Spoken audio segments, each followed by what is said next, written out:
This is the broadcast from City Hall, the home of the Greater London Authority. Please stand by. This is the broadcast from City Hall, the home of the Greater London Authority. Please stand by.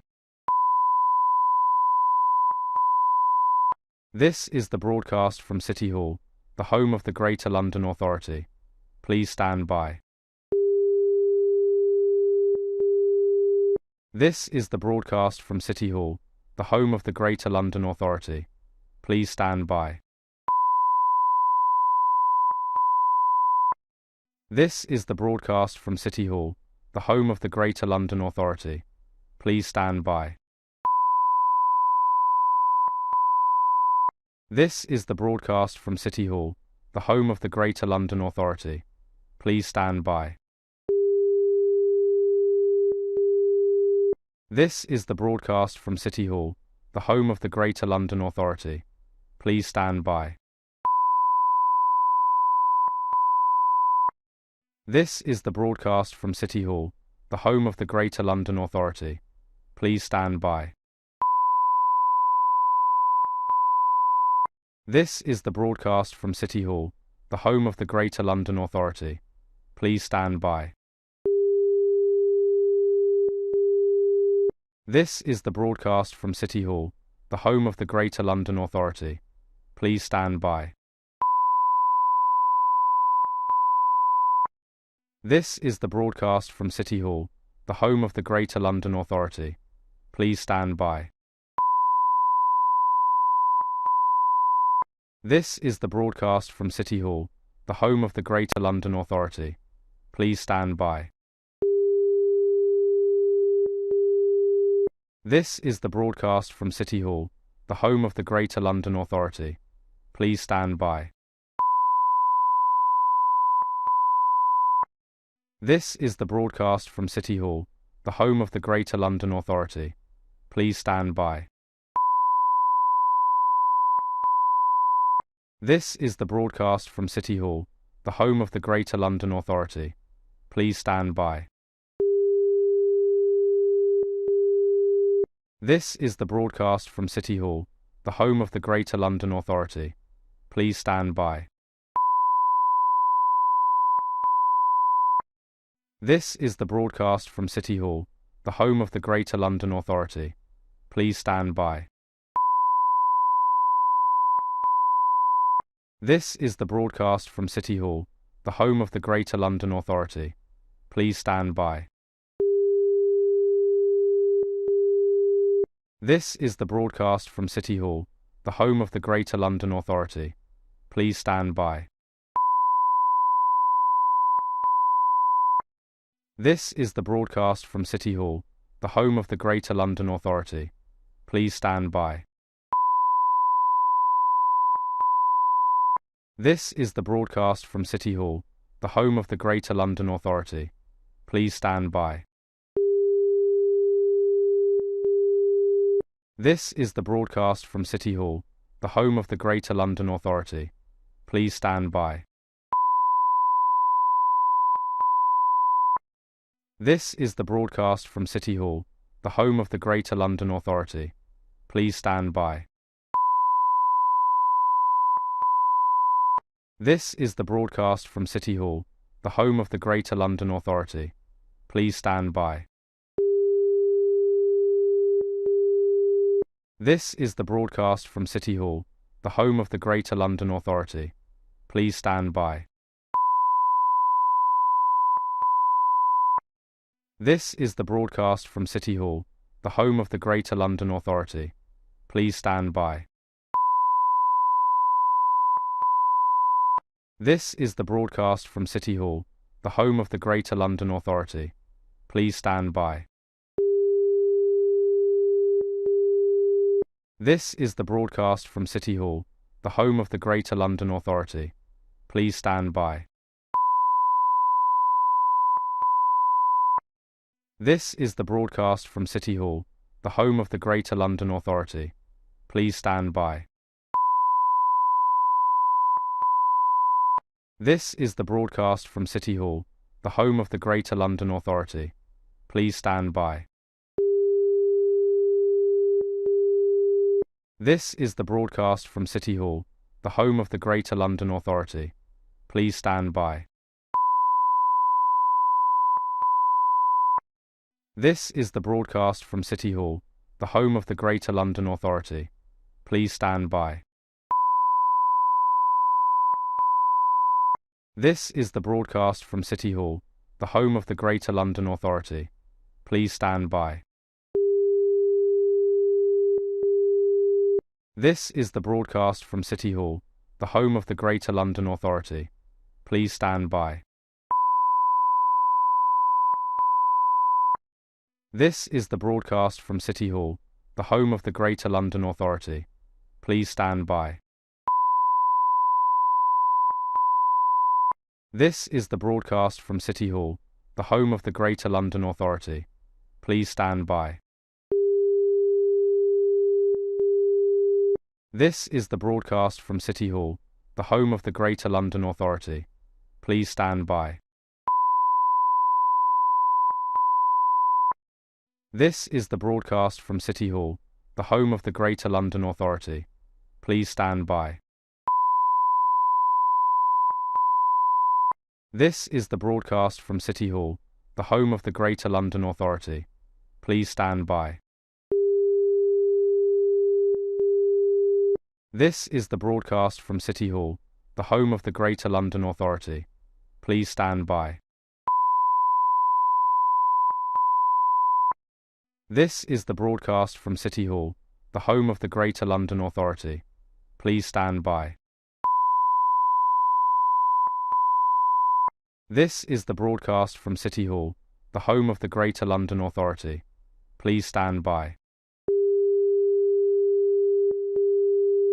This is the broadcast from City Hall, the home of the Greater London Authority. Please stand by. This is the broadcast from City Hall, the home of the Greater London Authority. Please stand by. This is the broadcast from City Hall, the home of the Greater London Authority. Please stand by. This is the broadcast from City Hall, the home of the Greater London Authority. Please stand by. This is the broadcast from City Hall, the home of the Greater London Authority. Please stand by. This is the broadcast from City Hall, the home of the Greater London Authority. Please stand by. This is the broadcast from City Hall, the home of the Greater London Authority. Please stand by. This is the broadcast from City Hall, the home of the Greater London Authority. Please stand by. This is the broadcast from City Hall, the home of the Greater London Authority. Please stand by. This is the broadcast from City Hall, the home of the Greater London Authority. Please stand by. This is the broadcast from City Hall, the home of the Greater London Authority. Please stand by. This is the broadcast from City Hall, the home of the Greater London Authority. Please stand by. This is the broadcast from City Hall, the home of the Greater London Authority. Please stand by. This is the broadcast from City Hall, the home of the Greater London Authority. Please stand by. This is the broadcast from City Hall, the home of the Greater London Authority. Please stand by. This is the broadcast from City Hall, the home of the Greater London Authority. Please stand by. This is the broadcast from City Hall, the home of the Greater London Authority. Please stand by. This is the broadcast from City Hall, the home of the Greater London Authority. Please stand by. This is the broadcast from City Hall, the home of the Greater London Authority. Please stand by. This is the broadcast from City Hall, the home of the Greater London Authority. Please stand by. This is the broadcast from City Hall, the home of the Greater London Authority. Please stand by. This is the broadcast from City Hall, the home of the Greater London Authority. Please stand by. This is the broadcast from City Hall, the home of the Greater London Authority. Please stand by. This is the broadcast from City Hall, the home of the Greater London Authority. Please stand by. This is the broadcast from City Hall, the home of the Greater London Authority. Please stand by. This is the broadcast from City Hall, the home of the Greater London Authority. Please stand by. This is the broadcast from City Hall, the home of the Greater London Authority. Please stand by. This is the broadcast from City Hall, the home of the Greater London Authority. Please stand by. This is the broadcast from City Hall, the home of the Greater London Authority. Please stand by. This is the broadcast from City Hall, the home of the Greater London Authority. Please stand by. This is the broadcast from City Hall, the home of the Greater London Authority. Please stand by. This is the broadcast from City Hall, the home of the Greater London Authority. Please stand by. This is the broadcast from City Hall, the home of the Greater London Authority. Please stand by. This is the broadcast from City Hall, the home of the Greater London Authority. Please stand by. This is the broadcast from City Hall, the home of the Greater London Authority. Please stand by. This is the broadcast from City Hall, the home of the Greater London Authority. Please stand by. This is the broadcast from City Hall, the home of the Greater London Authority. Please stand by. This is the broadcast from City Hall, the home of the Greater London Authority. Please stand by. This is the broadcast from City Hall, the home of the Greater London Authority. Please stand by. This is the broadcast from City Hall, the home of the Greater London Authority. Please stand by. This is the broadcast from City Hall, the home of the Greater London Authority. Please stand by. This is the broadcast from City Hall, the home of the Greater London Authority. Please stand by. This is the broadcast from City Hall, the home of the Greater London Authority. Please stand by.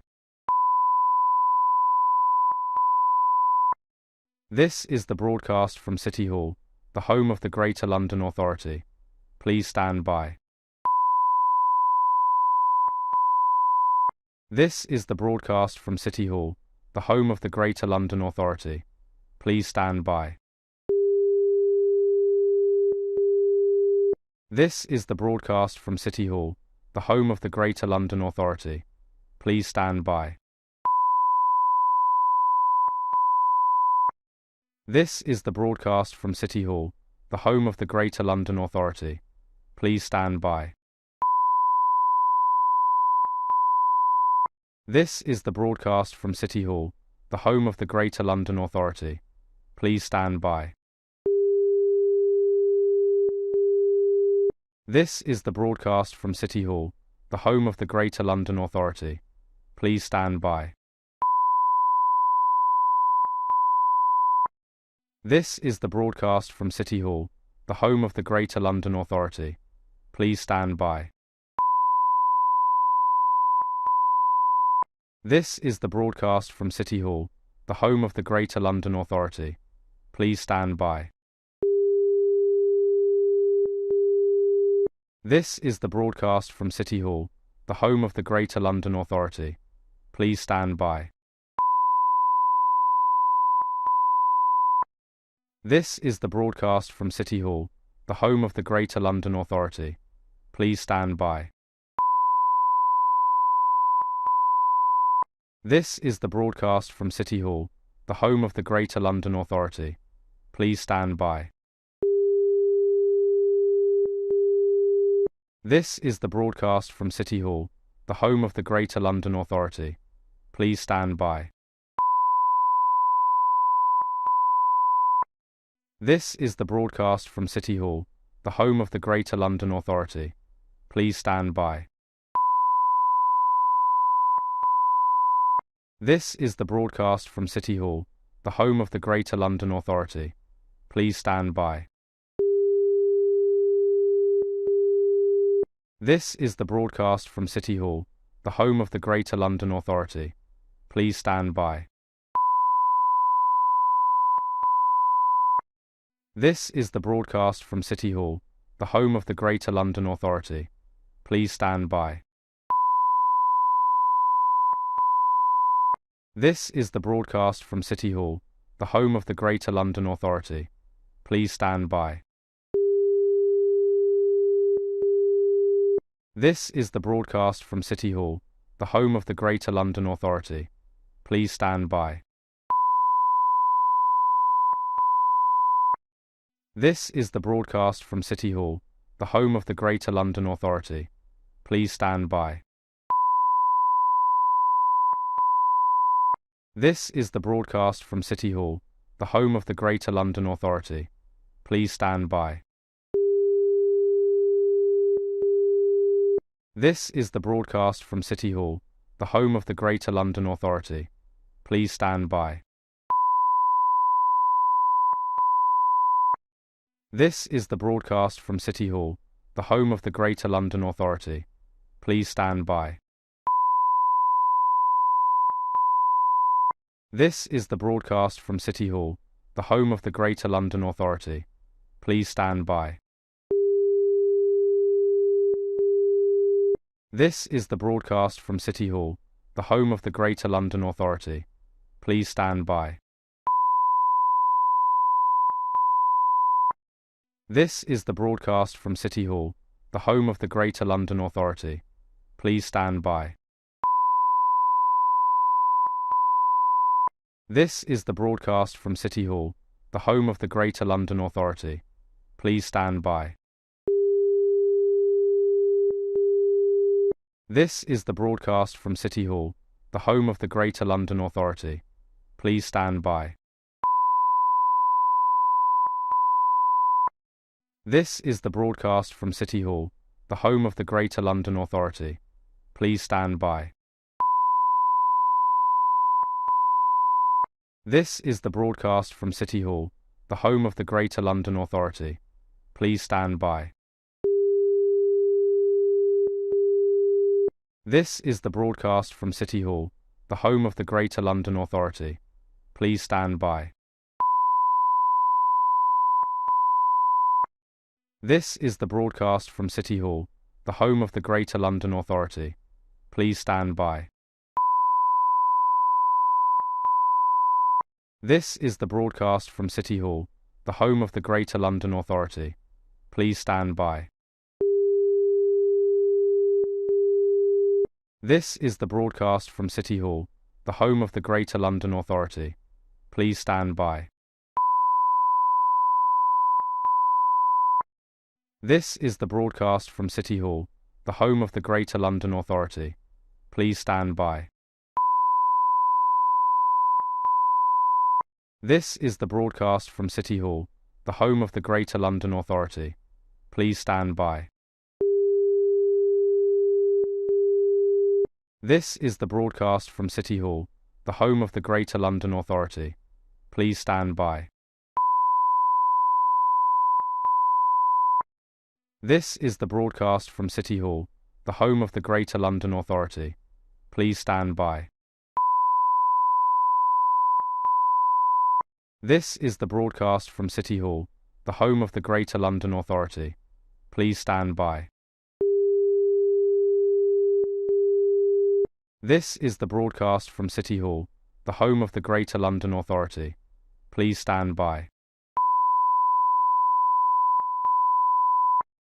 This is the broadcast from City Hall, the home of the Greater London Authority. Please stand by.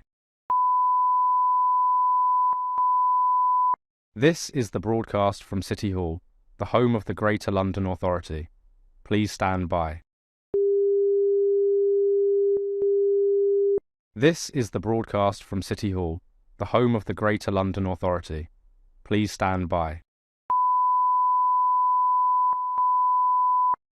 This is the broadcast from City Hall, the home of the Greater London Authority. Please stand by. This is the broadcast from City Hall, the home of the Greater London Authority. Please stand by. This is the broadcast from City Hall, the home of the Greater London Authority. Please stand by. This is the broadcast from City Hall, the home of the Greater London Authority. Please stand by. This is the broadcast from City Hall, the home of the Greater London Authority. Please stand by. This is the broadcast from City Hall, the home of the Greater London Authority. Please stand by. This is the broadcast from City Hall, the home of the Greater London Authority. Please stand by.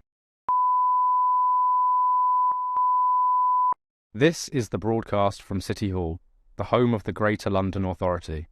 Please stand by.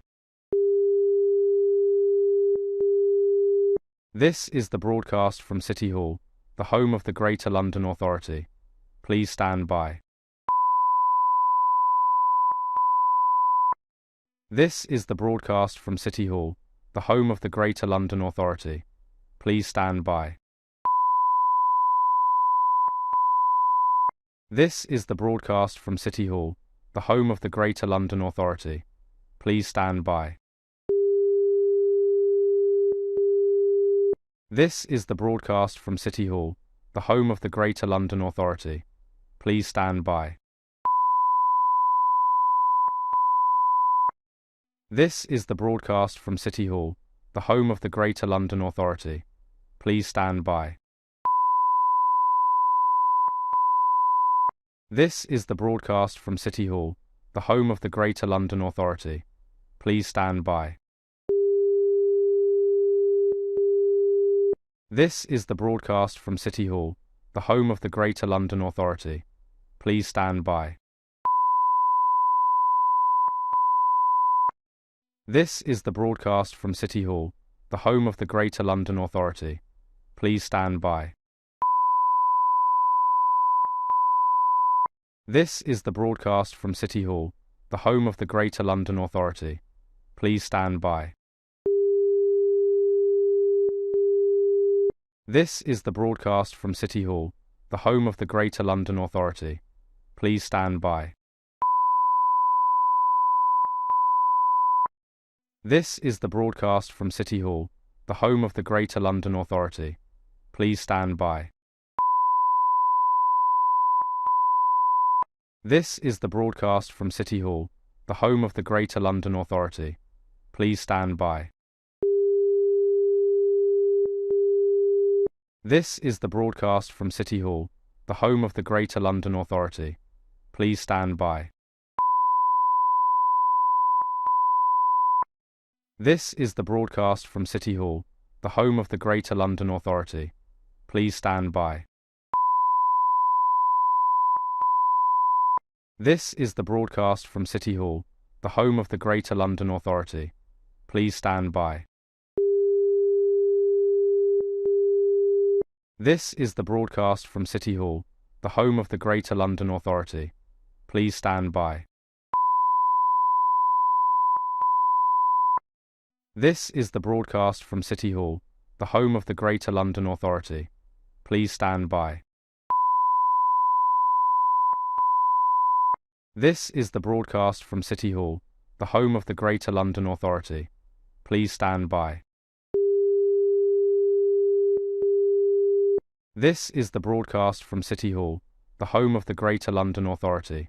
Please stand by. This is the broadcast from City Hall, the home of the Greater London Authority.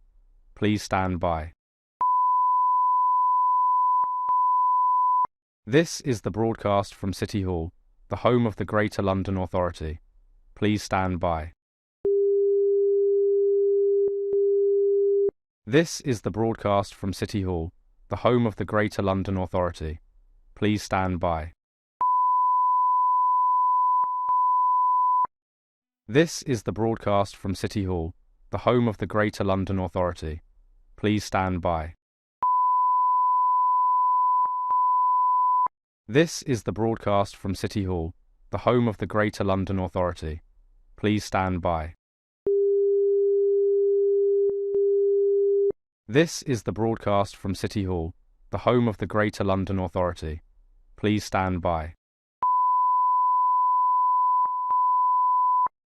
This is the broadcast from City Hall, the home of the Greater London Authority. Please stand by. This is the broadcast from City Hall, the home of the Greater London Authority. Please stand by. This is the broadcast from City Hall, the home of the Greater London Authority. Please stand by. This is the broadcast from City Hall, the home of the Greater London Authority. Please stand by. This is the broadcast from City Hall, the home of the Greater London Authority. Please stand by. This is the broadcast from City Hall,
Can I welcome members, the Mayor's team, the Mayor himself, officers and the public here in the gallery and watching on the webcast.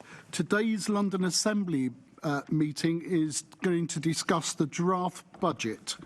The London Assembly is the voice of London, composed of 25 members elected at the same time as the Mayor in order to hold him to account and scrutinise his policies and discuss matters of importance to Londoners. This is a plenary meeting of the Assembly, which means that all members have been invited to attend. Members are also reminded that any electronic devices should not be placed in front of the microphone, which must be turned on to speak and turned off once finished. Can I now ask the Clerk, Rebecca Arnold, to confirm any apologies for absence? No apologies for absence today, Chair.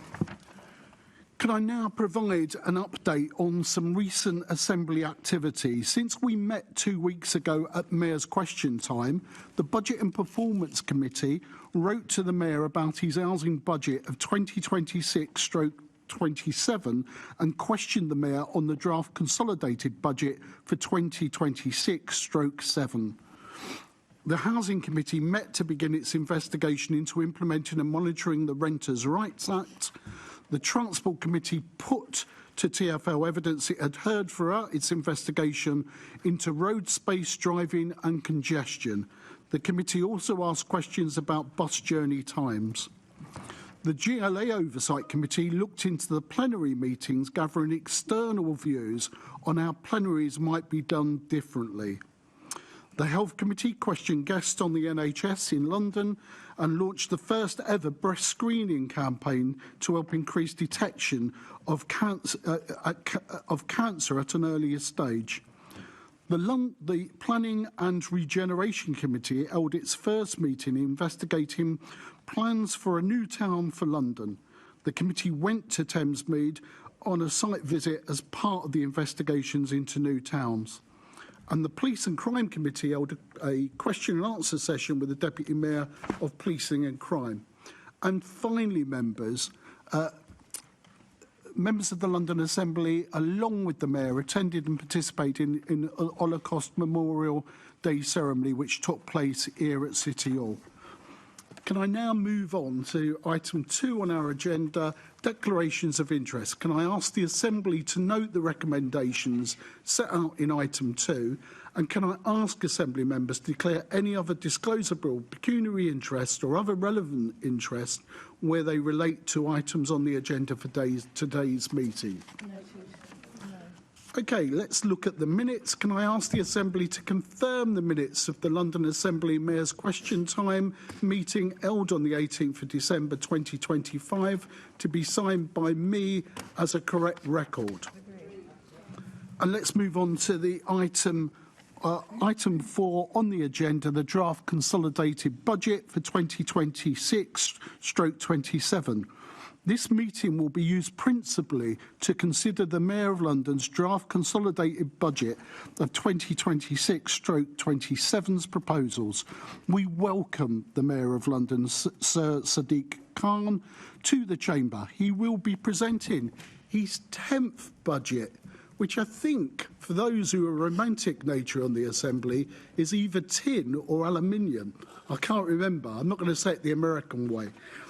Following this, the chairman of the Budget and Performance Committee will be invited to present the committee's response to the Mayor's consultation of the budget. The Assembly then will put questions to the Mayor on the budget, section by section of the GLA functional bodies that make up the GLA family. We will be doing that in the order of the budget document, and this will last for up to 2 hours.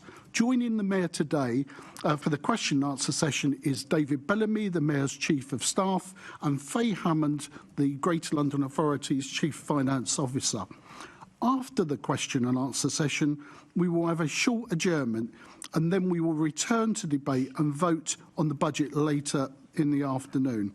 This is the first of a 2-stage budget setting process, and the Assembly is due to make the final decision on the budget of the at the London Assembly Mayor's Question Time meeting on the 26th of February 2026. Can I also remind the Assembly that the Assembly's consideration of the draft consolidated budget is covered by budget procedures set out in Standing Orders 6.3.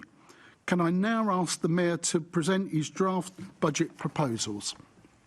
Thank you, Chair. Good morning. It's good to hear talk of romance, if not romance itself, at the Assembly this morning. By relentlessly focusing on Londoners' priorities, this budget sets out a bold and ambitious path forward as we continue our work towards a London that is safer, fairer, greener and more prosperous for everyone. Take crime. As Mayor, the safety of Londoners has always been my top priority. That's why I've increased investment in the Met by more than double, 115% more than the previous Mayor, funding extra officers and staff and giving them access to the cutting-edge technology they need to target the most dangerous offenders. It's also why we've provided over 500,000 positive opportunities for young people, preventing them from getting caught up in a life of crime and exploitation. Our approach being tough on crime and tough on the complex causes of violent crime, backed up by record investment, is clearly delivering real positive results. Last year, the capital recorded the lowest number of homicides since records began on a per capita basis, and the number of young people killed was the lowest this century, the number of teenagers the lowest for 3 decades. But I want us to go further. Increasing the police precept will ensure we can continue cutting crimes like burglary, gun crime and knife crime, and will also enable a major crackdown on phone theft in the capital. I've asked MOPAC and the Met to work on a raft of new measures to break up phone theft gangs, including new specialist police trained to pursue suspects in the West End, where 40% of all mobile phone thefts occur.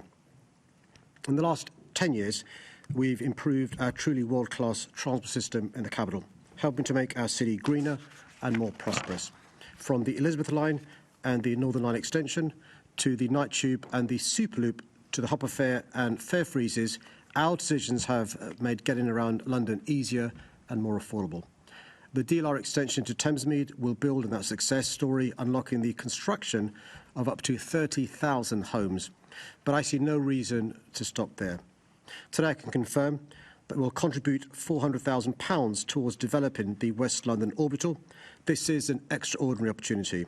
The West London Orbital could create thousands of jobs and homes for people in Hounslow, Harlesden and Hendon and further afield, boosting growth by £300 million in the first 10 years of operation alone. The crucial work this budget is funding will take us one step closer to getting spades in the ground.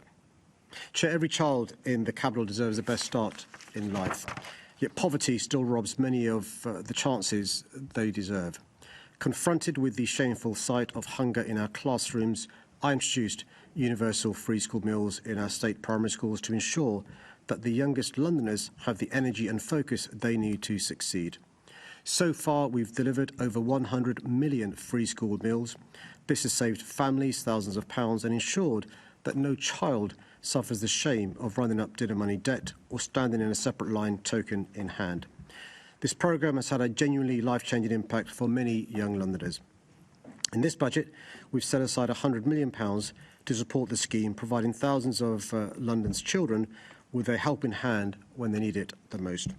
I know we've got a lot to go through today, and Assembly members will want to get into the details. In conclusion, let me just say this is a budget for all Londoners, and I'm proud of the progress we continue to make.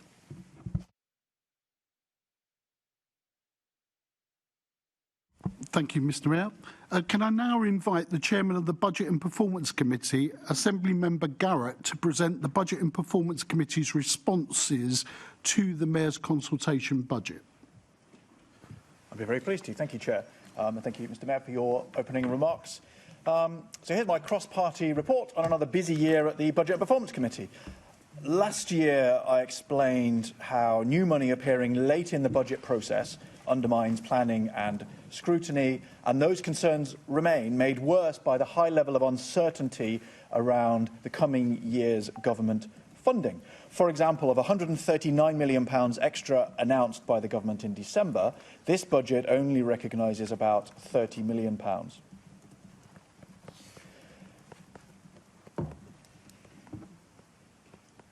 Forgive me. Back in November, we wrote to the Mayor with some expectations on transparency and financial sustainability ahead of the budget process, and we are still awaiting a formal response from the Mayor. But some recommendations appear not to have been accepted or implemented, including not addressing the long-term financial sustainability of the Metropolitan Police and of the Fire Brigade, and of including the assumed numbers of police officers in the budget, which is a key number. Surprise money. This has been a theme of recent years. We have previously noted concerns that the Mayor's budget is overly cautious, so that large extra sums are added late in the process, and this concern remains. So far this year, we have had an extra £67 million of income, and we wonder how much more we might see next month. On net zero, the committee would like to understand the extra costs and benefits of net zero by 2030 versus 2050, and we have still not been given this information. Turning to police, in his manifesto, the Mayor made a promise involving 1,300 extra police officers, but we're now nearly halfway through his term, and we're still not clear what he meant by this or what baseline it is measured against. Meanwhile, the Met has been transferring back office tasks from police officers over to staff, a process called civilianisation. This allows police officers to get out on the streets and tackling crime, and this is positive. But the Met has paused this process, and we don't understand why, and we would like an explanation. Turning to TfL. So passenger growth has fallen short in the last 2 years, and we are concerned that this is likely to happen again in the coming year, and how TfL will cope with the financial pressure that puts on their budget. We've also been looking at falling bus usage in particular. This year, bus journeys are down already 4.5%, and we are just not clear how TfL intend to turn that around. And meanwhile, at TfL, we are concerned about the increasing backlog of capital renewals. This is spending to maintain the overall state of the network. TfL have done a piece of work that says that requires about £1.1 to £1.2 billion a year to maintain the state of the transport network. But they're only spending about £800 million per year, and no one wants to see another Hammersmith Bridge occur, so that remains a significant concern for us. Turning to the Fire Brigade, our big concern is the modern firefighting training programme, which is positive. It's vital to the effectiveness of the Fire Brigade in tackling the future risks in London, but there is no sustainable funding plan for that programme, and we think that is a problem. On housing, on affordable housing, or what is effectively subsidised housing, the subsidy per home has risen significantly, and we're told that the government shares our concern and would like to see it fall, but so far we've not been given any analysis explaining why it rose and nor how it will be reduced. And there's clearly a trade-off here which we'd like to understand and to see more clearly explained to Londoners. Turning now to capital projects, we welcome the government support for the DLR extension to Thamesmead. We don't yet have any detail on how much they will pay towards the cost or how the Mayor plans to fund the GLA's share. And that brings me neatly to the committee's excellent report, which I know you all will have read. Euston, we have a problem looking at the funding gap in capital projects in London, railways, bridges and tunnels and so on, how we can fund them ourselves and how we can deliver them faster and cheaper. And just in case there are any Londoners left who haven't read that excellent report, it's hard to imagine what better you might have planned for this afternoon than to sit down with a copy of it. There are some upstairs on the foyer. It may just be a coincidence, but I've noticed that the Mayor has adopted some of our language around funding since that report came out, which we welcome. I would urge him to review the excellent sections on delivering projects faster and cheaper as well. If we could build, in Britain, capital projects at the same cost as the European average, we would be delivering them at half the current cost. The potential win is enormous. Thank you very much, Chair. Thank you very much for that contribution. Can I now ask the Assembly to note the London Assembly's Budget and Performance Committee's responses to the Mayor's draft consultation budget for 26/27? Noted. And let's now move to questions to the Mayor on his draft consolidated budget. So Assembly members will now put their questions to the Mayor on 8 sections of the budget, section by section, in the order set out in the budget document, starting with the Mayor's section of the budget, GLA core. The first question on that section will come from Assembly member Lord Bailey. Would you like to ask your question? Thank you, Chair. Good morning, Mr. Mayor and other panel members. Mayor, I want to go to the subject of housing and housing counts. You may have read reports in the press about the number of houses delivered. So the GLA have suggested that it's been 45,000 homes under construction, but the Molia report says it's 22,000. Which figure is correct? So, Chair, the members raised this issue with myself and the Deputy Mayor previously, and I think written a letter with Senator Garrett as well, and Deputy Mayor Copley has responded to the issues raised. In short, I think the point that Tom Copley was making was that on all possible criteria and definitions, the starts recorded by the GLA, the starts that the government recognises, indeed MHLG and Homes England recognise as well. We've been quite clear, some of the homes and schemes that have begun have stalled. One of the reasons why we entered into an agreement with the government on emergency short-term measures announced a couple of months ago was in part to unlock some of these stalled sites, and we're really pleased. The government's given the City Hall Developer Investment Fund north of £320 million. Some of this money will be used to unlock those sites, so it's possible that schemes have begun and recorded as starts, and those schemes haven't borne fruit as completed homes, and I think that's the difference between the figures the member is talking about. So are you suggesting that the 22,000 figure is correct? No. What I'm saying is that a number of homes that have begun and qualify as a start under the government definition as used by Homes England have not yet been completed. Some of those sites have stalled, and that's one of the reasons why the government are working with us on this emergency package to unlock some of those stalled sites. So what is the correct figure then for these stalls? The correct figure is the one we've submitted to the government, which they've accepted, which is, I think, the 45,000 figure the member referred to. But the 45,000 can't be right if your definition is to be taken correctly, because you've just said that some of them are stalled. So if there's 45,000 sites, but some of them are stalled, there must be a lower number of homes being delivered. What is that figure? So if I explain, a house is started and then it's built and it's completed. Often a home or a scheme starts but doesn't get to completion because it's stalled. And what we're trying to do is to unlock those stalled sites. Sometimes the contractor could have gone bust. Sometimes a subcontractor could have gone bust. Sometimes because of the inflation costs of cement north of 50%, still north of 44%, it affects the viability of that scheme. One of the things we're considering is, for example, increasing the grant allocation to homes where a grant was previously agreed, because, frankly speaking, inflation means a scheme that's previously viable is no longer viable, and that's why a scheme that has begun becomes stalled. But, Mr. Mayor, how can you suggest you're going to take any actions if you don't know how many have stalled? The Molia report, they have attended 1,500 sites, spoken to 800 people, and suggested that that 22,000 homes are not even. They don't even exist. There's no real start. The site's just there. They have a figure. Why don't you? Well, I'm happy to resend the letter from Tom Copley to the member. We're quite clear on the definitions of what a start involves. Those homes have started. What they've not done is led to the development of the homes being completed, and that's one of the reasons why the government have worked with us on this emergency temporary package of measures. We think the City Hall Developer Investment Fund will help us unlock some of those stall schemes, because these are homes that should have families living in them, but they haven't. Yes, they're homes that have been started, but they've not made the progress we want them to make, and that's why we're going to be working with those developers, sometimes getting in a new contractor with the developers to get these schemes unlocked.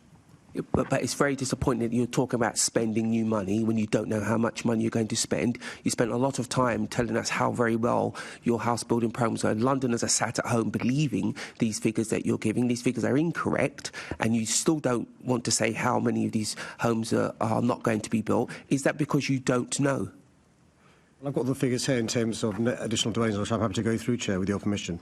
So in 2024-2025, there were 32,678 net additional dwellings in London, a 3% increase. With all due respect, Mayor, you're repeating what many would feel are false figures because you cannot answer the question around what hasn't been done. The big question you now have to answer, unfortunately we've run out of time, is how much money has been spent on these homes that don't exist. Thank you very much, Chair. Well, Chair, these homes have started. They've not yet been completed. Often these homes take 4 years from Mr. start. Mayor, they haven't started. What, I'm quite clear in relation to the correspondence between the Deputy Mayor and the member, and I'm surprised he's not read it. What it says quite clearly is according to the government's definition of what a start entails, which is the same definition that Homes England use. City Hall is quite clear these homes have started. Our concern is, for a variety of reasons, which we've discussed previously, and I'm happy to go over again, these homes haven't been completed. They are sites that are stalled, and we're trying to get these sites. Can I stop you there, please? Because I'm on a clock. And Chair, it's a false to say that I haven't. No, I can use my time. The Mayor cannot say that I haven't read the letter because he doesn't know that.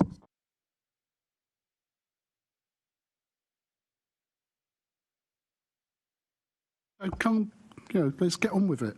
Okay, let's move on to Assembly Member Krupa Sharani. Thank you, Chair. Mr. Mayor, you were elected on a platform to ensure that London is fairer, safer and greener for everyone. Now, you've already alluded to the fairer and safer, but how will your draft consolidated budget for 26-27 ensure that it is greener for everyone? Thanks for your question. Look, one of the ways we're going to make our city more green is by encouraging more people to use public transport. And he'll have heard in my opening comments the massive improvements in public transport, but also further progress in terms of the DLR extension, the Superloop, West London Orbital, and so forth.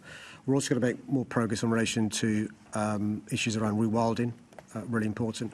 Our city cleaning up the River Thames, also incredibly important as well, and more progress in cleaning up the quality of air in our home as well.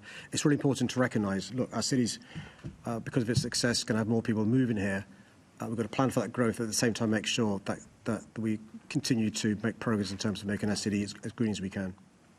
Okay, and it's great to see that your policies are working in harmony with the current government, especially on universal free school meals after the disharmony in the past with the previous government. So will you continue to make the case for free school meals and ensure they are funded for all, given that we know that more families are being supported by government funding following their decision on extending to all families with universal credit? Yeah, look, here I've met in his constituency families who are benefiting from a universal free school meal offer. Previously, a family needed to have an income of £7,400 to be eligible for a means-tested free school meals. We're providing a free school meal for every child in a state primary school. The government's announcement is incredibly welcome. They've raised the bar in terms of, rather than those families being on £7,400, any family with universal credit will now receive a free school meal paid for by the government. And being frank, that reduces our contribution, which means we can reassure my CFO that we're not using her reserves on this area, but also it shows the government understands the importance it will make. I will carry on lobbying the government to extend their excellent policy in terms of free school meals, not just to those families receiving universal credit. I think every child that goes to state primary school should receive a free school meal across the country. Thank you. That's reassuring to hear, and I'm sure parents who do not receive universal credit will be reassured by that as well, given that costs are still high, especially if you look at mortgage rates that some of these families are paying since the September 2022 mini budget. Now, your draft budget says that we could receive a £138.8 million uplift in government funding, but £30 million is assumed in the budget. Now, this is more a question on timing. So can you confirm that the final funding position will be known before your final budget is published, just keeping in mind the uncertainty that there still is on business rates coming forward? Yeah, we hope so. So there's two unknowns. One is the numbers of families who will be receiving universal credit next year. We'll have a figure shortly, I hope, in the next couple of months. And the second thing we do know is when this starts, it's September 26 to the new school term. The third thing, sir, I should say, is obviously I'll rely upon the advice from the CFO in relation to what is a prudent amount of money to keep in reserves. He will be aware the Universal Free School Meals offer was paid from a combination of revenues, roughly speaking 2/3, and reserves, roughly speaking 1/3. So those are some of the conversations we'll be having over the course of the next few weeks. I would need to, by the final budget, have a definitive figure for obvious reasons.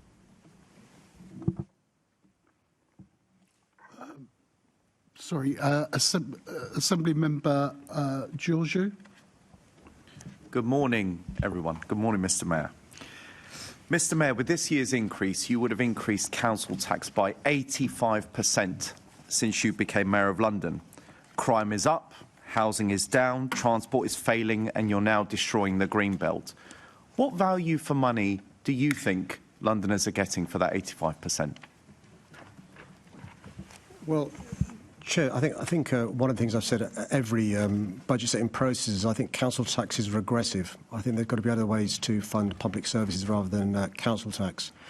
But we know, because of 14 years of austerity, we're more and more reliant upon Londoners contributing towards public services. So I'm sorrowful that because of the previous mayor's decisions, the Met Police Service is underfunded to the tune of £350 million. The Fire Brigade underfunded to the tune of £100 million. We're trying to fill that gap as well as the austerity from the last 14 years. Now, the additional funding that we get from the precept that he's against funds police officers, funds police staff, funds firefighters, funds training for the fire service, funds the equipment for the fire service. One of the reasons why last year we had the lowest murder rates since records began on a per capita basis, the fewest under-25s killed this century, the fewest teenagers killed for 3 decades, I suspect, is because of our investment both in youth services funded by Precept, but also the police as well. Mr. Chairman, I asked a short question and I'm getting a long, pointless answer. And I agree, there is one thing that's regressive in this city, and it's you, Mr. Mayor. As I mentioned, you have whacked up your proportion of council tax by 85%. And I remind you, as you like reminding and boring us all the time, you won 3 times. And in each of your manifestos, you promised to keep council tax as low as possible, but you've jacked it up to the maximum over the last 10 years, bar 1 year. Surely those 2 positions can't coexist.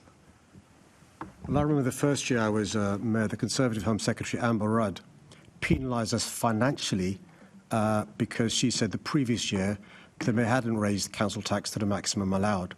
So not only do we miss out in terms of not getting the revenues in, but unless we raise the precept to the maximum allowed, the government underfunds us for the subsequent year by the amount that wasn't raised. And that's the choice I had, to continue the bad habits of the previous mayor, not invested in public services, then getting hammered from central government, or when the government is saying we expect you to invest in public services as well using the precept, use that precept. That's one of the reasons why we can respond to the horrible Grenfell fire where 72 people lost their lives. Every recommendation made by Phase 1 has been implemented. Why? Mr. Mayor, because this just continues. Service. I'm sorry, with the greatest respect, well, not to you, but via you, Lord Duval, that's just pure spin, isn't it? The reason why you had to give money back to the government is because you failed to recruit more police officers. But I know that colleagues are going to be coming on to that later. You keep going on about the cost of living. Is it not a cost of living pressure when Labour politicians such as yourself jack up taxes to the maximum whilst people are already under a crushing burden for one reason or another? So why is it when you do it, it's okay, but when somebody else does it, it's not okay?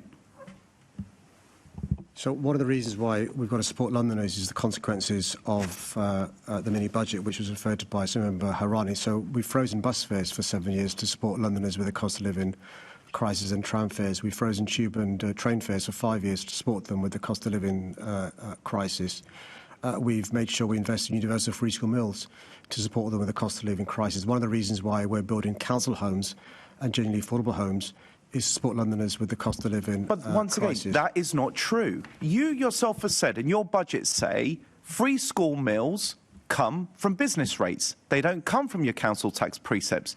So don't say that you're doing one thing, then doing another. But anyway, Mr. Chairman, I'll leave it there, and he should quite frankly be ashamed of what he's done with regard to council tax. Thank you so much. Moving on to Assembly Member Polanski. Thank you. Good morning. Looking at your poverty strategy and the Warmer Homes Plan, there's lots of good work, but there's some gaps, I would say. Particularly, it's a real focus on a digital service as opposed to what can happen in person. I want to flag up specifically the South East London Community Energy Company.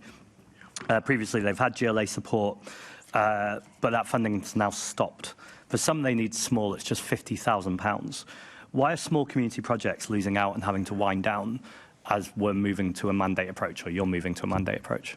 So can I apologise? I've not got that in my briefing. I can take away the particular case. I mean, there are some projects that we fund, speaking in general basis, that are time limited. It may well be that time came to an end. But can I take this away because I just don't know enough about the specific details, and I promise to get back to him in relation to this. And just to underscore his point, I agree with him. Actually, in the grand scheme of a £20 billion budget, £50,000 may not look like a lot, but it is to the communities affected. So can I take? I just don't know enough about it. Can I take this away? Yeah, no, that's totally reasonable. Thank you.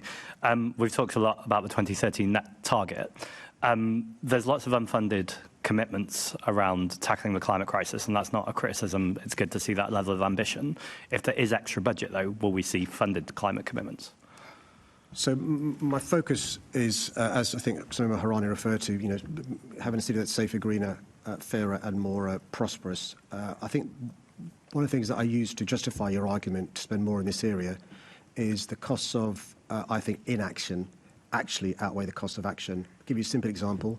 The amount of money the insurance companies pay out when there's flash flooding. Just think about that. It's more than £230 million in 2021, and I could go on in terms of excess deaths and stuff. So I agree with him.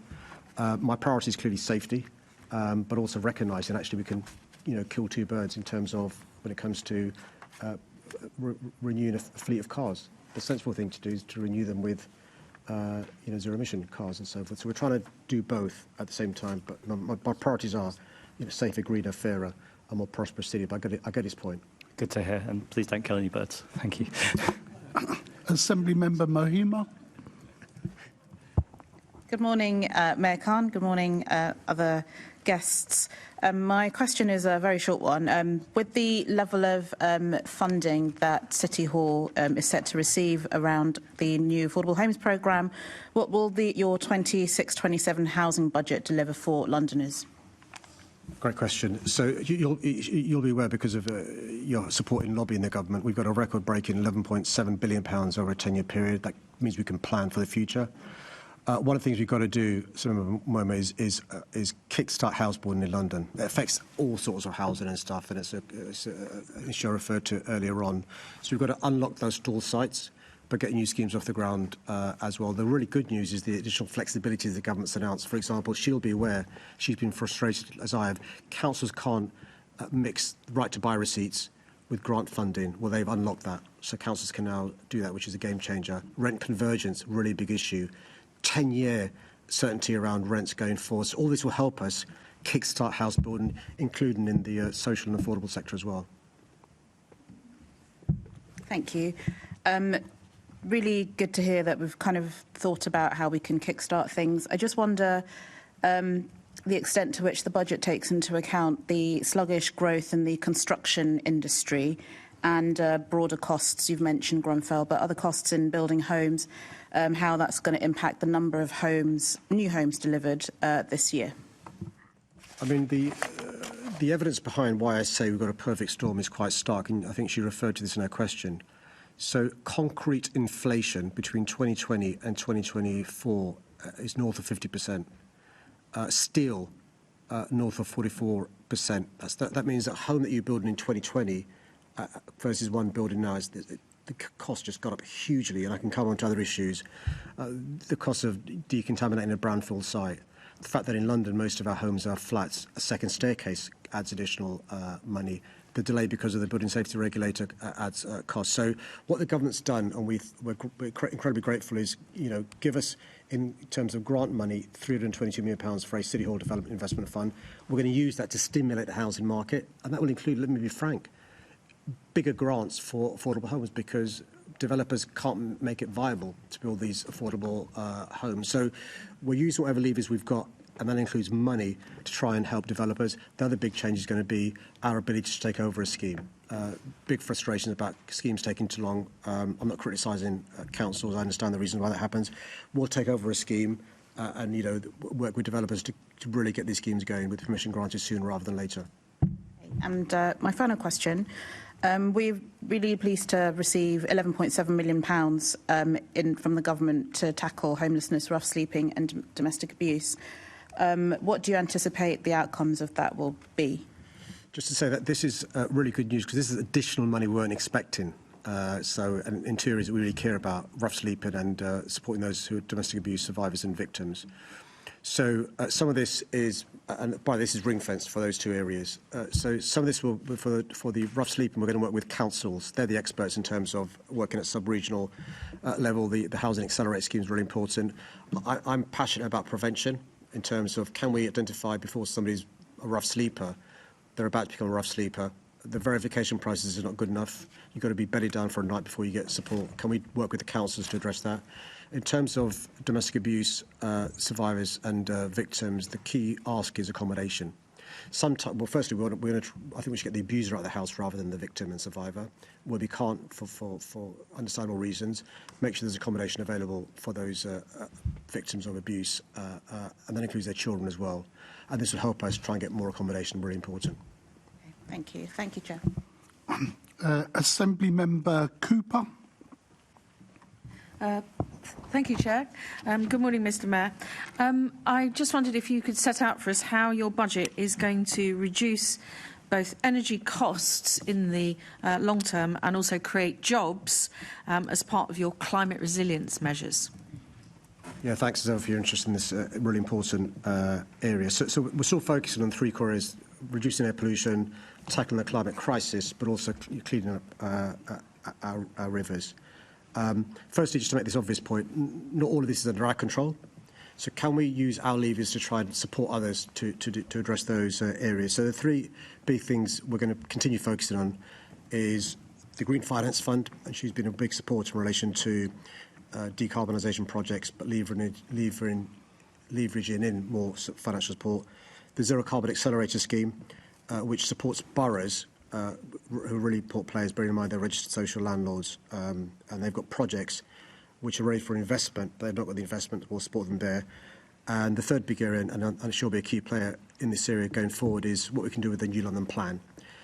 She'll be really pleased to know that because of our London Plan, as it was, new builds in London have 55% less emissions than they otherwise would have done. That's quite remarkable, using the planning routes as well. So those are three examples of some of the areas we're going to focus on, but she'll know that there are other programmes we've got which are incredibly important as well.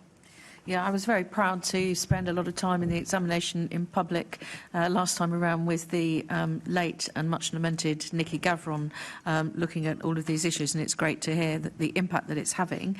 Obviously, at this point in the budget setting process, and I think it's already been referred to, we're not exactly sure where we are on some of the money coming in. So I just wondered if the February settlements under-deliver in terms of our current draft assumptions, are there certain parts of the budget that we're going to protect? Because obviously they do have that leveraging in capability that you've just referred to. I hear my Chief of Staff whispering to me, so if she doesn't mind, can I go straight to him rather than listening to a whisper? Yeah, no, very, very happy. So, I'd just say that, in the draft budget, we tried to be prudent and, on first advice, recognise the risks. That's why, to earlier comments, we haven't allocated all the money the government announced in the provisional settlement, because we're not certain of receiving it. But by being prudent, we are optimistic that we won't need to reduce any of the funding proposals that are set out. Oh, OK. So rather than needing to think about sort of ring-fencing budgets, we're looking at things that we think are very prudently budgeted for at the moment. So if we are more fortunate than perhaps we're thinking at the moment, some budgets might potentially be expanded? Or would that be going too far?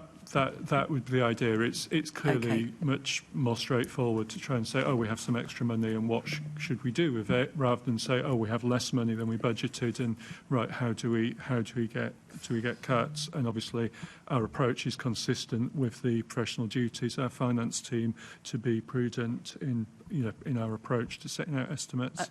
That's great. Well, I'm going to come back to the Mayor then. If there is any additional funding, which of course we don't know that there necessarily will be, which projects would be at the top of the list in terms of the impact, in terms of job creation and also that climate resilience piece? So asking a father who his favourite daughter is, unwise thing to do. But clearly our priority is to try and get value for money and to try and get as much reach as we can. As the Chief of Staff said, what is in NVIDIA's position is to announce in a draft budget an allocation of money. They have to pull it back when it comes to the final budget. You're far better doing it the other way around. The key thing for us is to make rapid progress in all the areas, but we need things that are match ready. There's no point in finding a scheme that won't bear fruit for 7 years' time. So one of the things we've done with the council is say, let us know what scheme you've got ready to go, but you've not got the funds for. And so those are the sorts of things we try and fund. Yeah, I think that partnership work is as important as the ability of the GLA to leverage in and make the money go further. Thank you very much, Mr. Mayor. Thank you, Chair. Assembly Member McCartney. Thank you, Mr. Mayor. I'm going to ask you about the benefits or not of an integrated settlement, and you touched on this earlier. But from this next financial year, we do have an integrated settlement. What impact is that actually having on the budget process? Yeah, I mean, can I just first say that this is an incredibly big win for London. I mean, we've been lobbying since Moses was a boy about the need for an integrated settlement for London, and we've finally got one, which means 3 years' worth of certainty in terms of monies we're going to receive. And the great news about the integrated settlement is the flexibility it gives us, and there's 3 big areas of flexibility in terms of our ability to spend between different programmes. We had rigidity before. Our ability to be flexible between capital and revenue, but also between years. And so those are 3 big areas of flexibility.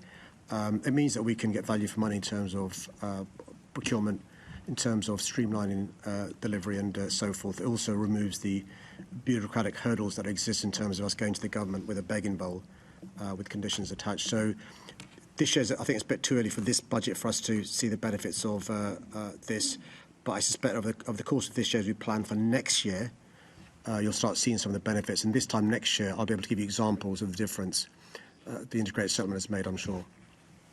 Thank you. And obviously that flexibility does allow you to make sure that your priorities are fully funded as best you can. But also I just wanted to ask about the settlement giving certainty across future years, and what benefit is that in terms of budget planning? And I'm happy for either yourself or David to answer. I'm going to bring David in shortly, but just to explain, there's a couple of areas of multi-year deals we've got that are a game changer. So we've got an integrated settlement for the GLA. We've got a multi-year capital deal for TfL for 4 years, which is a game changer as far as they're concerned. In terms of the budget setting process and the impact on delivery, I'll bring David in there because obviously he spends a lot of time forecasting for next year, but also making sure the money gets out the door on the programmes we've got going and stuff, but also making sure that the procurement team gets value for money when it comes to contracts and stuff. David. Thank you, Mayor. I mean, really, I think it's just emphasising what you said, that it gives us 3 years of certainty. We can plan and get efficiencies, and then the people that we're funding can plan and get efficiencies. So, having more confidence, for instance, about the adult education budget will allow us to give more confidence to the colleges, and they'll be able to plan in all their contracting and their provision, and they'll be able to get efficiencies. So it's just creating an opportunity for money to go further, and it also creates an opportunity, yes, for us, not to have to spend everything in the same academic year if that's not the right thing to do. And so, it gives us that flexibility, and it gives what the government's trying to do, which is focus on outcomes, which obviously is what we're all here to achieve, rather than it's strictly being about the exact number of pounds being spent in the exact time period. Thank you, Chair. Okay. There's no other members who wish to come in on this particular section of the budget. I'm now going to move to the next one. Are there any members who wish to talk about the budget in relation to the London Assembly? Failing that, then we're going to move on to the Mayor's Office of Policing and Crime. And the first question is in the name... Oh, sorry. Mr Mayor, can you move your mic, if it's possible, a bit closer to you? Thank you very much. We have turned it up slightly, but people are still having difficulty. Thank you. I'm now going to call on Assembly Member Roberts to lead off on this section. Thank you, Chair. Good morning. Mr Mayor, on Monday you told us that you'd not seen the detail of the Home Secretary's reforms to policing across the country. Have you had a chance to now have a discussion with either the Home Secretary or the Home Office about the reforms? And what impact, if any, does it have on the 2026 budget for policing in the capital? Thanks for his question. I've had a chance to look at the white paper. No impact on 26-27. He'll be aware it's a white paper.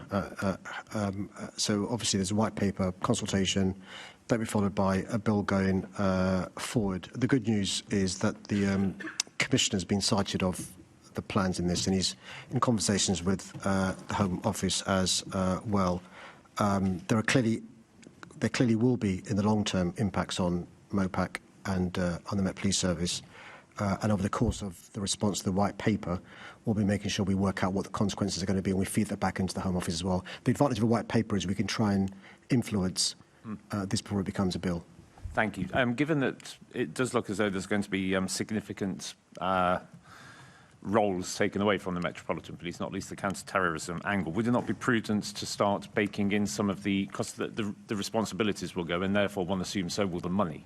Would it not be prudent to start baking in some of those cost savings in this financial year, or is it still up in the air? There will be an impact on the Met Police Service. Counter-terror is one example. There are other examples as well, as the capital city has an impact in relation to us. It may also actually have an impact, just thinking aloud, on Nick, for example. And so those are some of the conversations we'll be having with not just the Met Police Service and not just MOPAC, but also with the government as well. Also speaking to other police forces, the impact it will have on them. It's just worth reminding him, there's also talk in the white paper about the merging of police forces as well. I've just been reminded by my Chief of Staff that actually that some of the support we get for counter-terrorism is grant-funded, separate from the funding we get directly from the Home Office in terms of these sorts of 26-27 funding going forward. So 26-27 we think we can lock down without worrying about the white paper.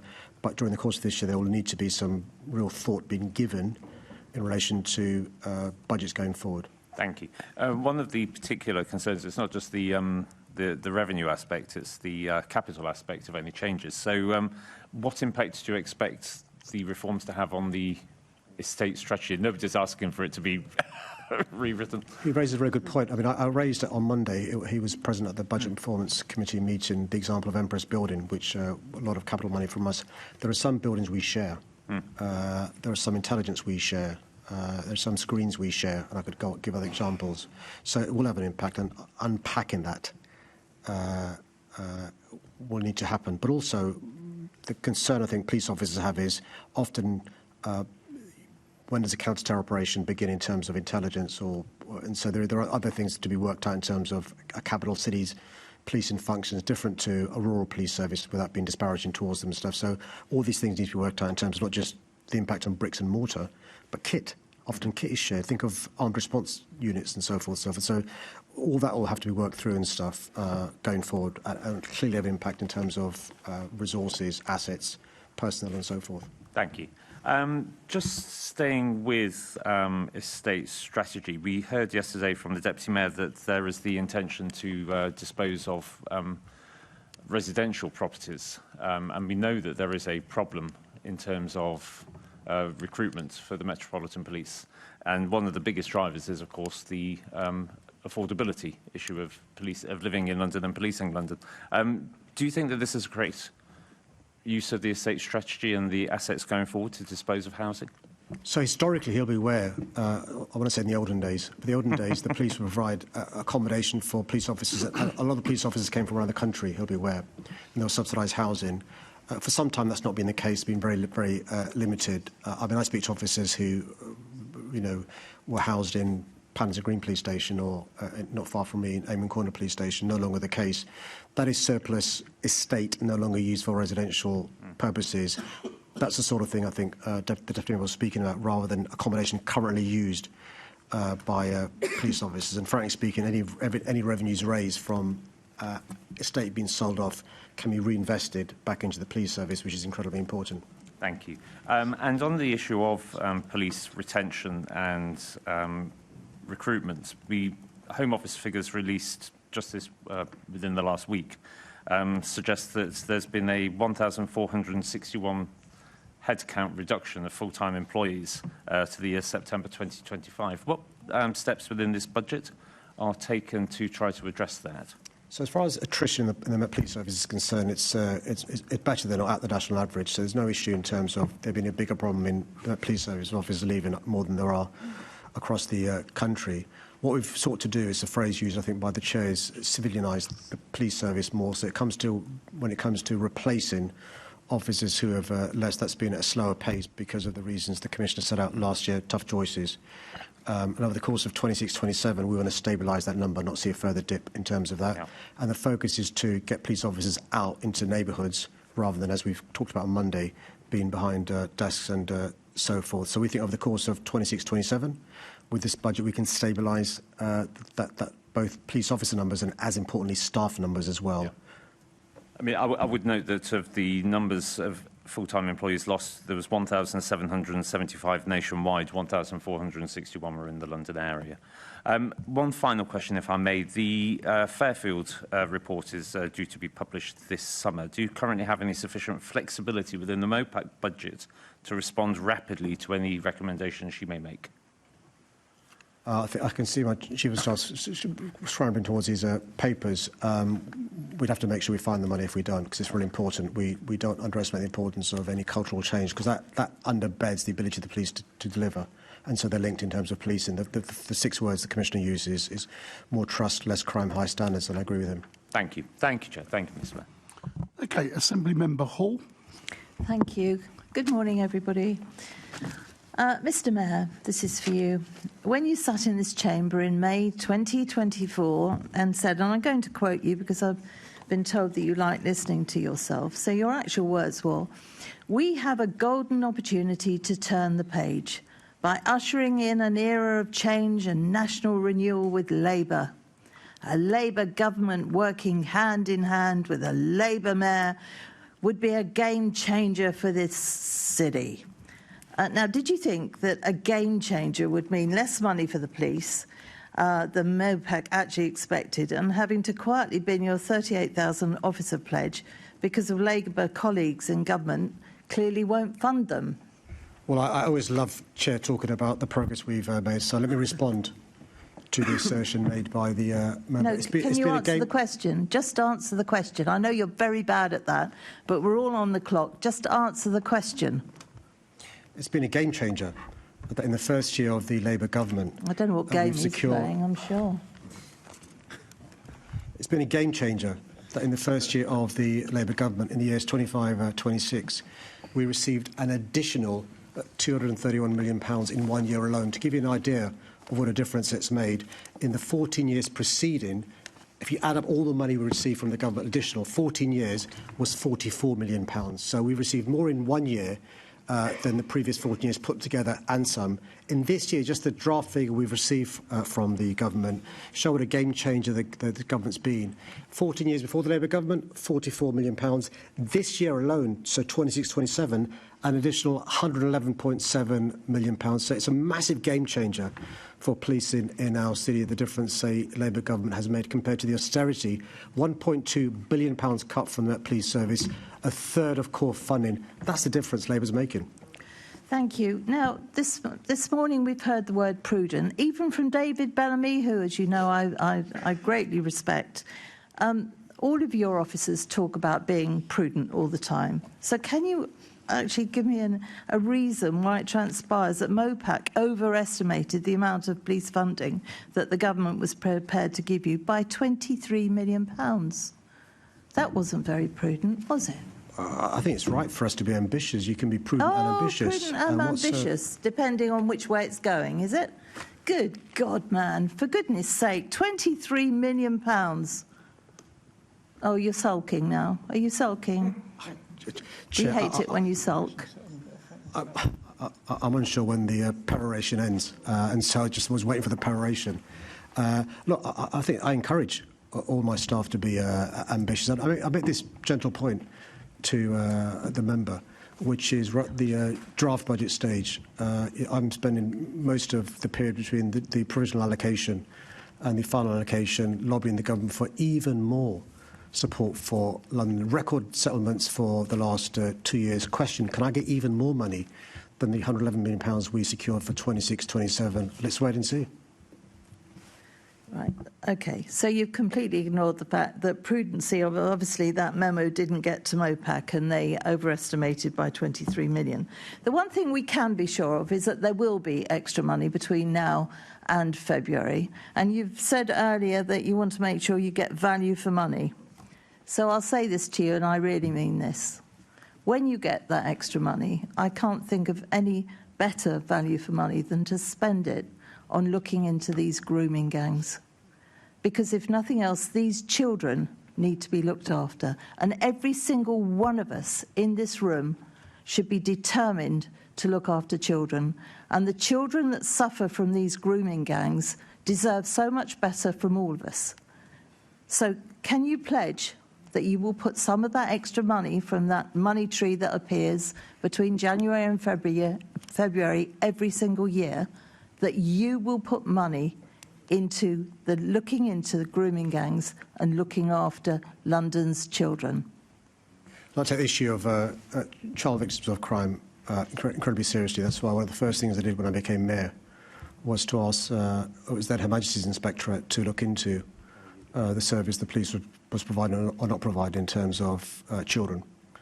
And we actioned all the recommendations made by His Majesty's Inspectorate. So we've got a child-first approach when it comes to dealing with the victims of particularly child sexploitation. Mr Mayor, can you just answer the question, please? This is specific. Will you or will you not put money into grooming gangs? You now know what they are because it's been spelt out to you. Will you or will you not? And we're under a clock. Just answer that. It's a yes or no. Will you or will you not fund grooming gang inquiry? Yes or no? I'd have thought this issue is too serious to play party politics. Oh, he plays with it all the time. Chairman, back to you, because you so annoy me, because this is such an important bloody issue, and you will not take it seriously. I'm going back to you, Chairman. Thank you. Well, Chair, I mean, look, we can all play to the cameras. It's really important to treat survivors and victims with the seriousness they deserved. So in addition to changing the way the police this area, in the draft budget we've already announced an additional £2.4 million to support children and survivors. And I've been quite clear, we will leave no stone unturned to ensure justice happens for these victims and survivors.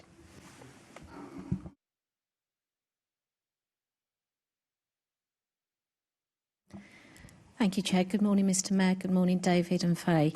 Mr Mayor, 2025 marked a 10-year low in homicides, which was one of the safest years that London has had in the past half century. How will your budget build on that in 2026? I mean, just to clarify, when the member refers to a 10-year low in homicides, our population has risen by more than 1 million. So on a per capita basis, it's the fewest amount of murders we've ever had since records began. We should be incredibly proud of that, but it's still too many victims. One homicide is one too many. One victim of violent crime is one victim too many. We've also saw last year the fewest number of teenagers killed in any year for 30 years, the fewest under 25s killed this century. So I want to thank the police who work incredibly hard, youth workers, teachers, mentors, community groups, parents, and many, many others who've helped us achieve this incredible milestone. It's backed up by record investment from City Hall. One of the things that the Conservatives can't explain if they every year vote against giving additional support to the police financially, how are we going to get more police officers, more police staff, more kit, more youth workers, more support for the communities? Is because of our investment voted against by the Conservatives. We've got the progress we've made, being tough on crime and tough on the violent causes of crime. 500,000 positive opportunities for young people. Youth workers inside A&Es and custody suites, which is why I can say there are 13,900 fewer victims of crime, knife injury, because of our work. Massive reduction in kids going to hospitals with a knife injury, 44% reduction. These young people's lives that are going to be saved and transformed. So I'm incredibly proud. We're going to carry on making progress. My focus over the course of the next 12 months, as well as bearing down on those sorts of crimes, bearing down on violence against women and girls, is mobile phone thefts. We've got to make sure we bear down on that even more than we've done so in the last 12 months. Thank you, Mr Mayor. Mr Mayor, without a doubt, today we will hear in this chamber people who profess to love London, attacking London and doing London down. Could I ask you, given the statistics that you have just given us, and which clearly show that London is one of the safest cities in Europe, what would you say to those people who spend their lives talking London down? Well, a lot of them aren't Londoners. A lot of them don't live in London, so don't experience London. And they are rehashing the propaganda we heard from those politicians that are against diversity, against pluralism, against progressive values and so forth. But actually look at on the issue of homicides and murder, which is an objective thing you can measure. Safer than Paris, Brussels, Berlin, Milan, Rome, Toronto, every state in the USA. Since 2016, notwithstanding our population going up and government austerity, homicides down, burglaries down, knife crime with injury down, knife crime down, gun crime down in the last year or so because of our record investment in neighbourhood policing, personal robbery down, personal injury down, and I could go on. It's still too high. We've got to make more progress in all these areas. I think they've got to answer the question why they're always talking London down, those that live in London, but for political reasons want to talk down our great city. Thank you, Mr Mayor. And Mr Mayor, could I thank you for your commitment that was shown in the answer that you gave to the previous questioner about putting victims of child sexual exploitation front and centre, and they should never be used as a political football, as you have always stated. And thank you for showing your commitment to those people. Thank you, Mr Mayor. Assembly Member Best. I was just confused because I thought the Mayor would want to say something back to that keep the clock ticking. I should check. Do you want to... No, I don't. If I did, I would be shy to speak. Okay, it's only when it's our clock. There we go. No. Okay. I just wanted to come to you, Mr Mayor, on what I think Londoners will be concerned about when we talk about this being, as I've heard today, the safest city in Europe, when, as I think you've already noticed, we are the mobile phone theft capital of Europe. And when we look at knife crime, we still have the highest per capita for England and Wales. So we're looking at 172 incidents per 100,000 people. The next closest to that is the West Midlands, where it's 142, with an England and Wales average of 83. Recognising that there is an issue with these crimes in London is not talking London down. It's like staging an intervention with a family member you love. It's difficult, but we have to tackle it because we love London. So when it comes to tackling all knife crime, could you tell us how you are going to do that when we are looking at losing officers, losing 24/7 police stations, losing safer schools officers, losing transport officers, losing the Royal Parks team and losing safer neighbourhood boards? I thank her for a question on a really important issue. The first point to say is there'd be even deeper cuts and even further cuts without my support in terms of police precept through council tax, and without the support of a Labour government invested more than £111 million this year alone, on top of the £230 million last year alone. Secondly, our focus is on neighbourhood teams and town centre teams, and that's why the Office for National Statistics has concluded that you are less likely to be the victim of violent injury in London than the rest of England and Wales.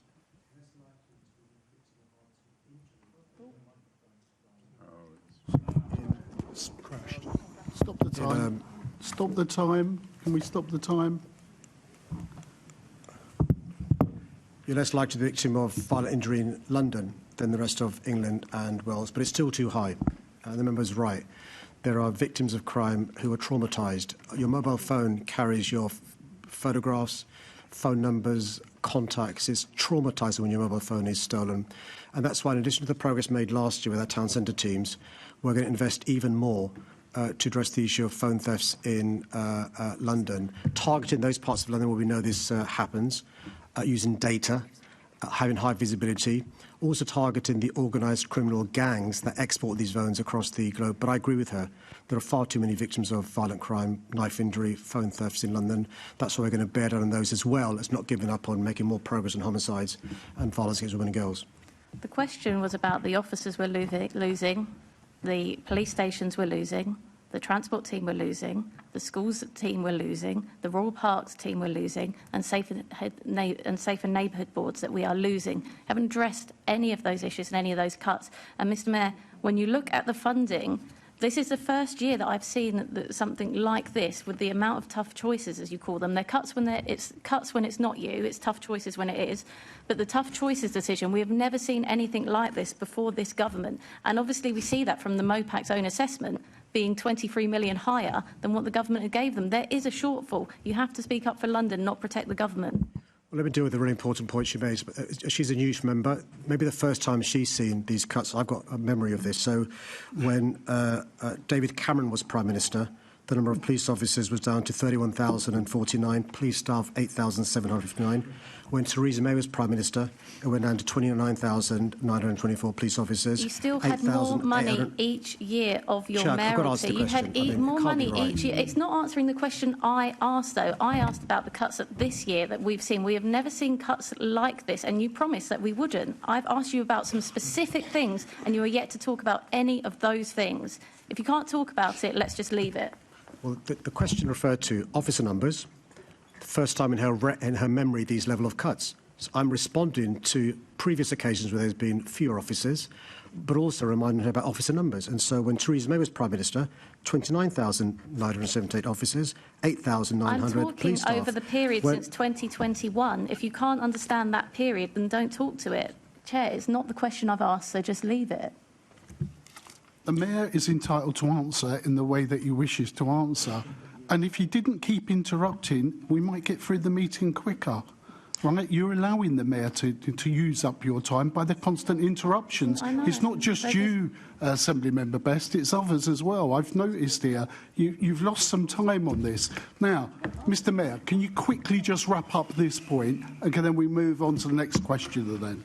So we've invested record sums from City Hall to support police officer numbers, and over the last 2 years we've got record sums from the government to support police officers. But our focus has to be neighbourhood teams, which have been shown to be an effective way of cutting crime. Thank you. Right, let's move on to the next questions on this section.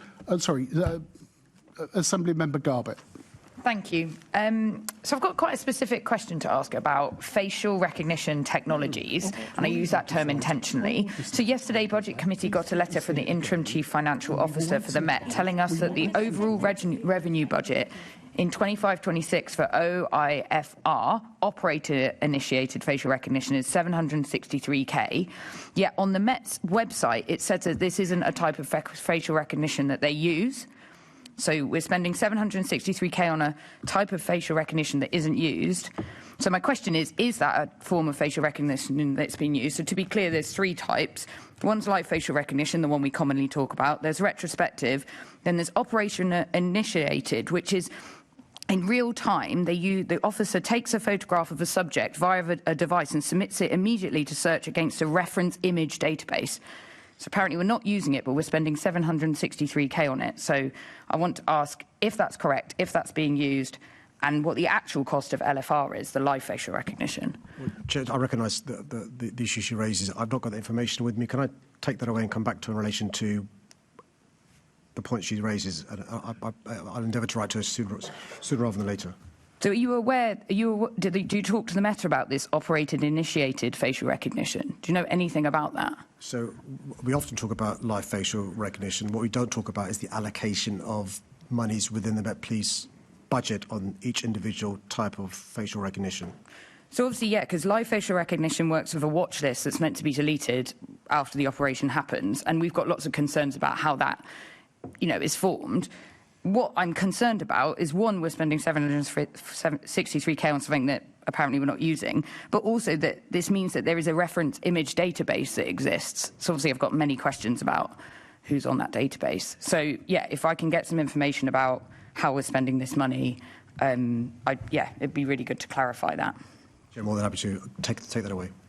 Thank you. And just as a topic of interest for this week, you'll be aware that the MPS is currently facing a legal challenge over live facial recognition in the High Court for someone who was wrongly identified.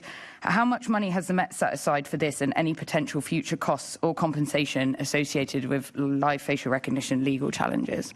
Well, this isn't the first case brought against the Met Police Service, and as the member will be aware, the Met Police Service has a contingency when it comes to legal cases.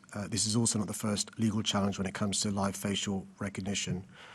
So there is a contingency within the Met Police Service in terms of court cases, either as, by the way, respondent. Sometimes the Met Police Service will bring a case in terms of the issues the Met Police Service has, but there is no set budget for legal challenges because it obviously fluctuates year to year, so I couldn't tell the amount of monies on this individual case. Once the case is concluded and cost orders are made, we'll then get a figure, and I can endeavour to get the Met Police Service to write to the member at the conclusion of the case to let know how much a particular individual case cost. Thank you. And is this something that you discuss in terms of the fact that it's operating without a proper legal framework? Is that something that's seen as a high risk in terms of cost for legal challenges? That is the basis of the case. We're not sure yet whether that case is going to be successful. What we do discuss is the safeguards. So one of the reasons we have in London a London ethics panel is for this independent panel to ensure they could check new methods used by the police service as well as methods they're currently using. So there's previously a case, I think in Wales a number of years ago, and the London ethics panel looked at that case, and the Met Police Service worked with the ethics panel to make sure that the live facial recognition used in London is commensurate with the recommendations of the London ethics panel and the previous cases that have been brought. It's quite common for legal challenges to be brought with a particular point of view, and we wait for the court judgment to decide what is the judgment. Often there is appeals after a first instant judgment. I suspect in this case, whoever loses will appeal. Yeah, we'll keep a close eye on what happens in this legal case this week. Thank you. Thank you, Chair.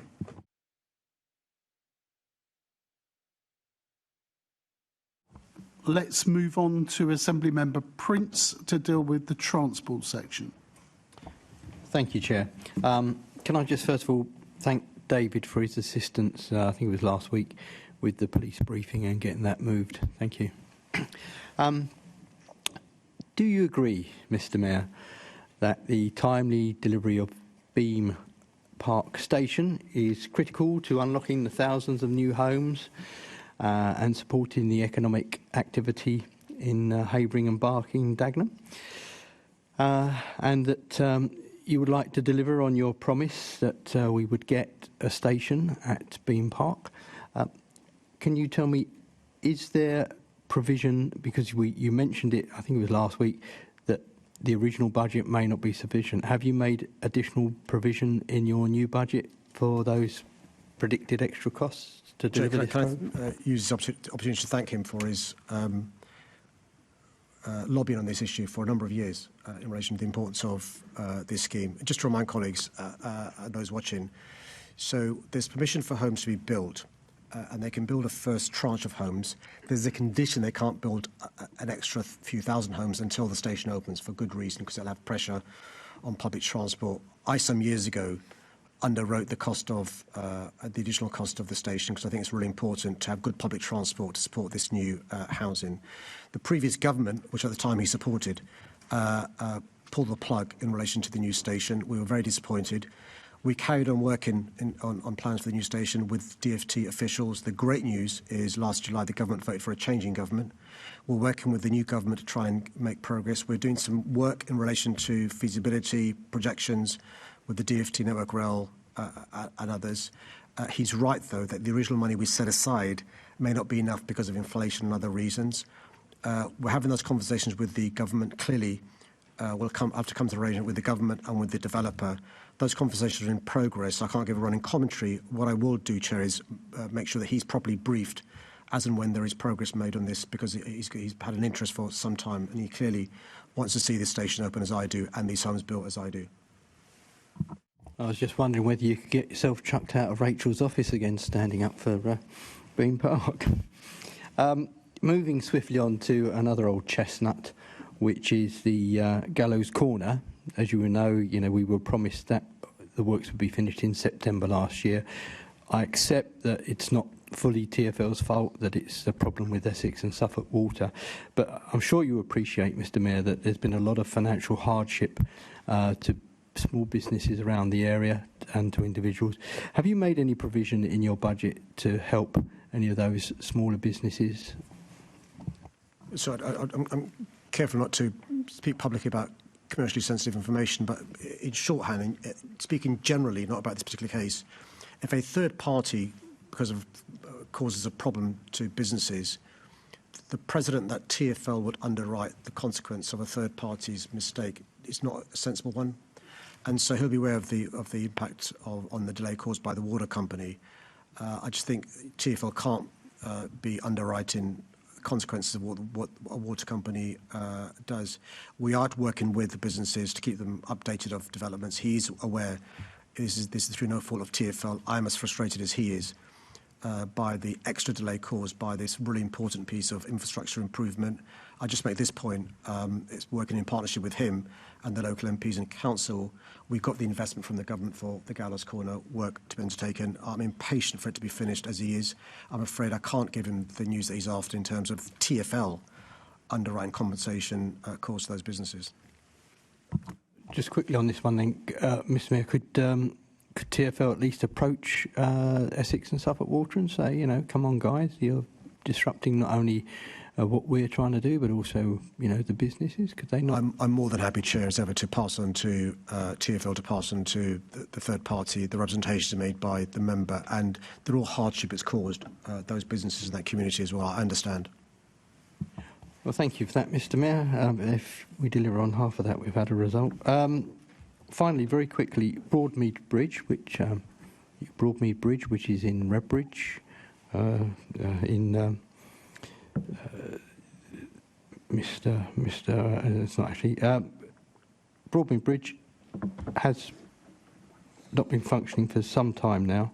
Have you sort of made any provision for helping boroughs with things, with major infrastructure? I know that you're trying to work with Hammersmith and Fulham because of their bridge, but other boroughs also have infrastructure which fails, and it's very, very expensive. So I've had conversations with a fantastic Redbridge Council team. The government's now set aside some money, a DFT infrastructure fund. Unlike the previous government, they're not excluding London boroughs from applying for that, and so we're going to work with Redbridge to apply for some support from that infrastructure fund. It's an asset owned by the council, so clearly TfL, can't fund assets that's owned by others. We'll work with Redbridge to make a bid to this pot of money the government set aside, and to see if we can get some monies from there to try and get this bridge reopened again. I've spoken to the council, who remind me about the inconveniences it's causing. People have got to take a really long route round as a consequence, and so fingers crossed we'll get some progress on being successful in bidding for that money. Thank you. Assembly Member Torrell.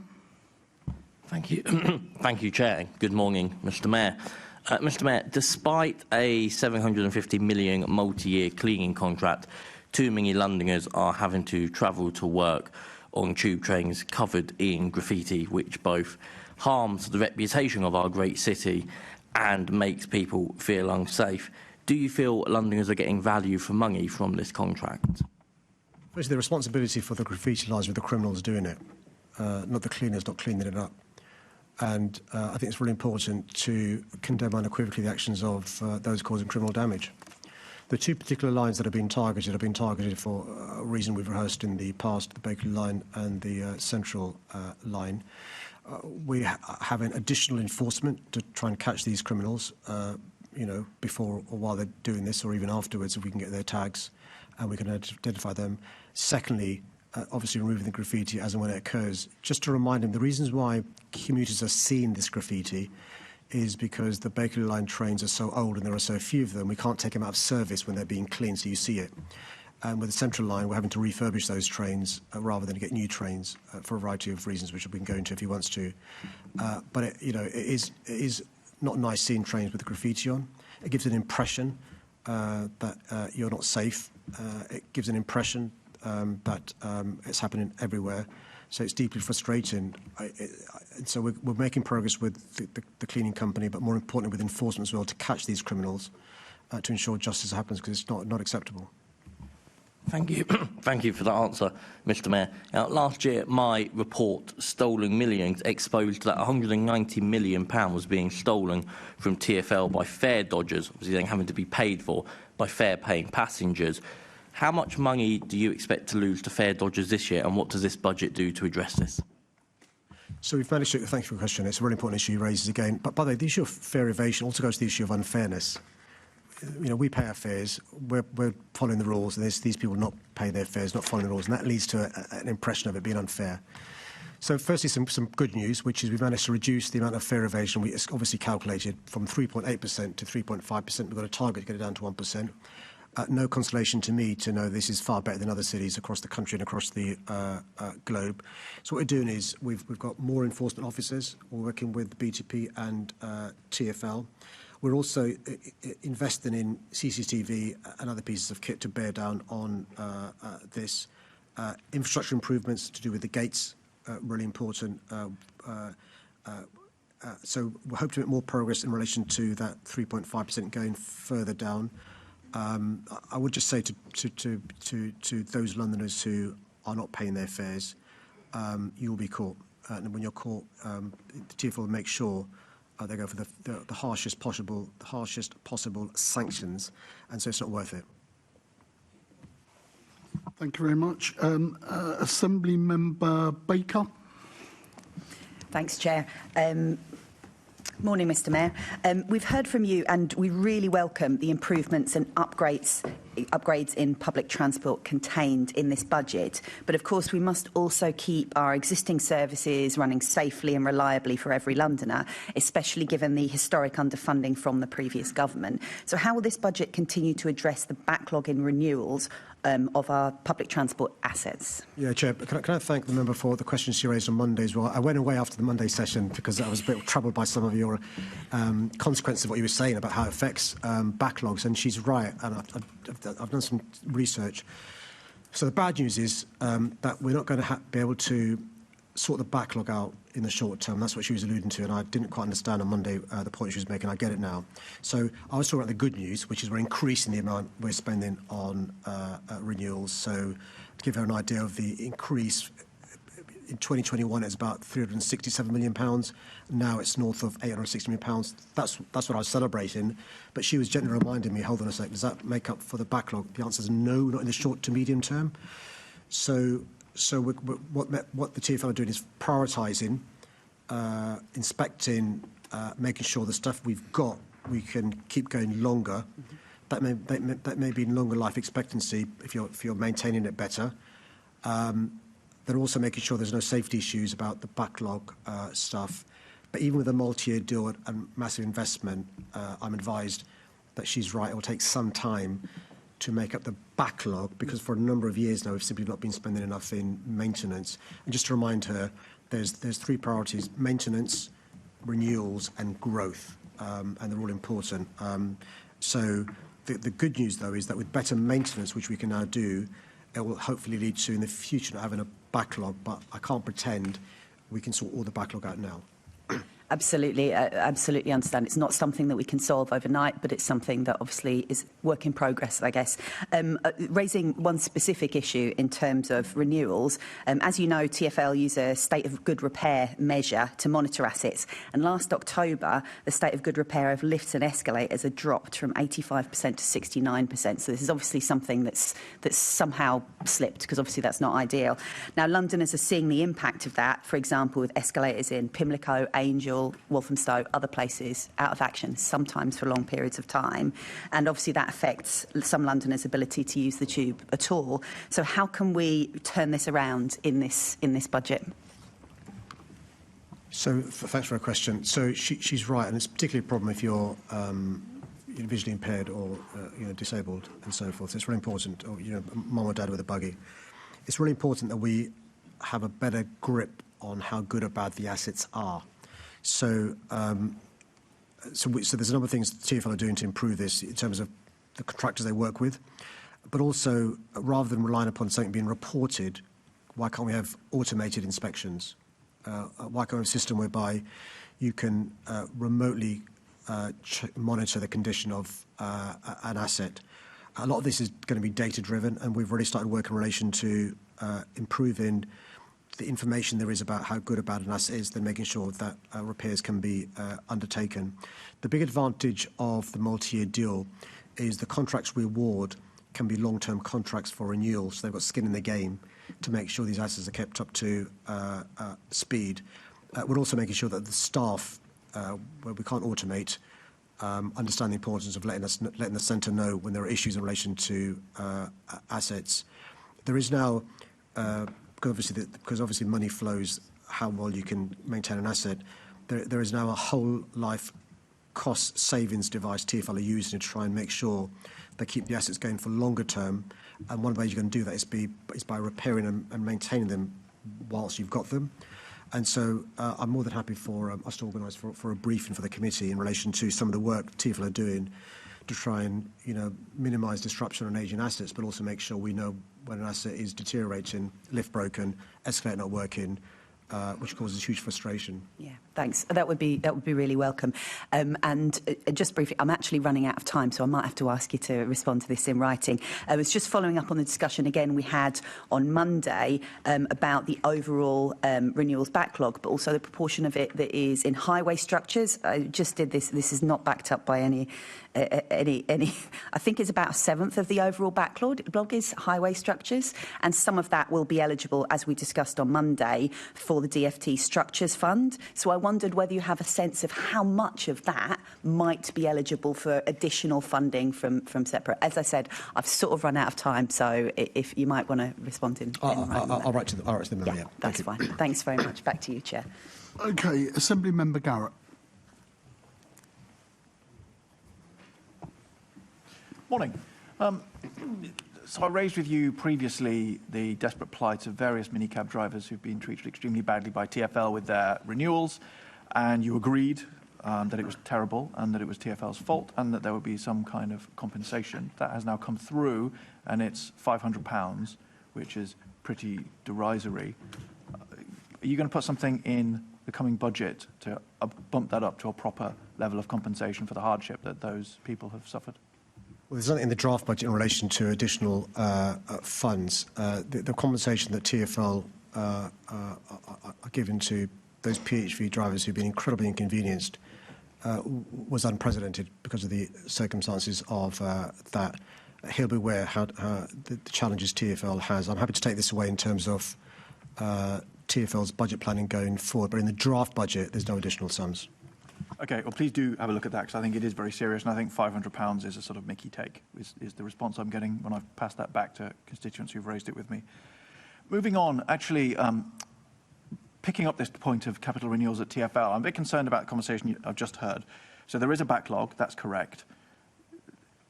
The issue is that TfL say that they need £1.1 to £1.2 billion a year to maintain the existing level, and they're only putting in £800 million in this budget.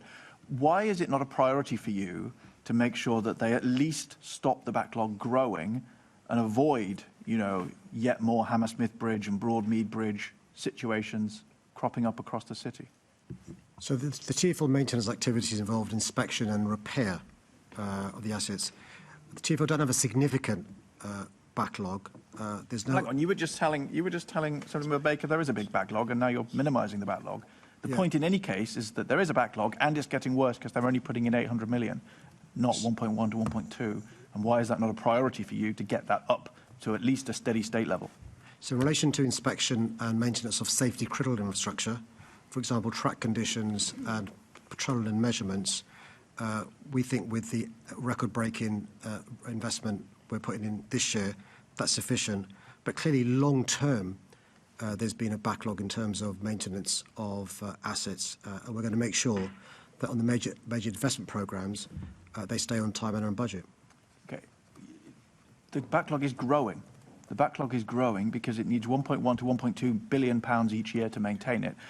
TfL are putting in 800 million. You seem quite happy with that, and you're not making it a priority. We've seen Hammersmith Bridge. It's an embarrassment. I don't want to go down the road of how we fix that. We don't want more of it to happen. Why is it not a priority for you? You know, you're sort of changing the subject slightly and quoting tangential facts. Why isn't it a priority for you to make sure that at least the network that we have is maintained in the state of repair that it's in now? Well, I think the members conflated an asset owned by council and an asset owned by TfL. One of the advantages of a multi-year settlement, the £2.2 billion over 4 years, is we can do long-term deals with companies and get better value for money. So what originally cost us £1 million, because of the long-term contract, will cost us £1- million. So we get the same work done with less money, and that's one of the things that TfL will be working on. Yes, there is a massive backlog caused by previous austerity, operating grant going, etc. That backlog's been dealt with, but I'm not going to pretend in the short term The backlog isn't being dealt with. It's getting worse, isn't it? Those are the figures. By having multi-year contracts, you can get value for money and get the same work done for less money to deal with the backlog. Yeah, I'm very concerned. This is an extremely serious problem, which is storing up problems for the future, and the Mayor is in denial. I will leave it there, Chair, but I'll be returning to this. Assembly Member Wilson. Thank you, Chair. Good morning, everybody. Faye, I'd like to pick up on our discussion from Monday regarding the balance between 2030 and 2050 target for net zero and the incremental cost that surely must have. I've seen your email as well, but I'm afraid that email really it's another non-answer, same as I get every time I've asked in various different committees. This administration has clearly made a political choice to shoot for 2030, going hell for leather over and above what our legal obligations in 2050 are. There must be a cost implication to that choice. But what I kind of feel from your email is, are you saying that you have a number, but you won't say what it is, or do you genuinely not know what that incremental cost is? Thank you, Alex, for your question. And as you said, I did respond to you by email. Effectively, the question is around what's the incremental cost between us aiming for 2030 rather than 2050. Just want to share that with members because they might not have seen that. Making sure you can hear me. And what it kind of explained to you is it's incredibly difficult to undertake this kind of calculation, which is effectively notional or fictitious about what we would have done in a different situation, and that's why it's been quite challenging to provide you with information. And there are lots of factors. For example, in some instances we'll be doing things because the business case clearly stacks up in that there'll be savings that you were making as a result of that investment. In some cases there will be things that we would have done anyway, and in actual fact by making those green options, we haven't kind of changed the investment. It just means it might be slightly different, but not significantly different. And there'll be ones where we might have chosen more major investments. And to compare that with what we would have done, which I don't have the figure for, is just very difficult for us to put a number on. So there isn't a number that I have that I'm holding back from you.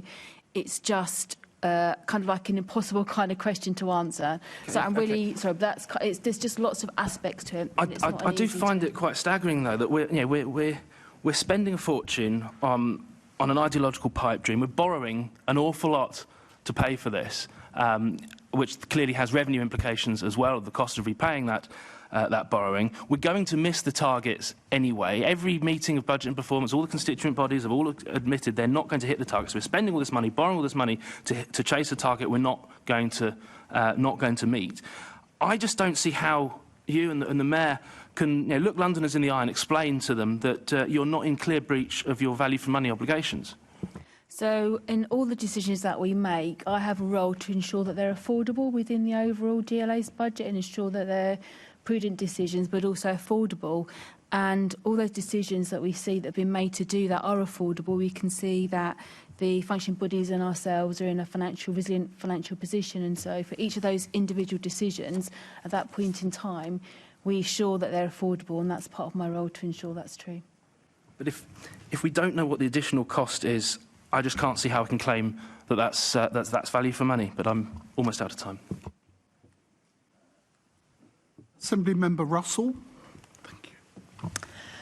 Thank you. A couple of weeks ago, Mr Mayor, we spoke about the Met Police no longer providing red route enforcement, so the PCSOs who used to do that work are being tupied over to TfL. TfL is putting the contract out to tender, so these staff face being privately employed despite years of public service. So in the final budget, will you find the budget and resources to keep these workers in-house at TfL, which is what they'd prefer? Between the draft budget and the final budget, we look at all representations made by not just members of the Assembly, but others as well, and I'll make sure that's one of the representations we take on board. Thank you. I think the union reps will be extremely glad to hear that. On Oxford Street, no, sorry, not Oxford Street. This is really bad. I've moved to the wrong piece of paper. Back to climate. TfL's climate budget has a figure of 1.1 billion as the gap in investment needed to deliver net zero by 2030 to achieve healthy streets. That means TfL has worked out how much change needs to be made to London's streets to achieve net zero. Now, I'm really concerned about busy roads and junctions, especially red routes, where people are still being killed and seriously injured. So can you give me a figure for how much of a gap TfL thinks there is on reaching Vision Zero by your goal of 2041? I'm sure my Chief of Staff will expeditiously try and find that figure if it exists. But we are, spending record sums on this really important issue for the reasons she's highlighted on previous occasions, which is it is still the case there are thousands of people killed or seriously injured on our streets. So the draft business plan published this week sets out details in relation to the work we're doing there. We'll soon be publishing a second iteration of the Vision Zero action plan, which will set out further details. I can't quantify in money terms what the impact is, and neither my CFO or Chief of Staff can find it either. So can I write to her in relation to that? If you could write to me on that, because if we're going to track TfL's progress towards Vision Zero, that's no one being killed or seriously injured on our roads by 2041, we need to know the scale of investment that's necessary so we can track your progress towards it. But in your final budget, could you prioritise any upside on business rates towards TfL and the boroughs to urgently make some of these junctions safer? So we already have a scheme in place in relation to working with boroughs and borough roads around the LIP funding. I'm talking about if you've got any extra in the business rates, will you put it towards that? Further representations been made on how we spend any additional money. Not that I'm saying there are going to be additional monies, but again, colleagues are invited to, as they always do this time of year, let us know about any ideas they've got, and we'll take them away as we always do. Thank you very much. Okay, we're now, if everyone's happy to move on, let's move on to questions around the London Fire Service, and the Assembly Member Polanski will lead off on that. Thank you. I want to ask about the issue of uniform and the fire brigade. There's issues with the supply, and there's the issue with changing requirements, particularly in light of wildfires and floods. So in your final budget, can you put further investment into PPE for the fire brigade to ensure provision of clean, safe and comfortable uniform so it's sufficient to minimise the risk for firefighters and help them work safely in all conditions? So can I thank him for raising this really important issue? So just to remind him that until recently, women firefighters were wearing uniforms that were clearly not fit for purpose. But also, until 2021, firefighters were using kit that simply wasn't fit for purpose for wildfires. And I could go on. So we've made sure, because of the additional investment, which some colleagues voted against in terms of the non-police precept, so all the non-police precept goes to the fire service. This year it's £5.13. about £19 million. That's used ostensibly on kit that he's referring to, skills, but also making sure there's a change that we've got to do in terms of culture and so forth, and I could go on. And so I can give him the assurance that we follow the advice from the Commissioner in terms of whatever kit he needs. And I've seen some of the new kit the fire service has got because of the issues he's raised. If there are additional issues that he's been brought to his attention that he thinks the Commissioner's not addressed, then please let me know. But I'd be surprised if there were, because both this Commissioner and the last one are assiduous in making sure that they've got all they need. We've tried to meet that. Thank you. I will do. Thanks, Chair. Assembly Member Bakari. Thank you. Very quickly, congratulations on your award of being Politician of the Year. But I would like to focus on culture change within the London Fire Brigade. As you know, that I've been talking about this a lot, and that's because Nazir Afzal's review found issues of institutional racism, misogyny and homophobia, and despite this, the London Fire Brigade has provided no data of anyone losing their job over this or getting any, upholding any of these issues in a serious way, which is why I'm asking that, are you going to allocate sufficient resources to deliver genuine change in the budget? And I also want to ask an additional question. You are funding Dr. Fairfield's independent follow-up to Baroness Casey's review to the Met. Why are you not commissioning the same level of independent follow-up for the London Fire Brigade in response to Nazir Afzal's report for 2022? I thank the member for a question and for taking such a big interest in this really important area, and for her comments about the award. So, just to remind her and colleagues, the previous Commissioner and I agreed to ask Nazir Afzal to do the report into the London Fire Brigade's culture. All the recommendations of the culture review were acted upon. There wasn't a recommendation from Nazir to ask somebody to come back in 3 years' time, as Louise Casey said in her report, which is what we're following through with Gillian Fairfield. And just to report back to in terms of the budget and culture, so our budget does mean that the Fire Brigade can invest in a zero-tolerance approach to bullying, harassment and discrimination. Our investment does mean there's now a functioning HR service, the right facilities in fire stations, particularly for women. The point raised by Senator Balansky, a uniform that's fit for purpose, and training, but also development that meets the requirements of a professional 21st century fire service. Our investment does mean redesigning and increasing training around management and leadership with values, behaviours and good conduct as key focus. Our investment does mean identifying and addressing systemic issues faced by staff. Just in these last 30 seconds, though, will you confirm that you will have a follow-up review? So, yes or no? It's a bit unfair to ask a question, what are you doing about something? I start answering the question, what am I doing about something, then I'm interrupted to ask a further question. I'll go to a further question, but it just seems a bit invidious to be asked a question, not being allowed a chance to answer it. We will act on all the recommendations made by Nazir Afzal.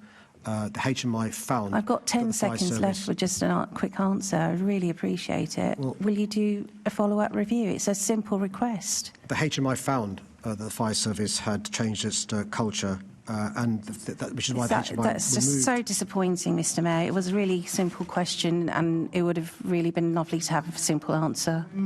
The Lib Dems are now out of time. I suggest you might follow up this outside this meeting. We're now moving on to Assembly Member Clark. Yeah, thank you for that. I mean, I was really pleased to see the HMI's follow-on report, which didn't suggest a further independent inspection, which I'm sure you will note in your reply. Just coming on to modern firefighter training. In response to the Grenfell Stage 1 report, the new training regime was heavily influenced by that report, as you will know, and this has been partly funded from reserves. Will your budget provide sufficient funding to continue this enhanced level of training for firefighters? Well, can I put on record my thanks to this Commissioner and the last one for the progress we've made in terms of the fire service. Give you the reassurance that we are invested in our fire service, and so we're making sure the fire brigade has the right equipment, has the right skills. In the draft budget, we've announced an additional, I think it's £8.9 million for the fire brigade for next year. A big chunk of that, I think 5 5 million is for modern firefighter training programme. And so this additional funding means that I can give you the reassurance that the programme can continue and move to the next phase. That's great news. And part of that training, though, is that London is facing new and emerging threats, as we know, both flooding and wildfires. Over last summer, how well do you think the LFB responded to those summer heatwave fires? And did the new training and equipment support the calls to wildfires? Yeah, thanks for the question. So not just the wildfires last year, but even when it comes to tall buildings. I mean, the response of the fire service, over the last few years has been remarkable. You'll see the comments from His Majesty's Inspectorate in relation to complex fires and how the fire service deals with it. And so we can see the smoke hoods we invested in being used. We can see the drones we invested in being used, the ladders and engines being used, the kit, the lightweight kit, because in temperatures north of 30 degrees Celsius with a fire, 40 degrees Celsius, having lighter kit, but it's also that's commensurate with PPE is really important as well. Having the right hoses when there's a wildfire is incredibly important. An issue that was found to be failing in Grenfell, radio comms, control centre, water shortages. So we've sought to address issues raised in the past, but also making sure we continue to evolve. She's right. Look, we've got to carry on making sure that our fire service continues to be even more professionalised as emerging threats occur. Wildfires, flash flooding, tall buildings being caught on fires and so forth. And obviously part of your work from City Hall is working with local authorities. How are you working with them to protect London residents against the threats of wildfires and flash flooding, as well as actually protecting firefighters themselves? Yeah, I mean, so it's a really important issue. So one of the things that Grenfell uncovered was the lack of confidence we can have in the built environment. The inverted commas stay put advice was no good because the building wasn't what the fire service thought it was going to be and so forth. So work with local authorities is incredibly important. Work with building owners is incredibly important. Working with developers for new builds is really important. Things like sprinklers and so forth. Simple things like councils and those who own properties, how they make sure that shrubs don't overgrow, that grass is maintained, that a building and its proximity to something that's potentially dangerous is really important. Flash flooding, giving advice to residents, to utility companies, to transport companies, how to make sure they can prepare should there be a huge downpour in a short period of time. I'll give you 2 examples of the consequence if we don't do this. I mentioned before, during the flash flooding in 2021, insurance companies paid out more than £200 million. During the heat waves, 400 additional deaths that otherwise would have occurred. So there's a consequence of not doing something, which is why we're invested in doing something. Thank you very much. Thank you, Chair. Okay, any more on this section? Okay, let's then, before we proceed, can I welcome the students from the Schools Council at Excelsior Academy in Hackney.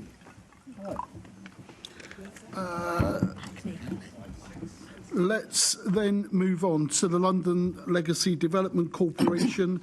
The first question is in the name of Assembly Member Desai. Thank you, Chair. Good morning, Mr. Mayor. Mr. Mayor, how will your LLDC budget continue to support the development of new housing and the East Bank Cultural Centre within the Queen Elizabeth Olympic Park? Well, can I thank you for his continued interest in this really important development. So the good news is we've now given back to councils planning. The LLDC was always going to be a temporary project. So LLDC is doing fewer things now than it was before in relation to its role. So the good news is around 1,200 homes have been delivered to date. Almost 40% are affordable. There are a number of phases still left to be done. He knows Eastwick Phase 3, Stratford Waterfront Residential, Bridgewater Triangle, Pudding Lane. So we're going to make sure we support the construction of those homes. A significant number will be affordable. In terms of the East Bank, it's incredibly exciting when you go there now.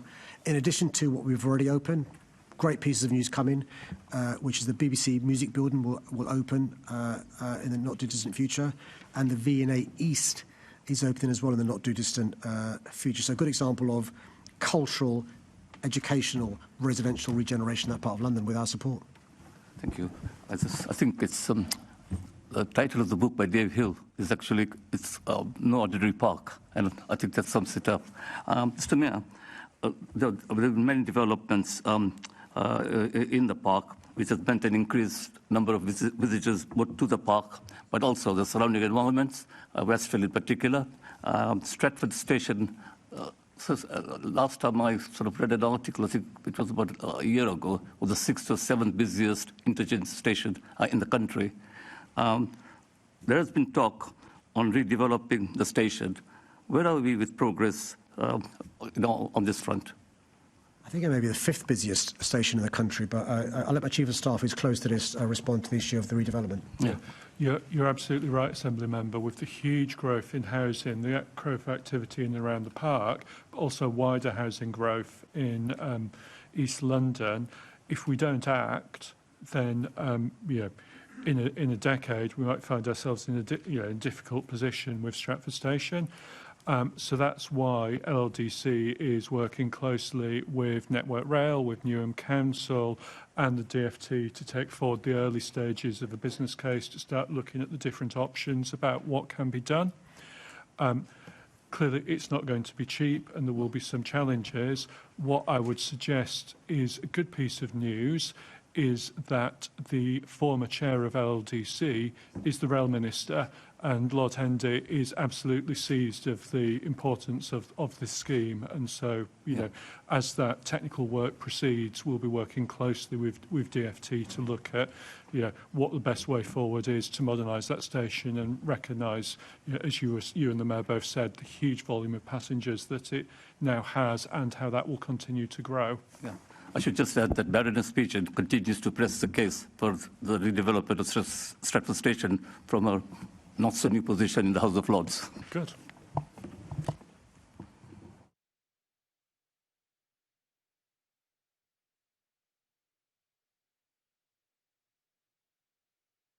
Just checking that no one else wishes to come in. Let's move on to Old Oak and Park Royal Development Corporation. And the lead-off person on this section again is Bassam Mahfouz, Assembly Member. Sorry, Bassam. Thank you, Chair, and welcome. Good morning. First of all, congratulations on putting forward a balanced budget. I appreciate that's never an easy task, but what is very clear from this budget is that it's also ambitious for London, and that is there is no other area that this is shown more obviously than with the whopping £73 million that you've allocated to support the capital investment in Old Oak Common and Park Royal as part of this budget, which will develop new homes and make sure that we get the infrastructure and regeneration that's needed to grow London in the right way. What would be your hopes, Mr. Mayor, come this time next year in terms of what that £73 million will have delivered on the ground? Just with my colleagues, he'll know this as somebody who lives near this site. This is the biggest brownfield development in London, and the potential is huge. One of the biggest in Europe, actually. And this is an incredibly long-term scheme in terms of when its original inception 10 years ago. It's always planned to take 20, 30 years for it to reach completion. But it's really important to recognise we're at an exciting moment now. I think more than 90% of the land we need to assemble for the next phase we've got, which is a fantastic achievement from the team at OPDC. We've also got a government that understands the importance of getting on with it. The tunnelling began this week up between Euston and Old Oak Common. If you remember, this time 2 years ago, the previous government cancelled a station at Euston, so we'd have had literally a rail line going just to the west of London, not to the centre of London. So a really exciting period now. We've got the land assembly well underway in terms of the major heat network. The big exciting stuff this year is going to be the procurement, the master plan framework, the procurement, so we can try and find a development partner. We need that joint venture scheme to get this scheme off the ground. In the meantime, we're carrying on in terms of the construction of homes, amenities and so forth. But I genuinely think you'll see over the course of the next 12 months the beginnings of what this will look like. Yeah, really exciting phase, and obviously with new leadership moving into that delivery phase of the Old Oak Common and Park Royal Development Corporation. We've also seen, as you've just mentioned, Finally, we've got a government that is ready to invest in terms of key infrastructure projects for our country, and we've started seeing that tunnelling through to Euston earlier this week. Because of the delays that happened under the previous government, is there risk in terms of the delivery timescales for OPDC? Good question. So one of the things that concerned me was because of the delays with the high speed. Firstly, you know, it's great there's a high speed going to Old Oak Common. Because of the delays, will that lead to problems with the development in terms of the brownfield site? So the short answer is we're not going to wait for the high speed 2 station to open. So we're going to make sure that we get progress now. The good thing is actually that site is quite well served by public transport as it is, in terms of Jubilee Line, Elizabeth Line, and so forth.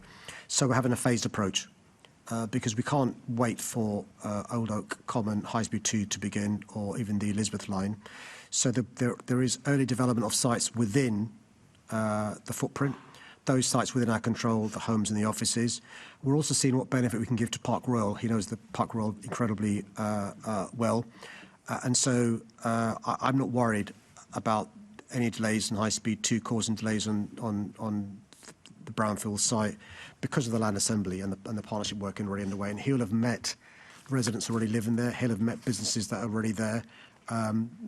They would demand we carry on going and not wait for High Speed 2 to open. That may well be mid-2030s. The good news is he'll have seen the homes completed, business supported. You'll see more of that going forward over the next period. And going back to major infrastructure and ambition, you've allocated within this set of proposals £400,000 to try and make sure that we move at pace to deliver on the West London Orbital, which would be a major investment in West London, in my borough, but also in Brent, in Hendon and in Hounslow as well. Working with the local boroughs who are also going to be stumping up some significant cash, how important is that money and the partnership that we see across West London in terms of delivering this infrastructure?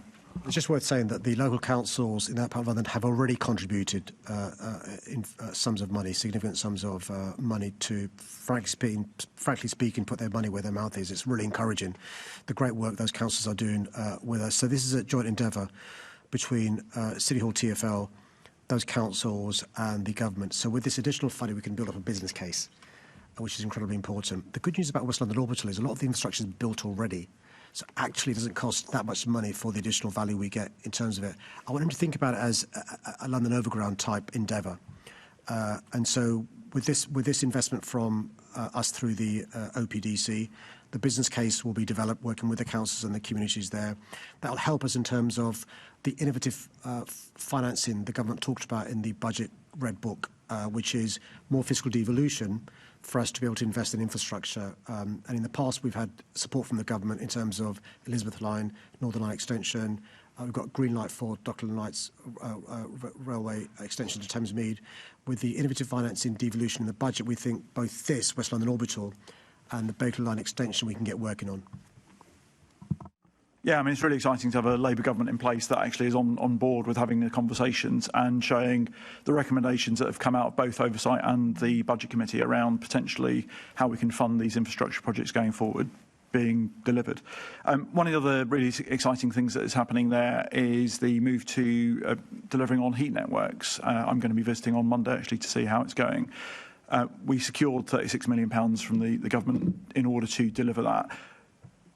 How important is it to be able to showcase what we can achieve there? Well, this, if we pull this off, it will be the first of its type in the country, which is using the sort of waste heat. So if you've got data centres and they've got cooling systems and they generate clearly heat. Can we use the waste heat in relation to a heat network to provide energy to the new homes that are being built? And so we can only do it with government support. We also need the support of Ofgem in relation to regulation around the cost and so forth. But this potentially is incredibly exciting. If we pull this off, it lays a blueprint for what we can do with the waste heat from other data centres, not just in this part of London, not just in London, but across the country as well. That's why it's so exciting. And that's also it's an integral part of the circular economy. And this is one of the reasons why it's so difficult to answer the question what additional money you're spending in terms of getting to 2030 net zero and stuff, because you're building homes anyway. You need to provide energy. So is this a burden, or is this actually being smart about circular economy? You know, and that's one of the reasons why I think it's exciting. Incredibly exciting, and I think one of the key challenges that we have, the previous government did not get to grips with, is we've got data centres left, right, and centre across West London. As you well know, they are producing excess heat, which is currently just being wasted, whereas actually it would be an absolute no-brainer for that heat to be going into homes and businesses in nearby streets. I know people put down the argument to be environmentally friendly and achieve net zero, but without a planet and without the right policies in place, actually we are missing fabulous opportunities, which we are seeking to put right now. I talked about some of the funding that we've been able to secure from government, and obviously the money that's been stumped up from local authorities. Do you believe there are other opportunities to secure further funding from government going forward on this site? Yeah, we're carrying working with the government. I think it's really good. It's really encouraging. You had a government minister at the first phase of the tunnelling between Old Oak Common and Euston. We tried for ages to get government interest, and we've not had so. Don't underestimate the importance of the procurement for a private sector developer. That's really important in terms of private sector funding as well. I think we've got to pump prime this site with public investment, decontamination, public transport, and so forth. But it's a joint endeavour between public and private, and we're already seeing some of the benefits. I think actually this will be something that we can all be really proud of in years to come. Really exciting place to be, and look forward to seeing how it unfolds. Thank you. Assembly Member Arani. Thank you, Chair. I'm genuinely excited about what's happening in West and North West London with the Old Oak Common development. And just from a transport perspective, it'll be the only place in the country where HS2 and the Elizabeth line and the West London Orbital all meet in one place.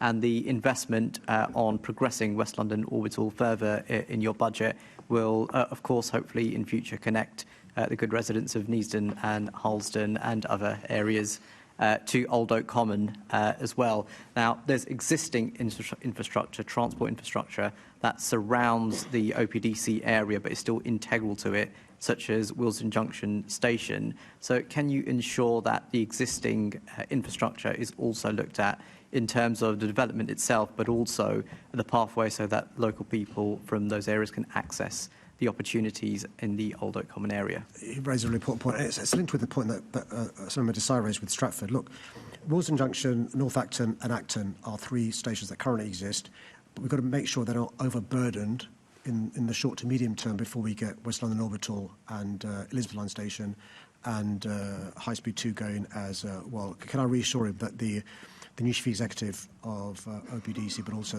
the chair, are working really closely with local communities, local councils, on a number of initiatives to make sure capacity keeps up with, the development, to make sure we don't inadvertently, cause problems for those stations that currently exist, or cause problems to those residents who are currently there as well. And so we're going to do it in a sensitive, sensible way. That may lead to increasing capacity, improving those stations and so forth. We're hoping if we get this right in the phasing, it won't lead to the things that he's worried about. Okay, we're now moving on to a new section of our budget deliberations, the Oxford Street Development Corporation, and the lead-off question is Assembly Member Boff. Mr Mayor, when you launched the OSDC, the leader of Labour on Westminster said, "We would rather this body didn't exist and we weren't here."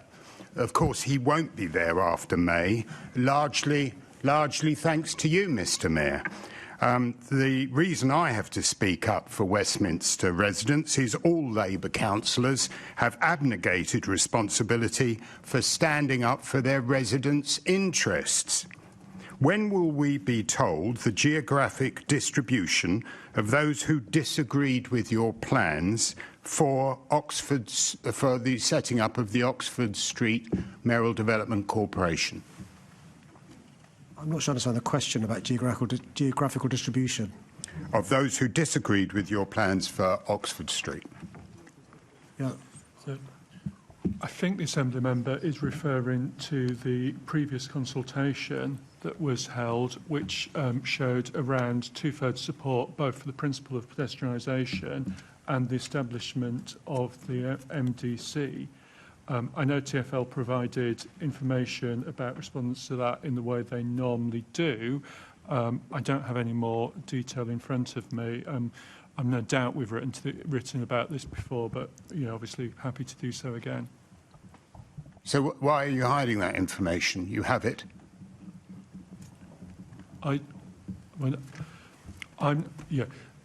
Consultation analysis is usually carried out for TfL by a third party who then produces a report. I'm not close enough to the detail to know what information actually is obtained as part of that process. Like I say, very happy to go back around to look at this again, and we can write to the Assembly member and reset out what the position is. I would rather suggest it's because you know what the data says, and that is that the Westminster residents opposed the imposition of the OSDC. I don't believe that's ever been said to me, no. In your plans in the budget, Mr. Mayor, you've said that even that after 2 years there is an £8 million budget gap in the OSDC finances. And you haven't given us an indication of how that gap is going to be filled.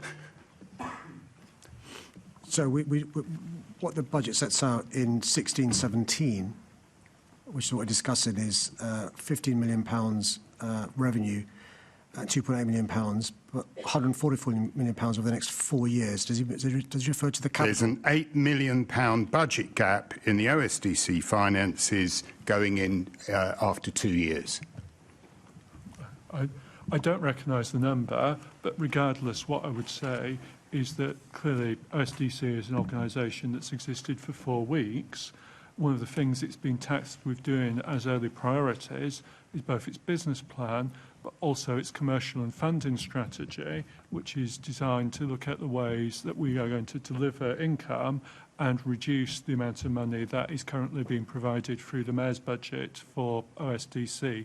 And that work is going to absolutely address the concern the member raises, even though I don't recognise the specific. So we've implemented the OSDC without having any idea whatsoever of how it's going to be carried out in the future.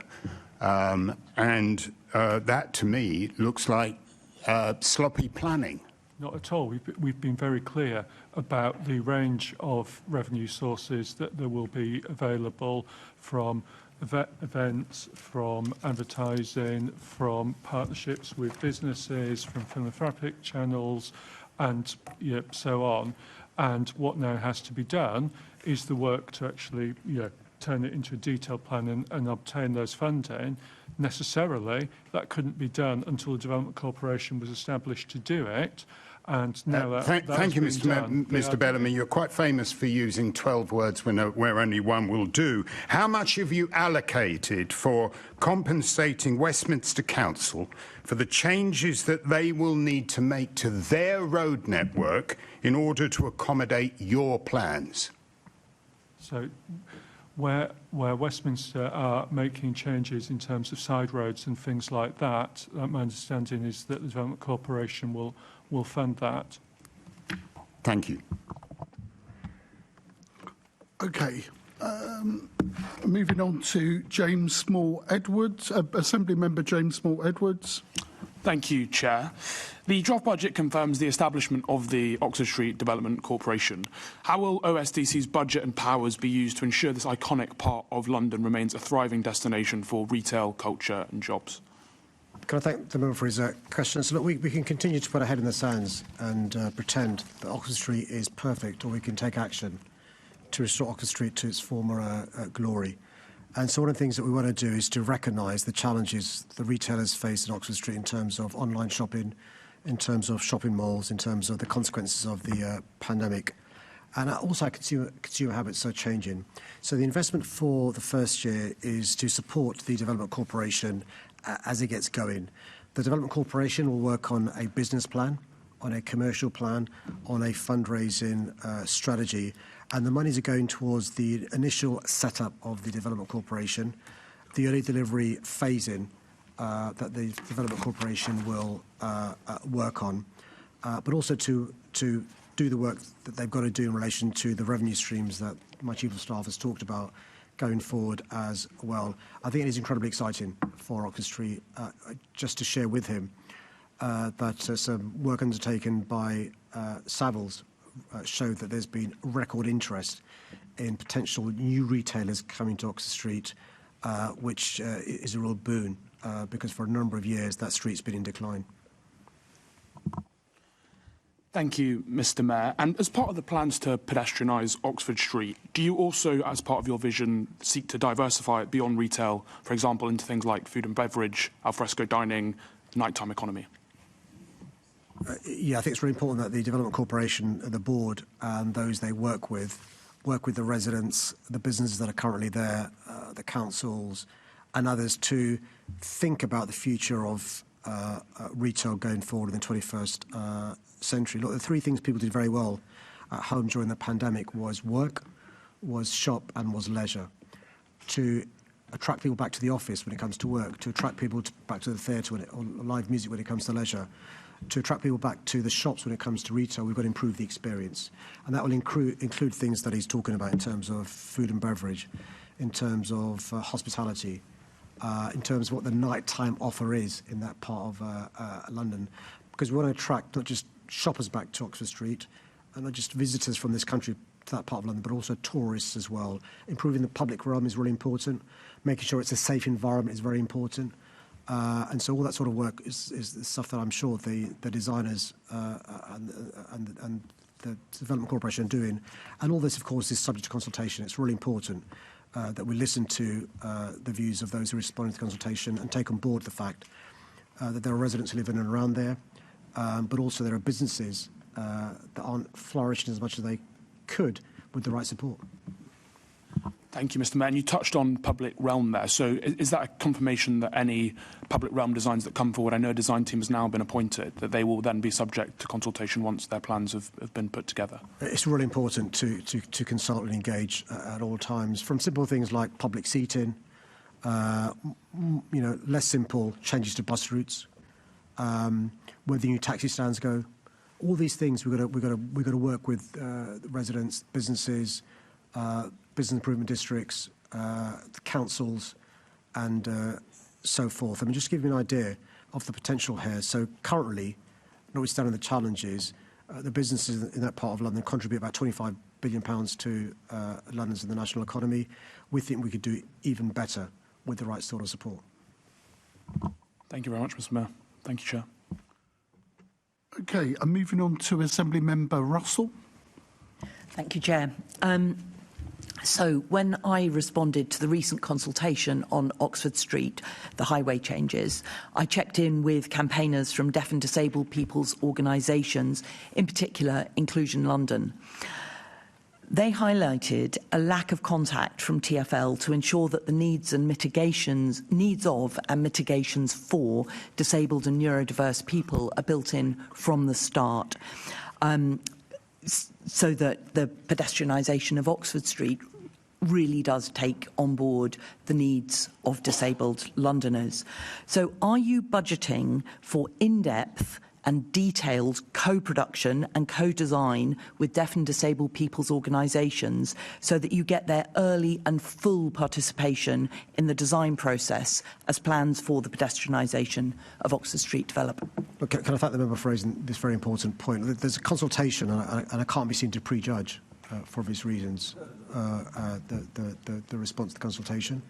What I can do, Chair, is to ensure that her comments, I'm sure they were in her response to the consultation, are reminded to TfL when it comes to her response. I think it's a process point. Co-production is different from consultation. Co-production is about engaging with deaf and disabled people's organisations early enough in the process that it doesn't add, you know, if you do it early enough, you don't add on extra expense into kind of retrofitting mitigations. So it's just making sure that those conversations are being held in a really meaningful way with those deaf and disabled people's organisations, and you've got the budget to do that. Yeah, Chair, can I endeavour to go away and make sure that the design teams respond to the points made by the member in terms of co-production and co-design? Thank you. And then I want to pick up on the funding points that were started off by Assembly Member Boff. We've seen in the past problems with private funding with projects like the Garden Bridge. Now, you're seeking lots of different forms of funding for Oxford Street, from advertising, events, commercial partnerships, planning fees, external contributions and philanthropy. So how will the newly formed Development Corporation avoid the risks that are associated with those multiple private funding sources? I think I've been more offended than comparing this project with the Garden Bridge or me with the previous guy. But I can reassure her, I'm not on a folly of my own in terms of this like the previous guy was in terms of the Garden Bridge. We've made sure we work with key groups in relation to this endeavour, not just the councils and the residents and the businesses, but also getting expertise in relation to how we can do this. And that's one of the reasons the composition of the board is what it is in terms of the quality of the board, but we'll also diversify potential revenue streams for this project as well to make sure that we have the revenues coming forward, and we've underwritten it with support from City Hall over the next 4 years, which is really important. Okay, can you also confirm that the interests of deaf and disabled Londoners will be kind of accounted for in all those multiple funding sources as well as the sort of main project? We will make sure we work closely with the groups that she rightly is reminding us to work closely with. Thank you very much. Thank you. Assembly Member Garrett. Hello. So what housing targets will Oxford Street Development Corporation have? And secondly, do you envisage it as a permanent feature on the landscape, or is it achieving this task of pedestrianising Oxford Street and then winding up and closing down? So we always keep those sorts of things under review in relation to the future of development corporations and so forth. But we've seen with both LLDC and OPDC quite a long life for the development corporation. That's what the legislation provides for. The board is set up with representatives from both Westminster Council and Camden Council on the board. Clearly, they're the two planning authorities. So far, there's been no consideration being given to the issue of housing targets or housing. The focus has been how we can make progress in relation to the Oxford Street. But he's right to remind me, and I'll make sure the board are reminded of the same points he raised on Monday, which is clearly there is housing currently on top of some of those retail, but he'll be aware that actually one of the retailers, John Lewis, in the past has talked about diversifying properties and so forth. So I can make sure the comments he made on Monday and the comments he made today are passed on to members of the board on the Development Corporation. Thanks, Chair. Colleagues, we've now reached the end of the question and answer session. Thank you to the Mayor and the officers for answering our questions today, and please feel free to leave the chamber, and thank you very much. I would like to propose to the Assembly now adjourns for an hour and 15 minutes and return at 1:35 before continuing with the remaining business on the agenda. When we return from the adjournment, Assembly members may propose amendments to the Mayor's budget and any budget-related motions. Copies of those are formally provided at the point they are moved. Therefore, papers will be circulated in the chamber once we return from the adjournment. However, if groups wish to share them informally in advance, they are welcome to do so. Are Assembly members in agreement with the adjournment? Thank you.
Welcome back to the London Assembly draft budget plenary meeting.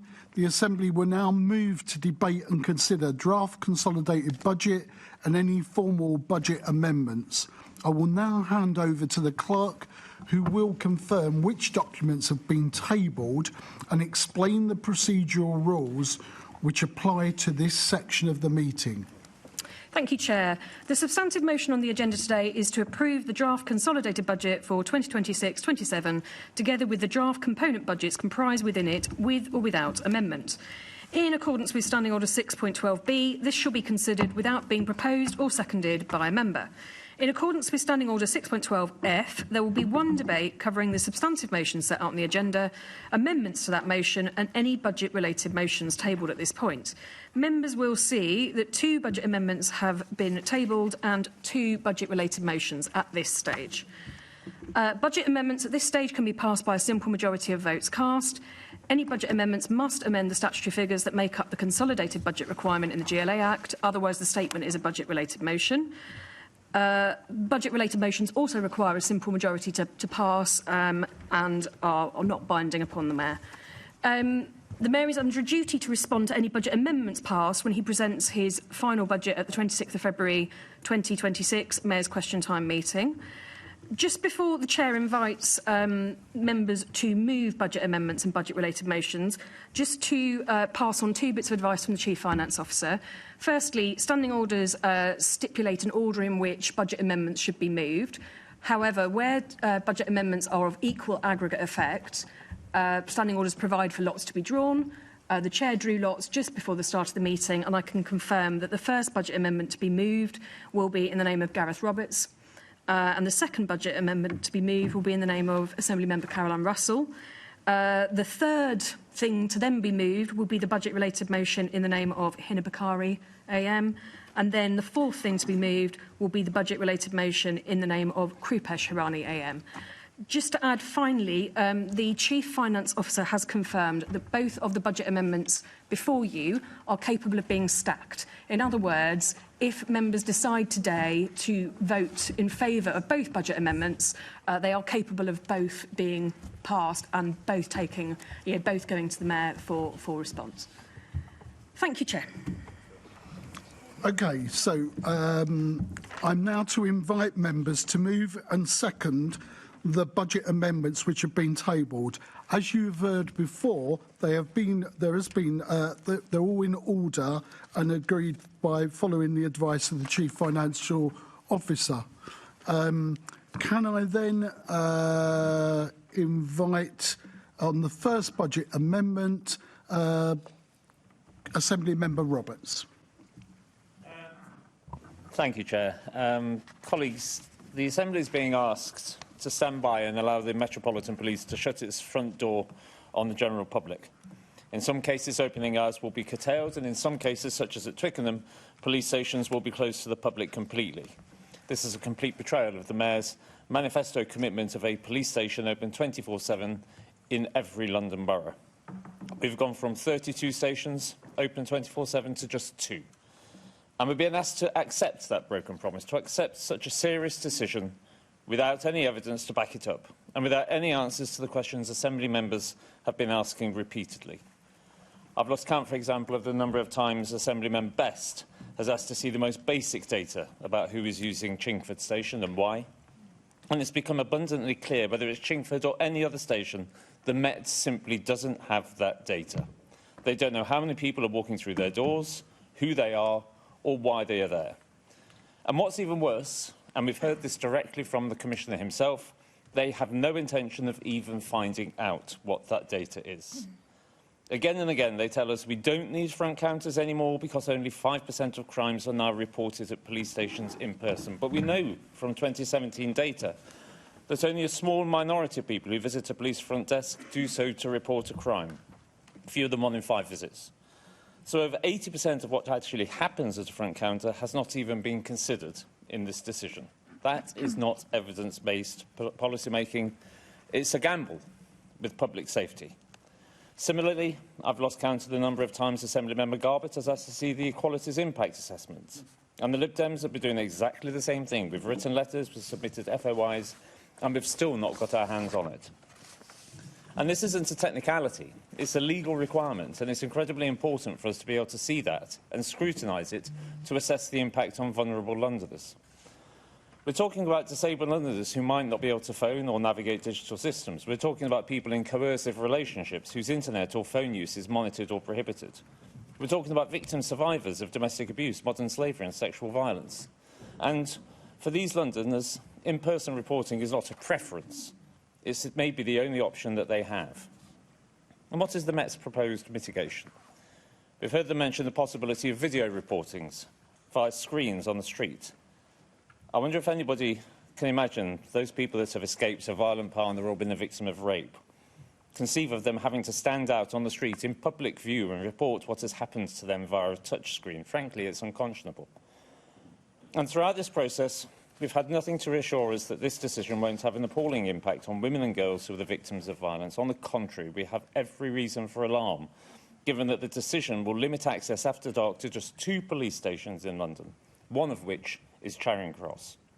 We all saw the Panorama documentary and how appallingly women were treated there. So how can we possibly still proceed with that as a plan? The answer is that we can't. And this is one of those rare moments where every single party representing London is in agreement. In November, we passed a unanimous motion to reverse this decision. So this is our chance to use this amendment to give that motion some teeth, to hit pause on all the reductions and closures, give us time for proper analysis and real scrutiny, and for a full, transparent consultation where the public can have their say. As I mentioned, this is something which we have broad unity on. Everybody voted in favour of the motion. I've mentioned Assemblymember Best before. I've mentioned Assemblymember Garbett. Assemblymember Ahmed has stressed the need for a full public consultation to seek the views of Londoners and how this might impact the communities the Met is trying to rebuild trust with. She also talked about how they're a lifeline. Assemblymember Hirani has expressed deep concern about the impact the decision to close Harrow would have on local policing and public access. Assemblymember Desai has talked about the devastating impact the closure of a 24/7 police front counter at Bethnal Green would have, and the symbolic value of a bricks and mortar place to go to, particularly for older people, those with disabilities and people for whom English is not a first language.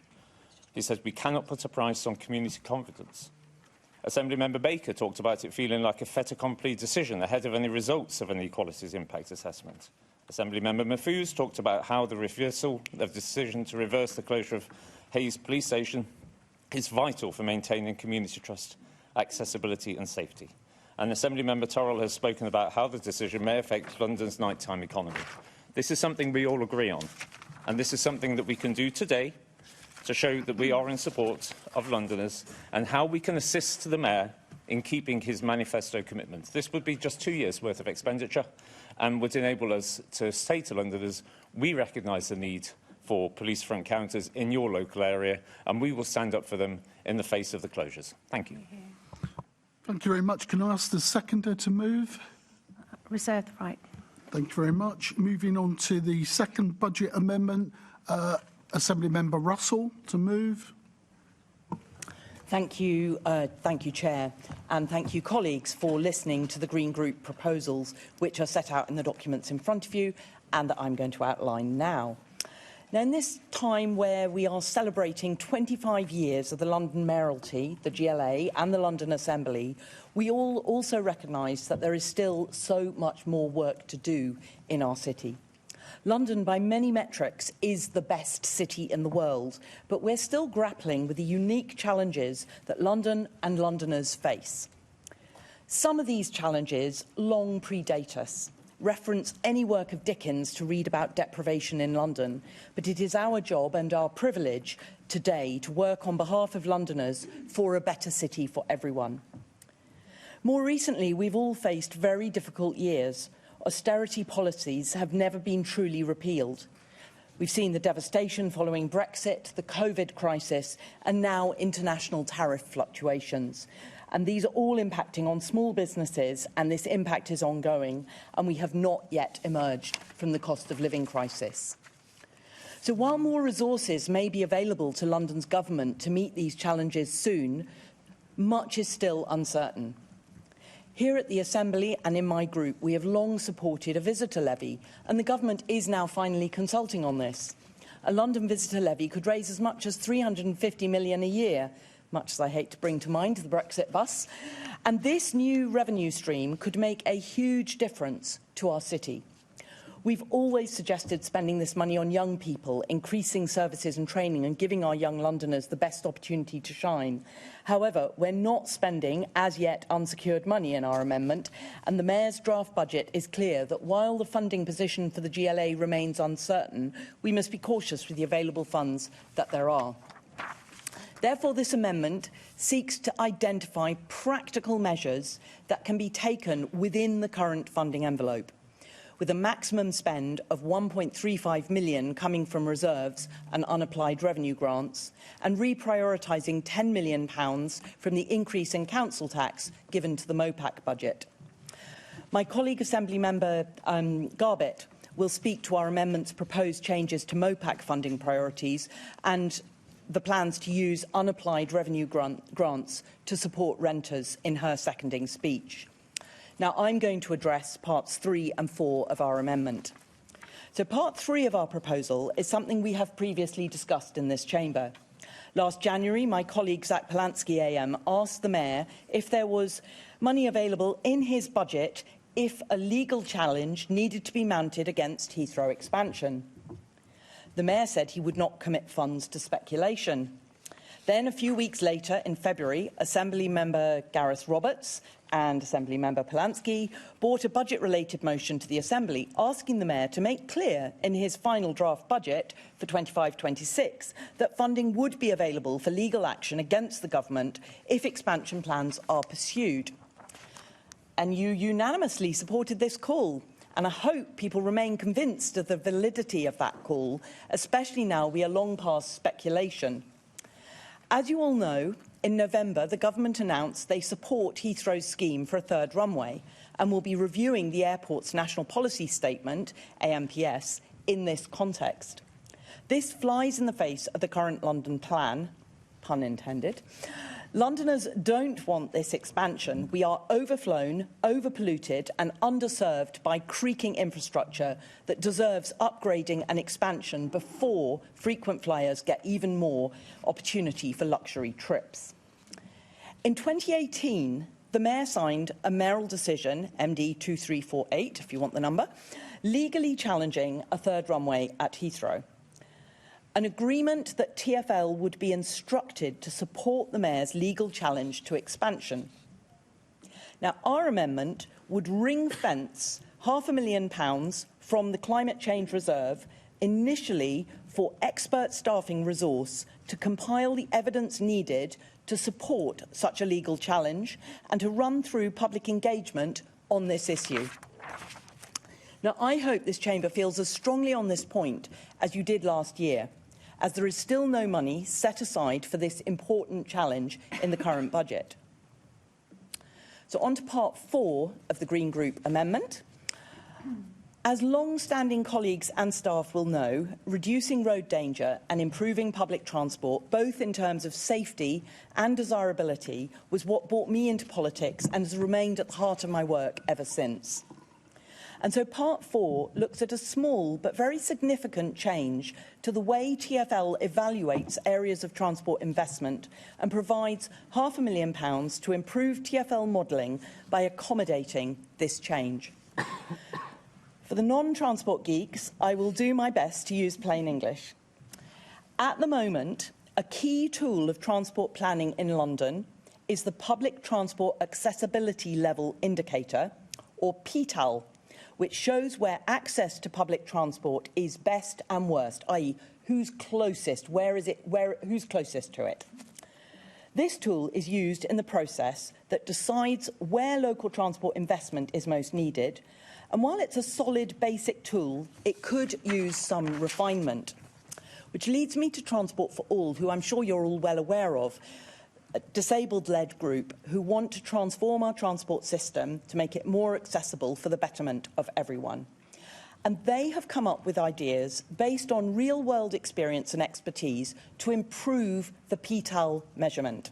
They've proposed a new measure with exact metrics the APTAL, or accessible public transport access level. So, i.e., how accessible are these bits of public transport that are close to where you live?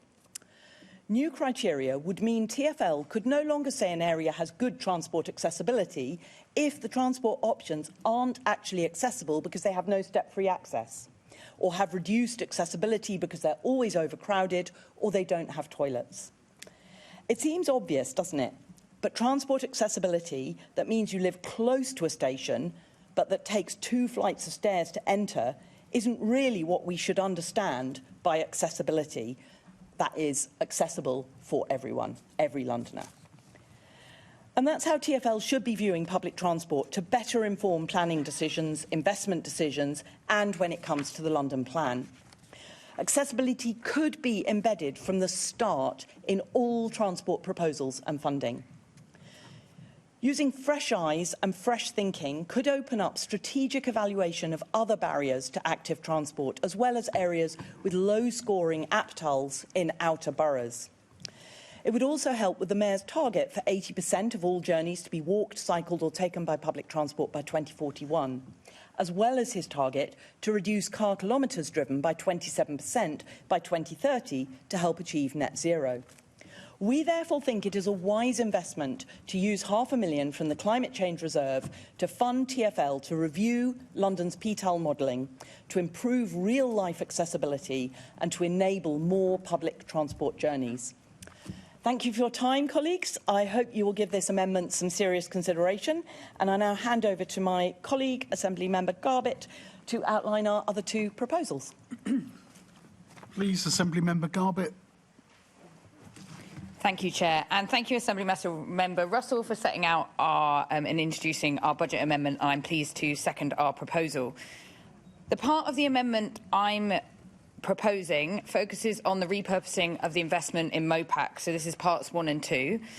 If we're serious about keeping Londoners safe, we must invest in prevention, addressing the root causes of harm rather than relying mainly on enforcement and surveillance.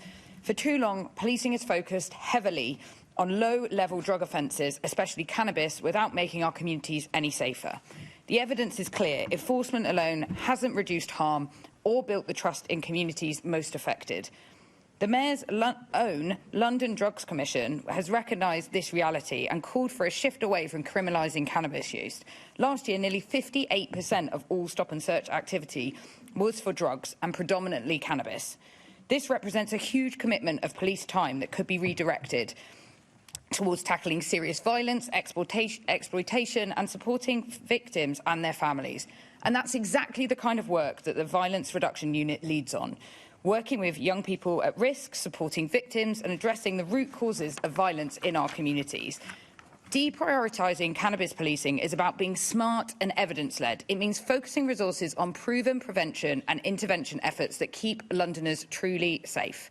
This amendment puts prevention first, prioritising support for those most at risk and ensuring funding goes where it makes the biggest difference. That's why I'm proud to support it. This part of our budget amendment would be funded by the reprioritising of the increase in the council tax allocated to the MOPAC budget. This puts £5 million of extra funding identified by the Mayor into youth services and provides an extra £5 million to funding to MOPAC for the very important services that they commission. Next, I want to focus on renters.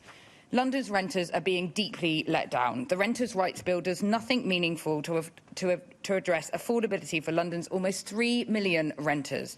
And we know how difficult it is for renters in London. Communities displaced, people leaving the city, increase in homelessness, families leaving and schools closing. We know the long-term solution is more council homes, but in the short term, we need to bring rents under control. Organisations like Acorn and London's Renters Union fight for Londoners every day, helping people understand their rights and holding landlords to account.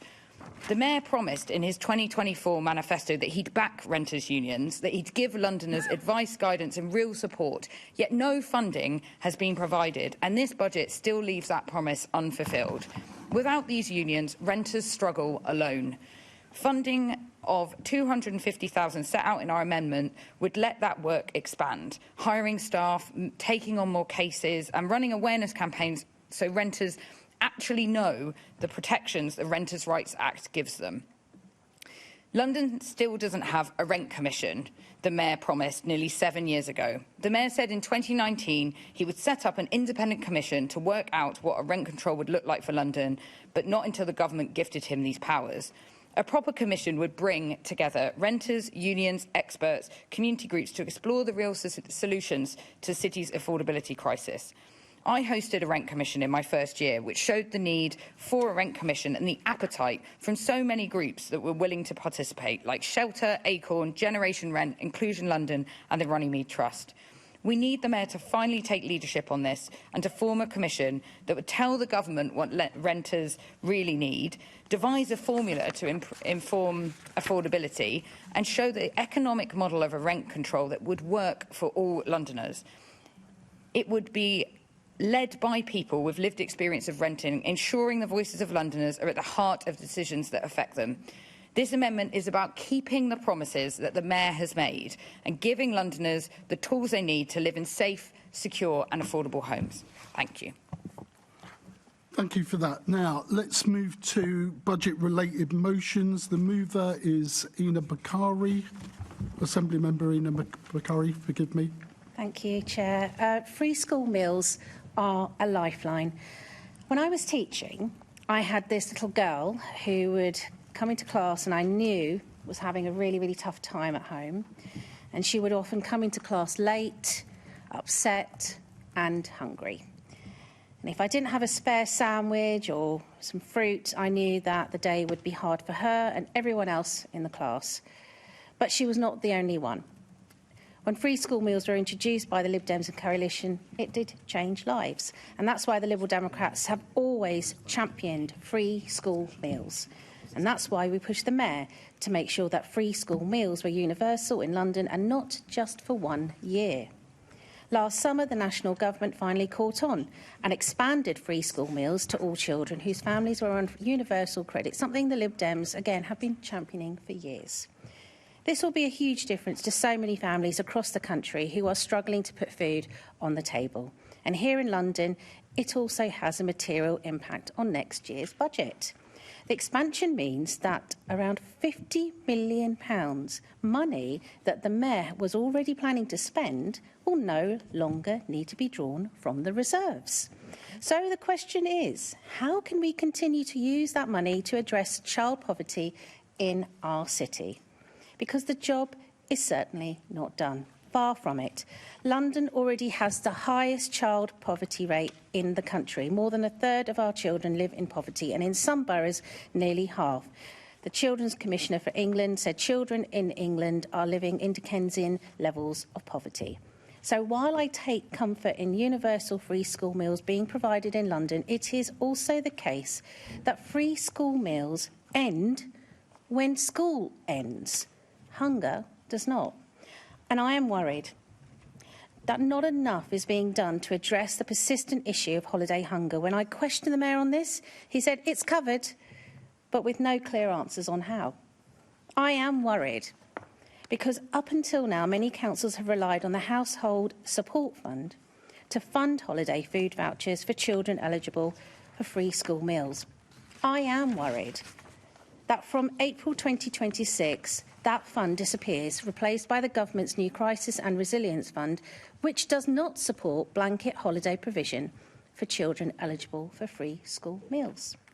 So, at the very moment where the councils are losing a key tool to prevent holiday hunger, the Mayor is about to stop needing £50 million a year that was previously being spent on feeding children.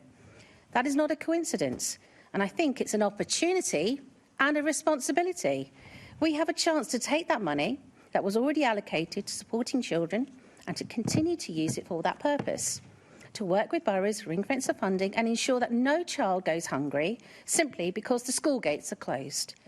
This motion is also asking for transparency, regular reporting to the Budget and Performance Committee, because this Assembly has a duty to scrutinise how public money is used, especially when children's well-being is at stake. Some may say that these are reserves, they're for emergencies, they're for fiscal resilience. And I agree, reserves matter. But I also know that families are struggling just to survive and that child poverty is at emergency levels. There's no time for complacency. And that's why this motion asks the Mayor to continue to show leadership on tackling child poverty and ensure that progress on free school meals is not undermined by the inaction on holiday hunger. I will never forget the look of that little girl in my class when she ate my sandwiches in the class. It filled her tummy, but it gave her hope that someone cared. And let's show London's children that we care. Assembly Member Roberts to second. Can I reserve my right to speak, Chair? Okay, moving on to the second budget-related motion in the name of Assembly Member Krupesh Irani. Thank you, Chair. Now, the Mayor was elected on a platform to make London a fairer, greener and safer capital for everyone, and his proposals at the moment for the draft budget continue to build on that platform in 26-27. But there remains great uncertainty at the moment over the total amount of funding that's available in the Mayor's budget due to the changes in way local government finances operate, but also because of mainly, we heard in the first session, on business rates and universal credit. So we look forward as a Labour group to the final figures being confirmed next month, and any additional monies that may be available.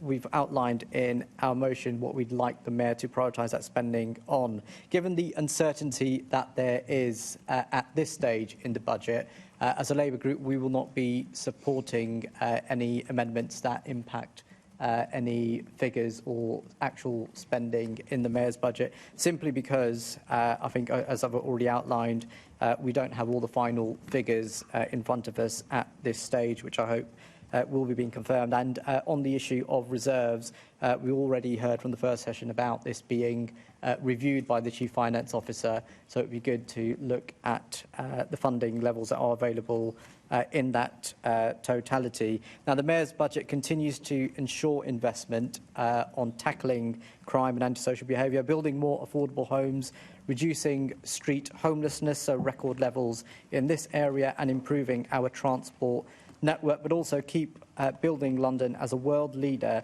in tackling air pollution and the climate crisis. On policing, we support the Mayor's ambition to bear down on crime, and we know that keeping Londoners safe is a priority for the Mayor as well, and that's why we are seeing the difficult decision to increase the GLA share of council tax to provide crucial funding for not only just the Met Police but also for the fire brigade as well. The Mayor has more than doubled investment in policing from City Hall to help tackle crime, investing a record-breaking £1.22 billion from City Hall funding on policing, and this comes after 14 years of significant real-term government cuts from 2010 to 2024. So the provisional settlement, which for 26-27, has seen an increase in £111 million compared to the equivalent figures of 25-26. But we know that the Met has planned for we're planning for budget spending, and this is 23.4 million, still short of what the Met was planning to spend. So that's why the Met Police is one of the main areas that we've identified, if money is available at the final stage of the budget, that this should be a priority for the Mayor as well. And we know that there are ongoing discussions in terms of national and international capital cities grant.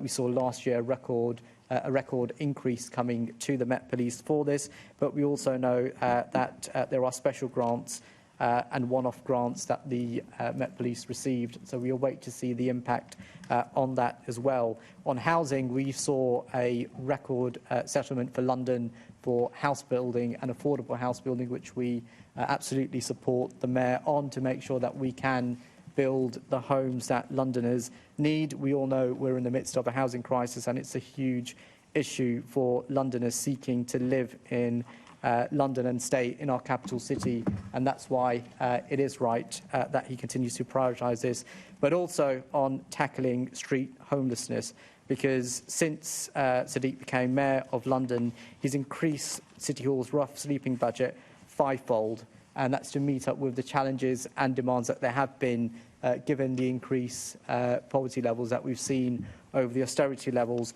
but he continues to invest in it, which turns me to transport, which is one of the other areas that we've identified for priority spending if the funding does become available at the end of this process. Now, we've seen some great changes in our transport network, seeing what's proposed as well, with more Superloop routes planned and under consultation at the moment. It would be great that if we could realise those routes in London as well. The new rolling stock on the Piccadilly line, which we're also expecting as well, and the number of zero-emission buses that are on London's road as well.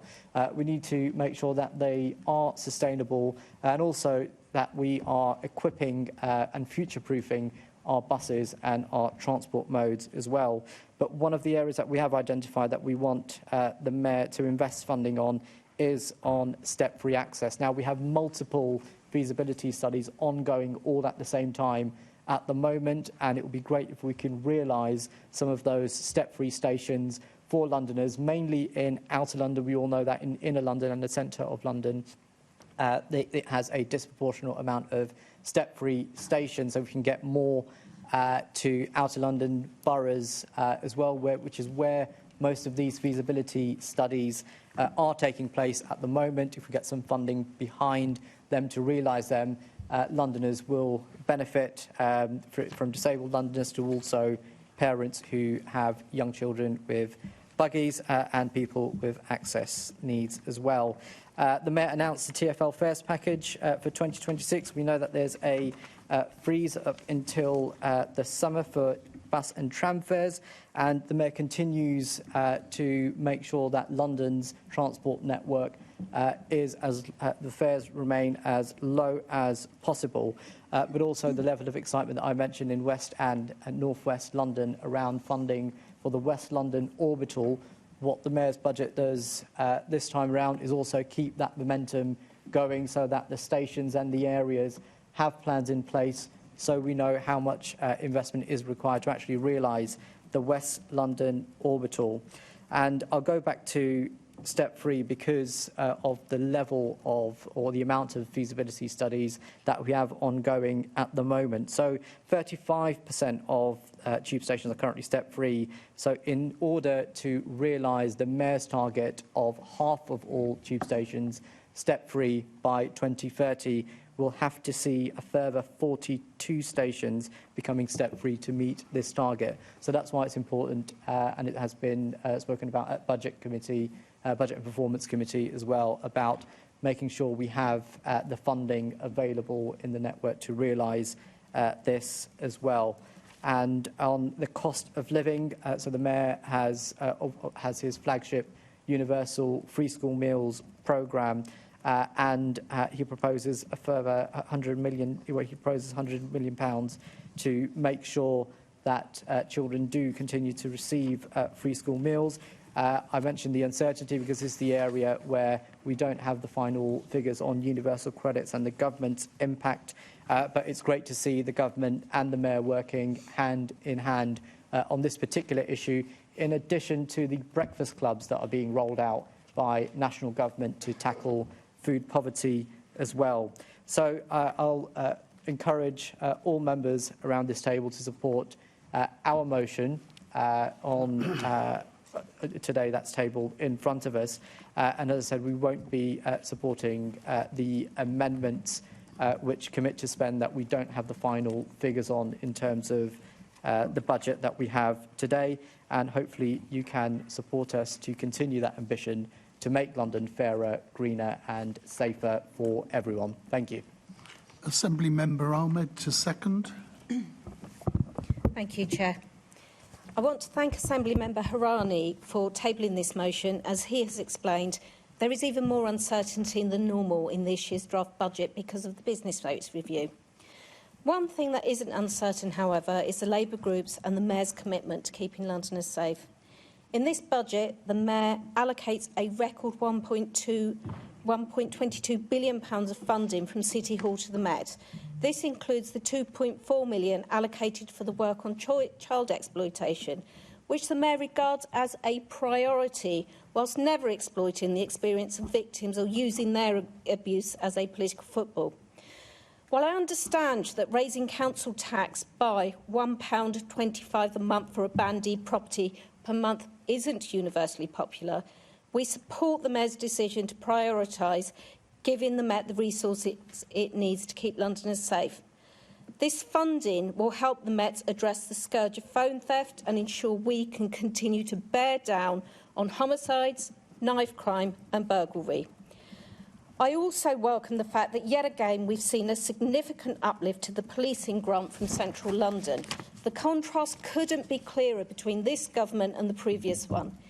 In its first year, the Labour government gave the Met £231 million compared to the £44 million given over the whole of the preceding 14 years by the previous Conservative government, which was, in real terms, a £1.2 billion cut. Similarly, the Mayor has doubled his share of funding to the police since he was first elected. We're already seeing the fruits of this increased investment, with violent crime falling and the capital having the lowest homicide rate on record. Of course, one violent crime is one too many. But I'm sure the whole Assembly welcomes the progress that's been made. As Assembly Member Hirani has outlined, it may turn out there's more funding available by the time the Mayor publishes his final budget. This motion calls on him to consider using any additional funding to support the Met and ensure TfL has the funding it needs in line with his priorities for London. I do urge the Assembly to support this motion. I now turn to Assembly Member Bakari's motion on holiday hunger and food support. Feeding hungry children is one that I have long championed. Sadly, however, the motion doesn't acknowledge that the Mayor already funds free holiday meals through the Holiday Hope programme, a provision that's much used and appreciated by London's families, alleviating the scourge of holiday hunger. And I'm also somewhat surprised that the Lib Dems, the enablers of austerity during the coalition government that pulled millions of children into poverty, have not acknowledged how this Labour government and the Labour Mayor have worked to alleviate that poverty. The government funding for the holidays, activities and food programmes and the new Crisis and Resilience Fund now have a better multi-year settlement, allowing councils to plan services in a way that they weren't able to before. The notion notes removing vouchers, but Cash First is supported by advocacy groups that represent individuals impacted by poverty, which includes the Trussell Trust, the Child Poverty Action Group. People know how to spend money on their own families without a council officer deciding which kind of vouchers to issue. The government announced in December that the Holiday Activities and Fun HAF programme is being extended by 3 years. This isn't mentioned in the motion at all, and this may have been missed by the Assembly member, and it kind of makes this motion somewhat obsolete. The Crisis and Resilient Fund combines the Household Support Fund and discretionary housing payments together and gives a 3-year commitment to give council stability in planning. The amendment would benefit families on low incomes, but the Mayor's team have already indicated that they're returning the approximately £50 million a year saved to reserves. The Mayor's free primary school meals were previously funded from reserves, but can now be put to a stable footing because of government increases in funding free school meals for families getting universal credit. On the basis of these facts, the Labour group will not be supporting this motion. Thank you, Chair.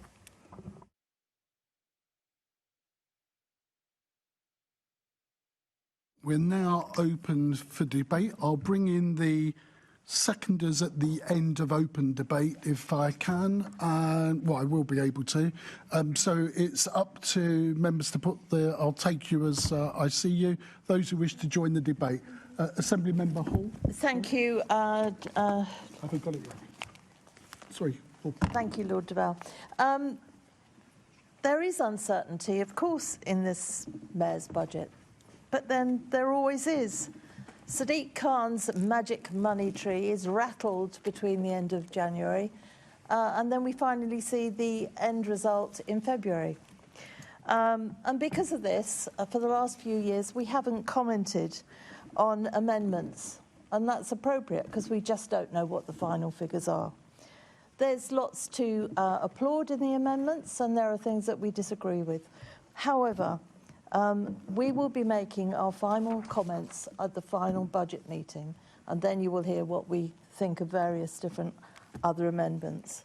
Thank you, Chairman. Assembly Member Lord Bailey.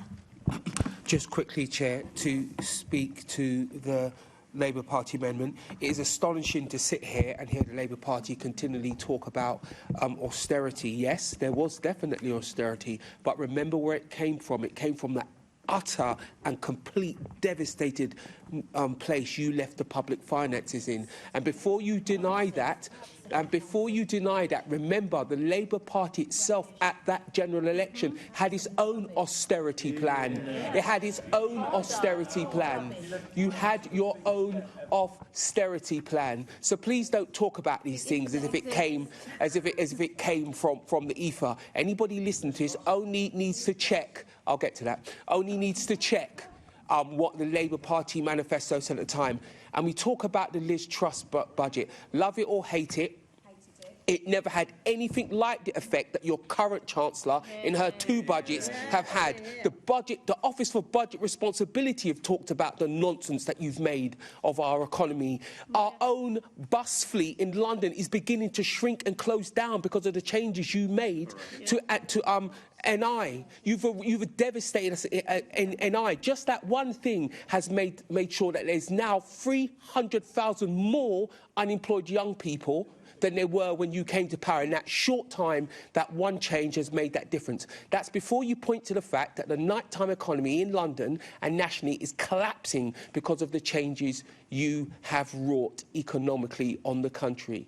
And when you talk about cuts that you make, you use the words tough choices. When anybody challenges what you say, you talk about they're talking London down. We have to challenge what you say because you keep repeating things in order for them to somehow magically become true. To be clear, if you want to help the poorest people in this country, you put the money back in their wallets. That's where you put the money, back in their wallets, in their purse, in their family finances. I've been a youth and community worker for over 3 decades. While free school meals are greatly received, no poor family would take those meals before they take the money back into their central budget where they could be responsible for looking for their own children. That's how you strengthen families. So anybody watching this today who hears the Labour Party talk about the mess everybody else is make, let's talk about where we started and where this disastrous Chancellor is taking us currently.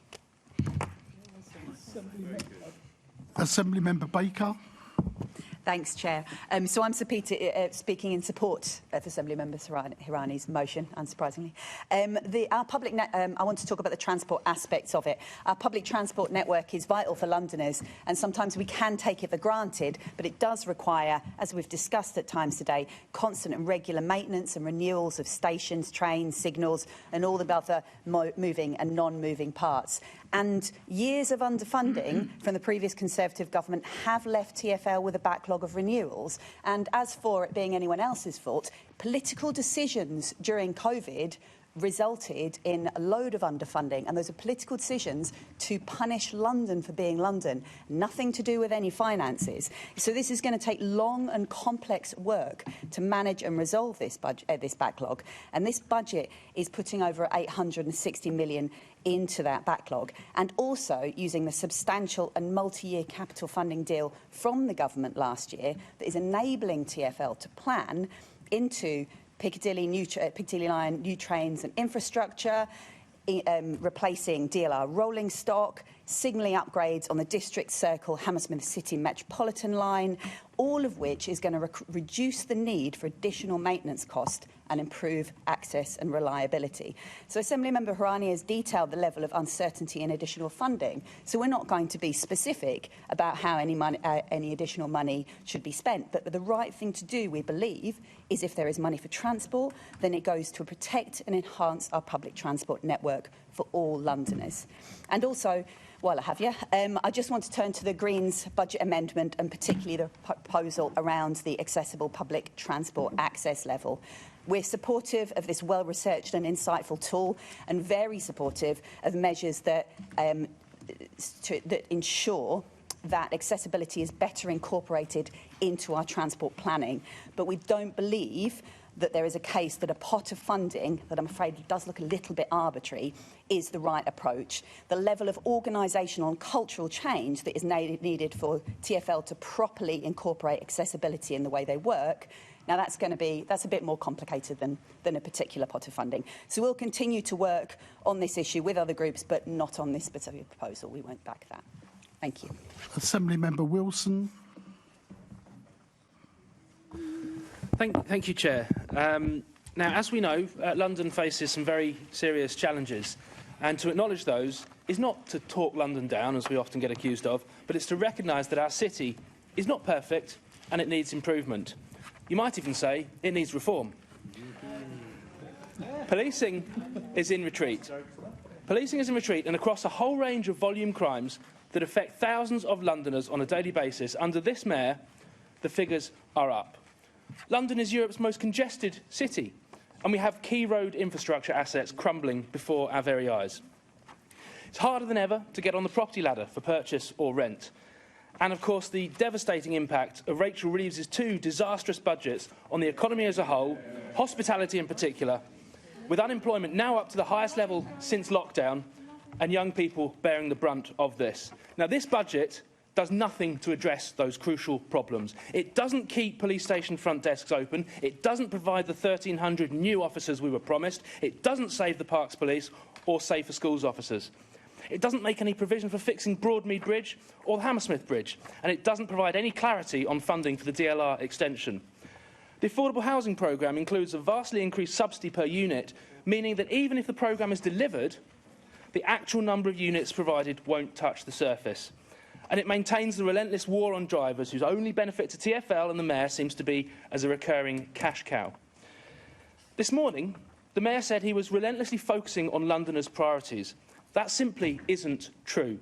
Don't just take it from me and the doors I knock on every week. Helpfully, we have the GLO's own YouGov polling, which asks Londoners every month, which of the following policy areas do you think should be the main priority areas for London? 59% say tackling crime and making London safer, just 9% say tackling climate change. The same poll asks which policy areas do you think the Mayor is prioritising, and just 13% say tackling crime. There's a shocking mismatch here, and Londoners know it. Now, I make no apology for highlighting the bloated scale of the climate budget and the ideological overzealotry involved.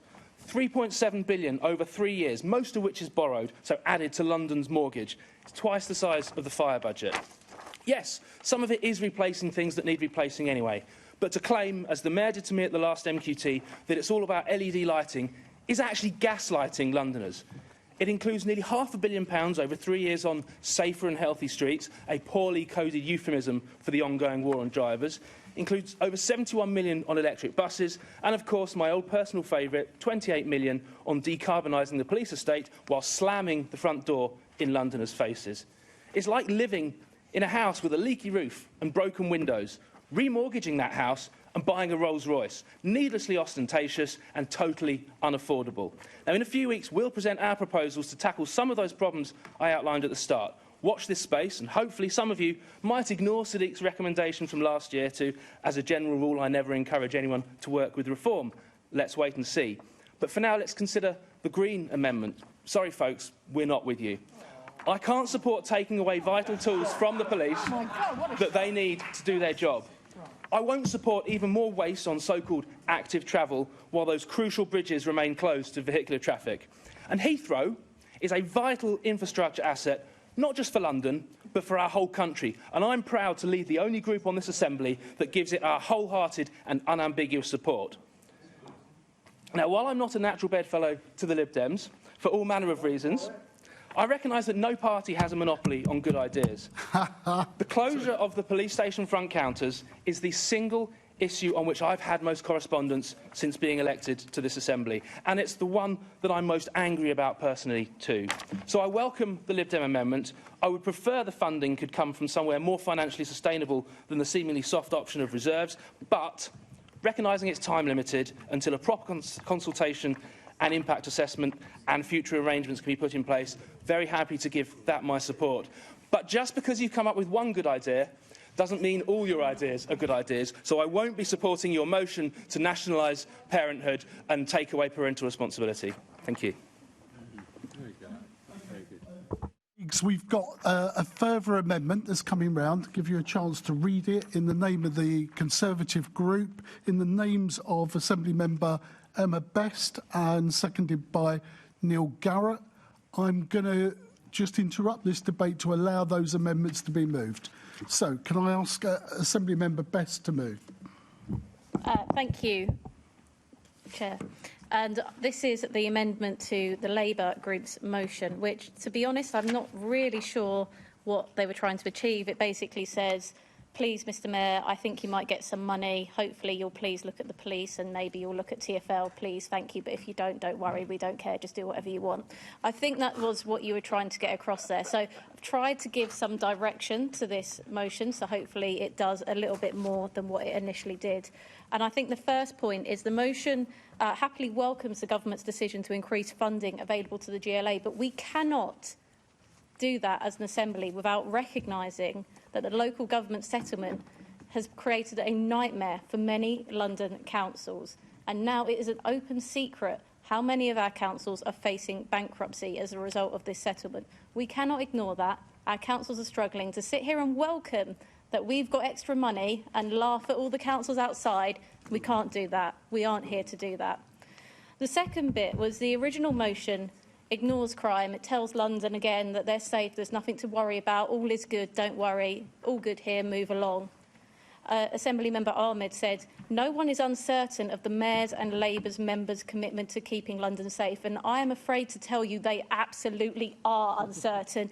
I'm uncertain. We stood here in the last budget process and we put £120 million extra into the police. You voted it down. We put £5 million for a grooming gang inquiry. You voted it down. I am completely uncertain when the Mayor, not even 2 years after his election, goes back on his manifesto promise to keep a 24/7 open police station, goes back on his promise to put extra police officers on the street and instead cuts them. He goes further. He wants to remove safer neighbourhood boards. He wants to remove the parks police. He wants to remove everything that we've had around safer school systems, transport police. The list doesn't end. So yes, I am uncertain about your commitment to tackling crime in London. And that is why we need a more sensible approach to that line. We need to recognise the situation the Met are facing and the challenges that need to be mitigated. The final part was around the TfL, and yes, we agree on the step-free access, but we cannot ignore the long issues with maintenance and the long backlog. This is caused in part by the Mayor continuing to go into that pot and take money for vanity projects from stuff that TfL needs to do the day job to keep London moving, make the trains work and come on time, make the buses work and come on time. It is not rocket science. Londoners do not want the vanity projects. They just want to go about their day. So that is what we have tried to address in this amendment. We hope that all groups can support it and then we give a little bit more direction to what was initially tabled today. Thank you. Assembly Member Garrett.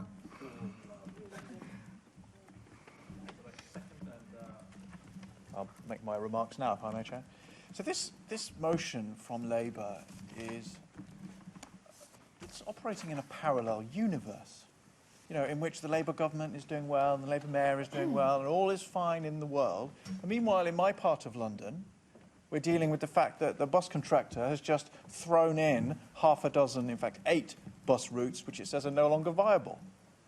Now, that's been a growing problem because of Labour and some other parties' insistence on constantly slowing down our roads and making it impossible for buses to get anywhere, so they're now at their slowest ever speed. But the final straw, yet again, is Labour's budget increasing employer national insurance, Labour's jobs tax. You've been reading in the newspaper how it's affecting pubs and restaurants and hotels, and I'm sure you've been reading in the newspaper how it's affecting industries across London and across the country. Perhaps it didn't occur to you when you were writing this motion or telling us what a brilliant job the Labour government is doing, that it also would have a huge impact on the very services that we provide from here. So it might well be that you don't currently very often take a bus through Merton or Sutton or Croydon or our wonderful part of South London. This same problem applies everywhere. It is a matter of time before other bus operators are throwing in their contracts in your part of London. And what you're going to see, I asked the Mayor about this on Monday at the Budget Committee, he's not putting in any extra money to cover this extra cost that your own Labour government has imposed on us. The only way these numbers are going to add up is by cutting the service level. Okay? That's what's going to happen. It's happening now in my part of London. Very soon it's going to be happening in your part of London. Thank you, Rachel Reeves. Another win for Labour. But we have this wonderful motion here telling us how great things are. Meanwhile, on crime, you all sat here when I challenged the Mayor's fake news on how wonderfully safe London is. Robbery with a knife has doubled since he became Mayor. More than doubled, in fact, from about 4,500 a year to more than 10,000 a year. And every time I brought that up, he changed the subject. Clear-up rate for knife crime in London has gone from 28%. Okay, this is what police call a positive outcome, where they get their man and they put him towards the justice system. So not the justice system itself, just the police's bit of it. 28% that was. That's what he inherited from Boris. It's now 8%. Meanwhile, just in the last year, year and a half, since Labour took over, there were, what were there, nearly 34,000 Met police officers when Labour came to office. And we're now looking at barely 31. This is the impact of this Labour government that you all campaigned for, and he said would be brilliant for London. That's the impact of it on the services that we have, on the things that you say your Mayor is doing a brilliant job on. It's rubbish. It's awful. This is the impact that it's having on Londoners. And as for council tax, I mean, the Assemblymember Bess is absolutely right. You're patting yourselves on the back about the extra money that we have, which nevertheless doesn't seem to mitigate the cuts that I've just described. So in Sutton, to take one example at random, 10% council tax, 10% funding cut from the government. I've heard for years how awful the funding settlement is under the Conservatives. This is all I hear from all of my wonderful lefty friends on the council. Labour come in, and what do we get? We get a further 10% cut to a budget which I will happily admit was not very generous to start with. And you want to sit here and tell everyone how brilliant everything is and how all our colleagues out there in local government apparently are having a fine old time with a Labour government and a Labour Mayor. It is absolutely embarrassing that you would bring this here. I will not be voting for it. Thank you, Chair. Right, we're going back into open debate. Assemblymember Polanski. Thank you very much, Chair. I'd just make the observation, listening to this debate between the Conservative Party and the Labour Party, it very much sounds like the old politics, because you could almost conclude that austerity has failed and that government shouldn't be squeezing councils and regional government of every single penny, and we should probably tax the super wealthy at the national level. But I digress.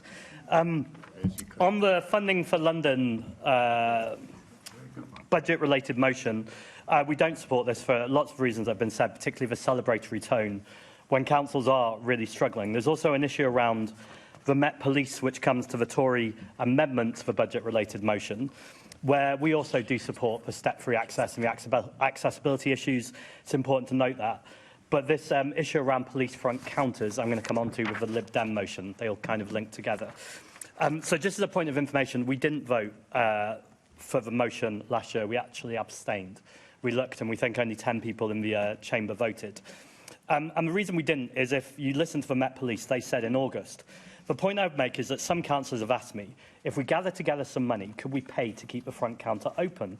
And I would say if I had more money, I would not be investing in front counters. So we very much want to see if there is extra money put into prevention, into early intervention, into victim support, and make sure that we're really tackling the equalities and impact issues, which are really serious issues, and looking at making sure the money is going to the right place. So we don't support the Lib Dem motion. Finally, amongst all that negativity, we do support the Lib Dem budget-related motion. So holiday food support for children in poverty, it clearly is a huge issue. And I accept that the Labour government have finally moved on lifting the child benefit cap, but it did take 18 months. And there are still lots of other issues with the benefit cap more universally, which probably not appropriate for this chamber, but is still worrying in relation to children in poverty. So we do support this motion. Thank you very much. Okay, other contributions to the debate? Hold on, you come in, you get a chance to sum up. You only get a chance to come up once around that. If there's, sorry, Assembly Member Georgiou. Thank you very much, Mr. Chairman. And no one in this room can blame me for anything that's gone on because I was safer with Susan. I was safer with Susan, Mr. Chairman.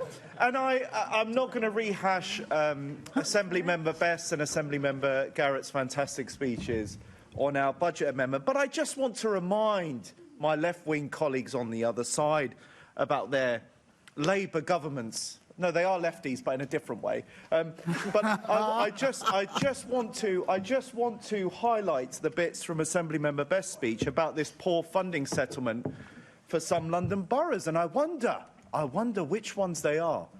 Westminster, Labour, big-time losers in the settlement. Wandsworth, Leonie Cooper, I'm looking at you, big-time losers. Hammersmith and Fulham, Labour, big-time losers. Camden, and big-time losers. Islington, the People's Republic, soon to be taken by the Greens probably, big-time losers. Hackney, I'm looking at you, Assembly Member Garbutt, big-time losers. Lambeth, Marina, big-time losers. Southwark, Labour, once again, big-time losers. Richmond, that part of the world, big-time losers in the settlement. And Tower Hamlets, I can't look around anyone in the room, that's a different basket case altogether, big-time losers in this settlement. I won't take any lectures. I won't take any lectures from my left-wing colleagues opposite. We hear all this rubbish, and you know, I don't want to upset and make Assembly Member Harani blush by saying what I usually say about the Chancellor, but Rachel Thieves has taken money from inner London boroughs, and sadly, they don't have a single Assembly member to stand up for them.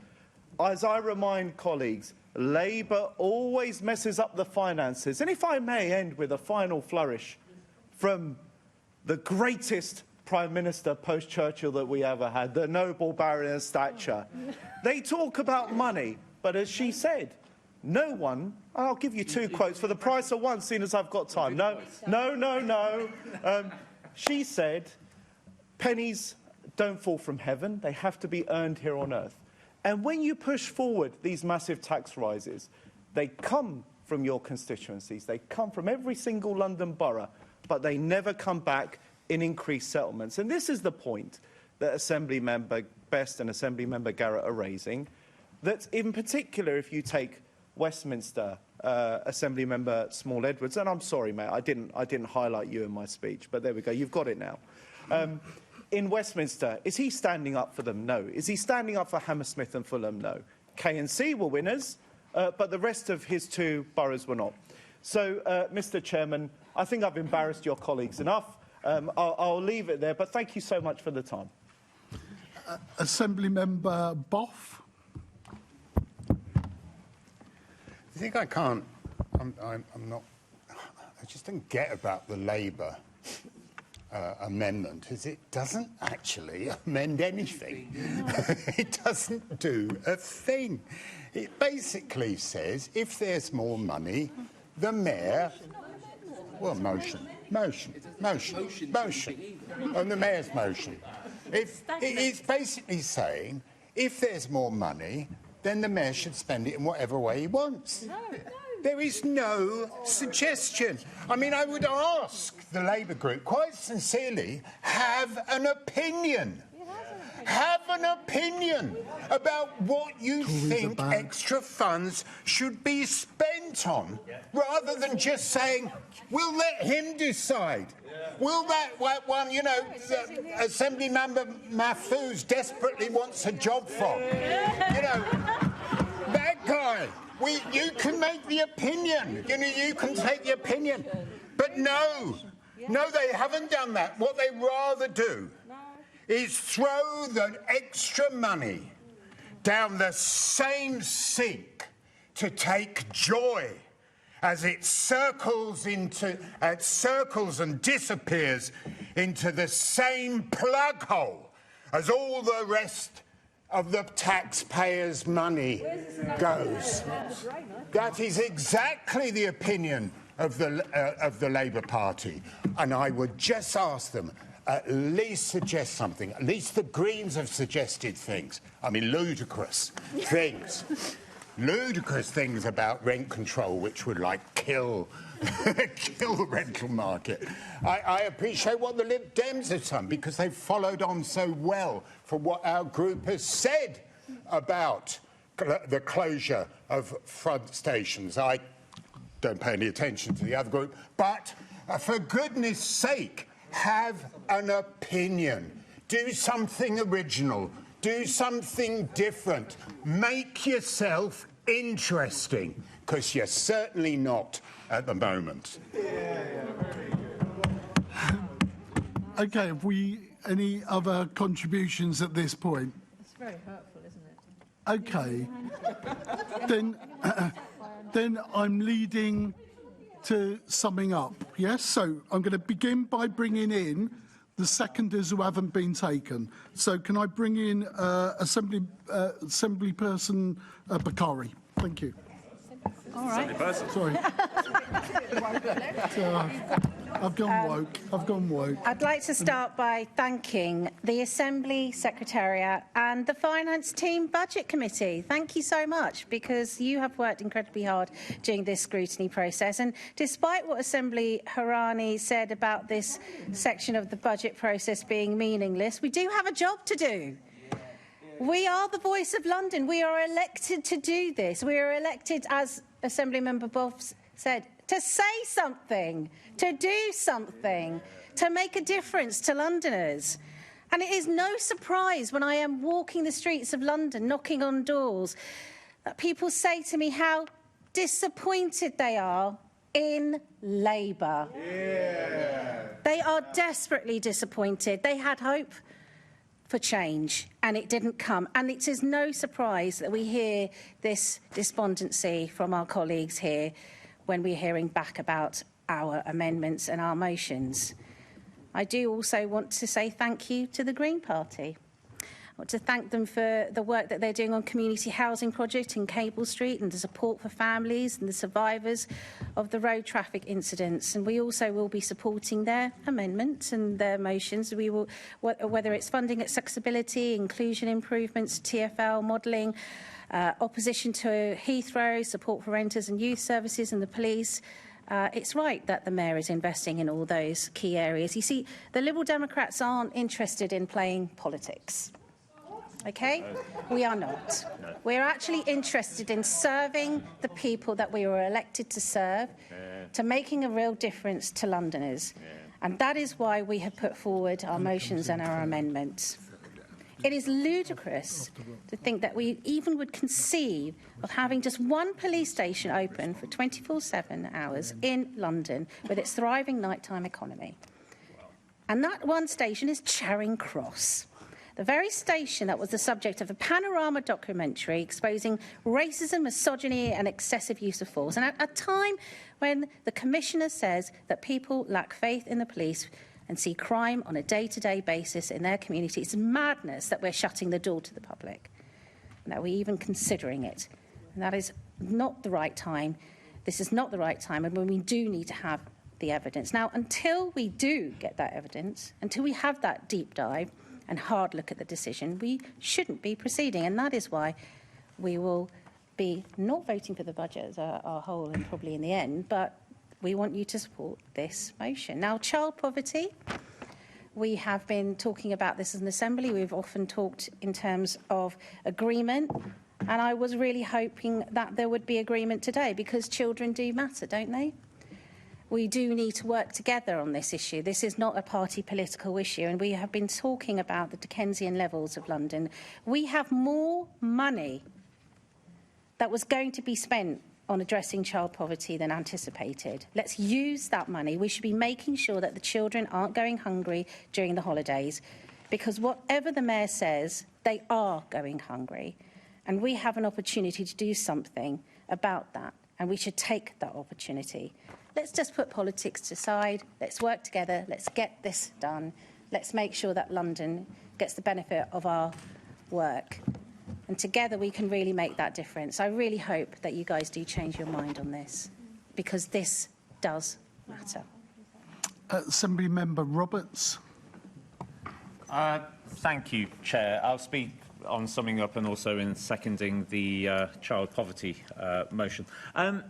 On the free school meals, I mean, I'm delighted. I'm indebted to Assemblymember Ahmed for allowing the scales to fall from my eyes. What Charlie's London leaders have been all of these years, using household support fund money in order to provide holiday school meals vouchers, when apparently everything is Shangri-La. Everything is already sorted and paid for through existing mechanisms. But it isn't, is it? That's why we use the household support fund money, in order to ensure that children do not go hungry during the holidays. We don't do it for the fun of it. We do it for an absolute reason. And the idea that we're now saying, oh, well, we can't do this because we're not sure whether we've got the money coming in. Well, we do have the money coming in, because the Mayor was going to spend the £50 million. He'd already budgeted for it. He'd already made allocation of that money for the free school meals during term time, but the government has stepped in, quite rightly, following on the lead from the Liberal Democrats when we were in coalition back in 2010 to 2015. The money was going to be spent, and now we're seeing money being taken out of the system and not used for what it was intended. So I very much hope that we will see a change of heart from the Labour members. Their motion itself, I believe young people call it weak sauce these days. Not much in it, really, is there? No, it's all a bit strange. I mean, what's the point? I mean, I'm disappointed that they didn't have an additional bit of a line to, to call for motherhood and apple pie to be funded on the rates as well, because pretty much this is what it's all asking for. And the Conservative amendment is very useful and timely. It actually nails some trousers to a mast. It actually says what you would like to do with the money, which at the moment, this is in its original format, had very, very little at all. Just on, we mentioned austerity, by the way. We mentioned austerity. Started under Alistair Darling, who then said that he would have gone further if he'd been given the opportunity to have another crack at the Chancellery.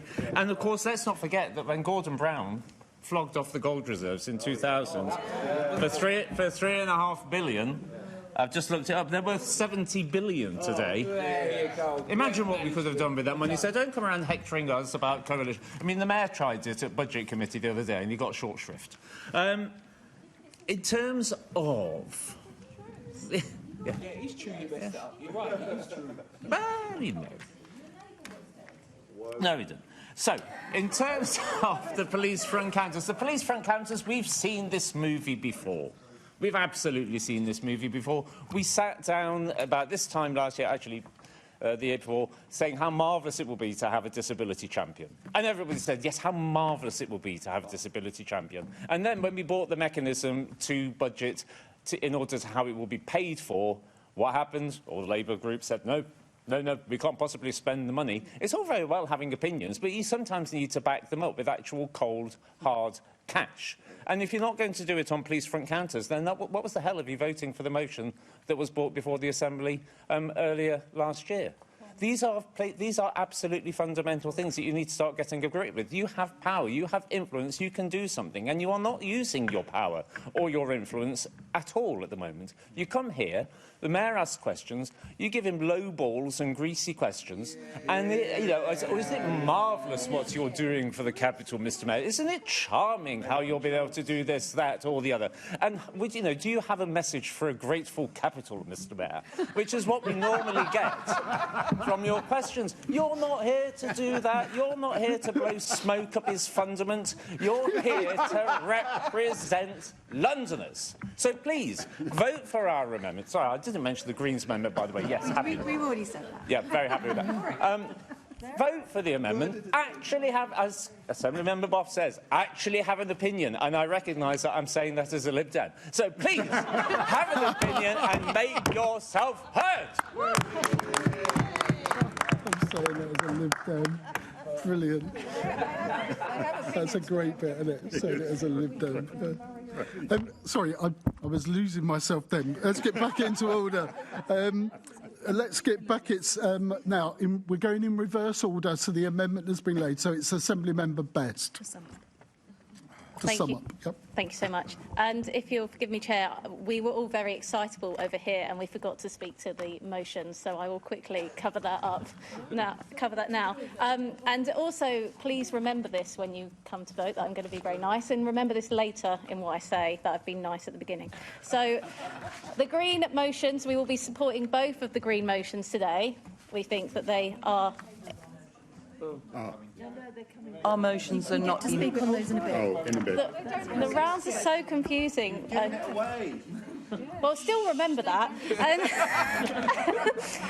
They know what you're planning to do. Unfortunately, we can't quite vote for the Lib Dem motion. Just because we think you have diagnosed the correct problem, we have also got concerns around the new Crisis and Resilient Fund and what it is not funding. But we are concerned with some of the solutions that you have, and we think they are the wrong solutions in this case, and there are better ways that we could do this. So perhaps with some more conversation, we can have a more agreed position. But on today's vote, we will be abstaining on that one.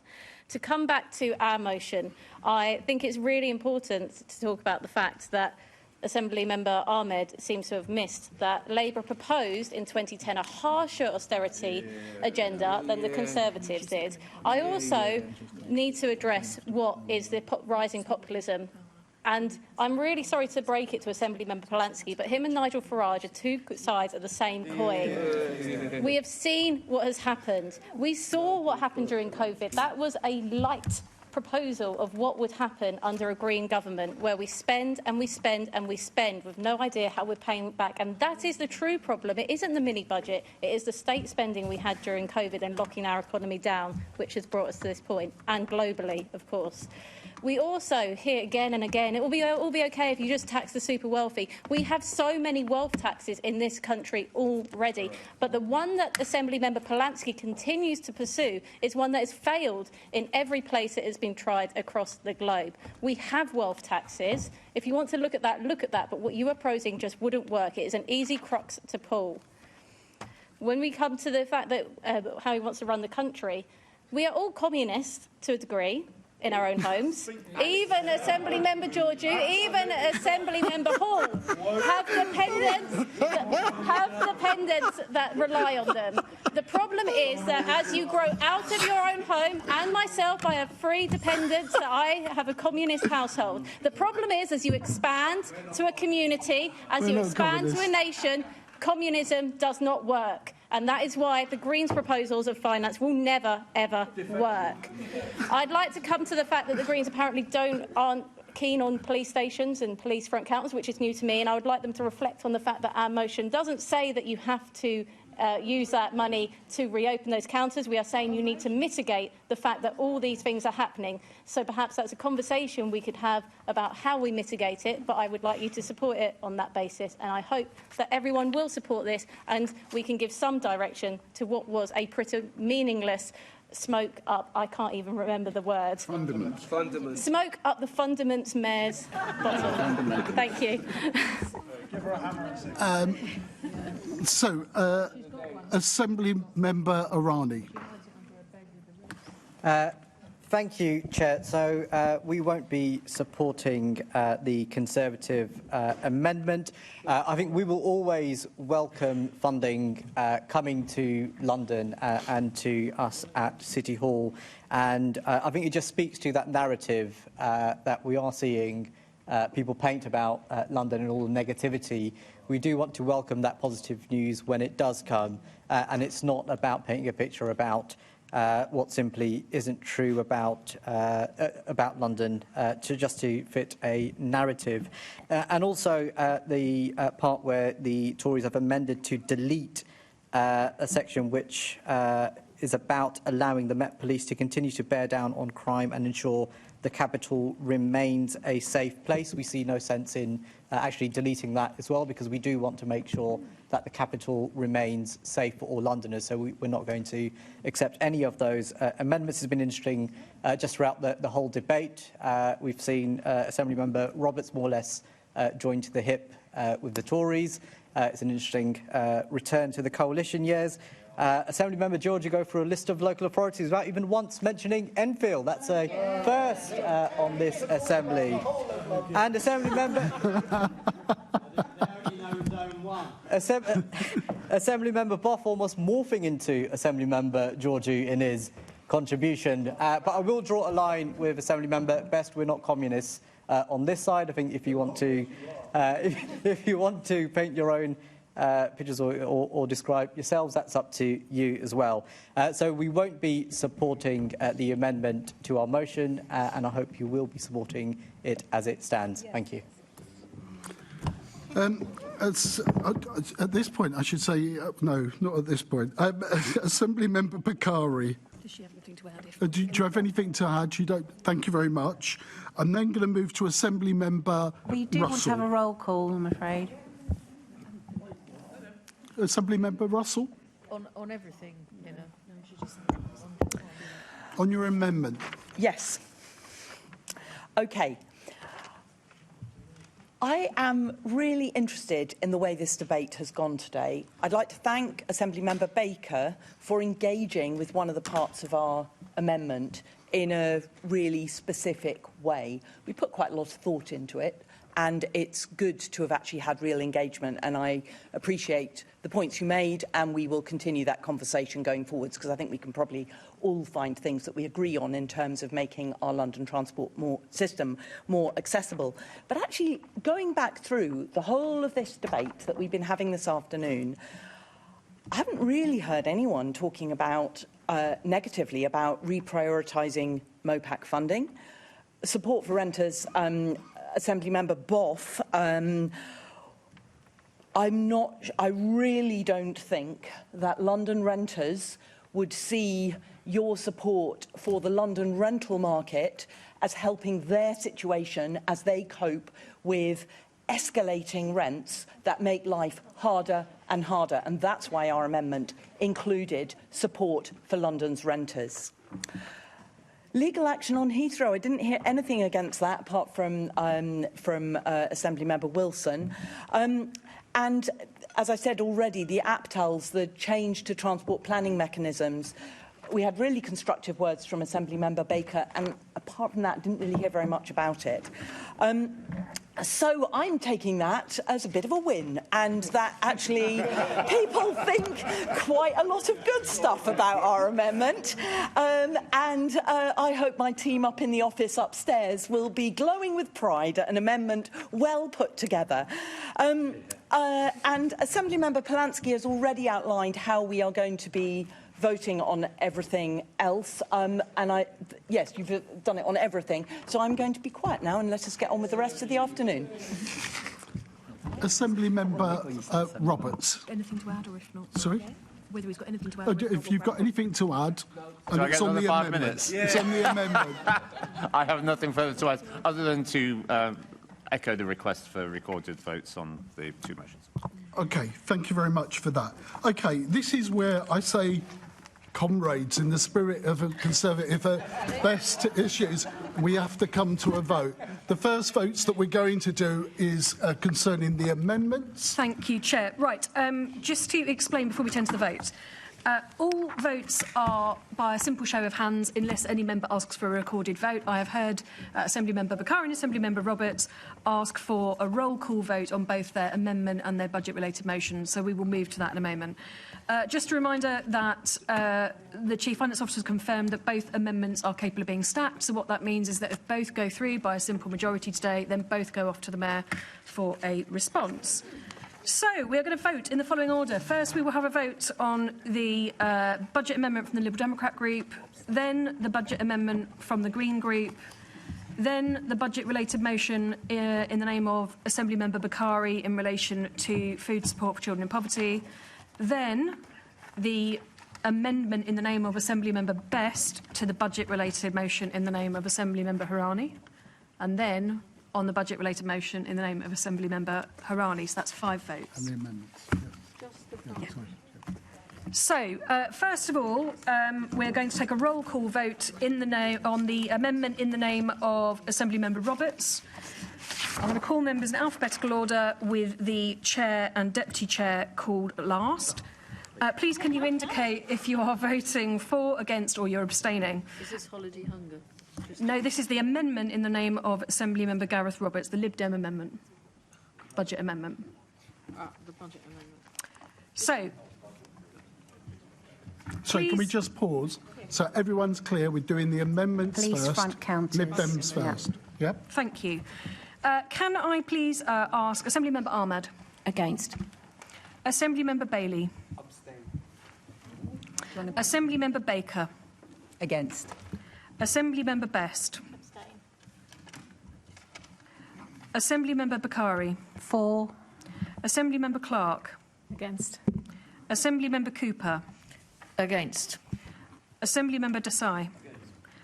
Assemblymember Garbett? Against. Assemblymember Garrett? Abstain. Assemblymember Georgiou? Abstain. Assemblymember Hall? Abstain. Assemblymember Harani? Against. Assemblymember Mahfouz? Against. Assemblymember McCartney? Against. Assemblymember Moema? Against. Assemblymember Polanski? Against. Assemblymember Prince? I'm going to give it a 4. 4. Assemblymember Roberts? Enthusiastically for. Assemblymember Russell?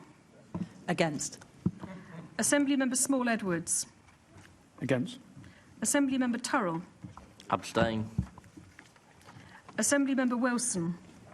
4. Assemblymember Boff, Deputy Chair? Not voting. Assemblymember Duval? Against.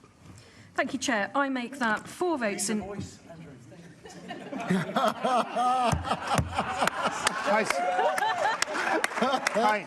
I said that rather loudly, I think. So you heard, didn't you? Thank you, members. I make that 4 votes in favour, 14 votes against and 7 abstentions, so that budget amendment falls. We now move to the vote on the budget amendment, the Green budget amendment in the name of Assemblymember Russell. This is a simple show of hands. I haven't been asked for a recorded vote. So please can I see all those in favour of the budget amendment from the Green Group? That is 1, 2, 3, 4, 5 votes in favour. Do we have any more? Can I please see those votes against? That is 1, 2, 3, 4, 5, 6, 7, 8, 9, 10, 11, 12, 13 votes against. That budget amendment falls. Before we move on to the vote on the budget-related motions and the related amendment, can I check if there are any more budget amendments to come forward? Thank you, members. In that case, no budget amendment has attracted a simple majority of votes. We will now move to voting on the budget-related motions. The Chair will put the substantive motion to the Assembly at the end of the meeting. Right, we now move to the vote on the budget-related motions. We first have the vote on the motion in the name of Assemblymember Bakari entitled Holiday Food Support for Children in Poverty. Please can I see those votes in favour? Sorry, roll call vote. Roll call vote, apologies. Assemblymember Ahmad? Against. Assemblymember Bailey? Abstain. Assembly Member Baker. Against. Assembly Member Best. Abstain. Assembly Member Bakari. For. Assembly Member Clark. Against. Assembly Member Cooper. Against. Assembly Member Desai. Assembly Member Garbett. For. Assembly Member Garrett. Abstain. Assembly Member Georgiou. Abstain. Assembly Member Hall. Abstain. Assembly Member Harani. Against. Assembly Member Mahfouz. Against. Assembly Member McCartney. Assembly Member Moema. Against. Assembly Member Polanski. For. Assembly Member Prince. Against. Assembly Member Roberts. Very much for. Assembly Member Russell. For. Assembly Member Small Edwards. Against. Assembly Member Turrell. Abstain. Assembly Member Wilson. Against. Assembly Member Buff, Deputy Chair. Not voting. Assembly Member Duval, Chair. Against. There's no such thing as an abstention. Bear with me, please. It's not voting. That is 5 votes in favour, 13 votes against, 7 abstentions. I can confirm that that falls. Right. We now move on to the vote on the amendment in the name of Assembly Member Best to the motion in the name of Assembly Member Harani. So this is a simple show of hands, please. Can I see those in favour of Assembly Member Best's amendment? That is 1, 2, 3, 4, 5, 6, 7, 8, 9. We're not voting for the Greens anymore. 10, 11. That is 11 votes for the amendment. Can I see those votes against the amendment? That is 1, 2, 3, 4, 5, 6, 7, 8, 9, 10, 11, 12, 13, 14 votes against the amendment. That means the amendment falls. So we now...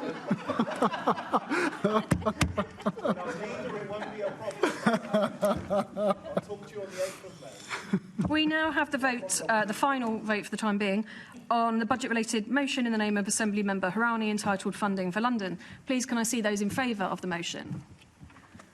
That is 1, 2, 3, 4, 5, 6, 7, 8, 9, 10, 11, 12, 13. That is 13 for the motion. Please can I see those votes against? That is 1, 2, 3, 4, 5, 6, 7, 8, 9. 9 votes against. That is carried.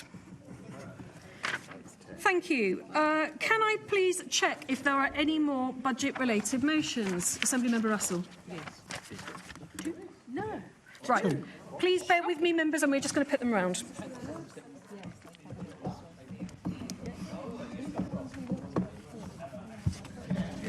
Yeah, but I take that back now. I take that back. Chair.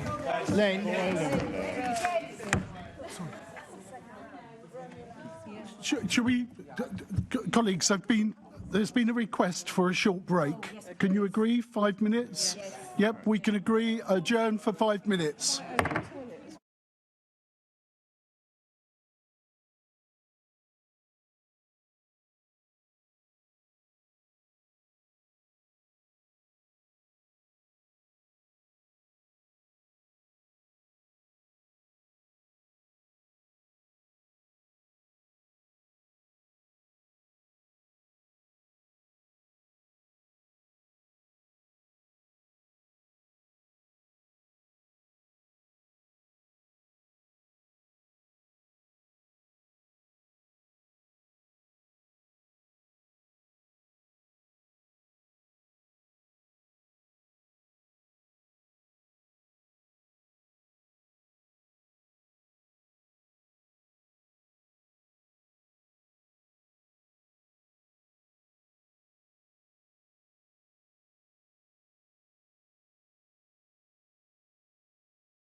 Welcome back, colleagues. We've got two budget-related motions. The first one that we're going to discuss is in the name of Assemblymember Garbett, seconded by Assemblymember Polanski, and it's related to stopping the cancellation of a GLA-supported community housing scheme on the Shadwell site. Assemblymember to move. Thank you. The Housing Committee last year published a brilliant cross-party report led by Assemblymember Moema on the value of community land trusts, which are designed by communities, embedded in communities, and can deliver genuinely affordable homes on sites other developers won't touch.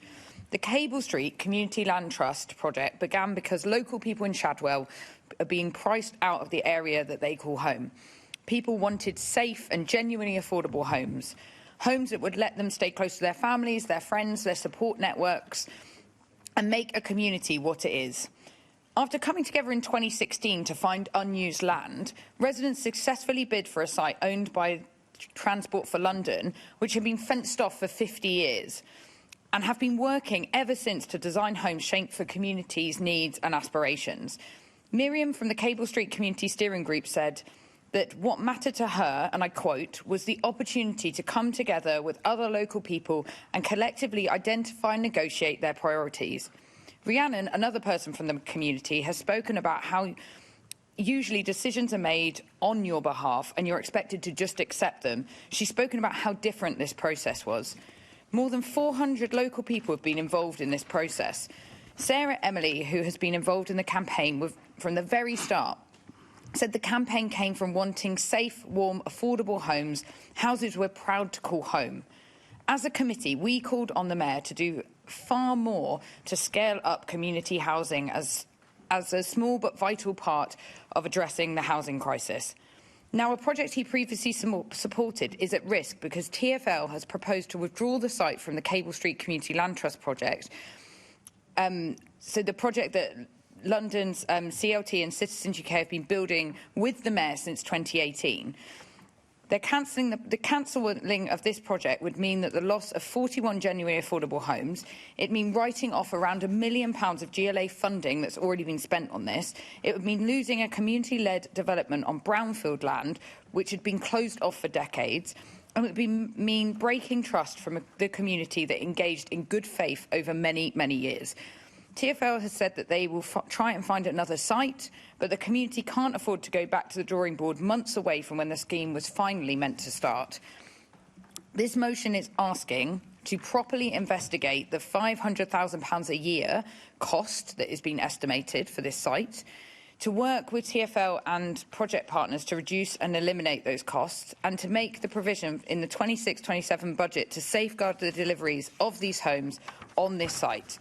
Community-led housing only works if communities can trust the process. This motion is about honouring that trust, and I urge colleagues to support it. Thank you. Assemblymember Polanski.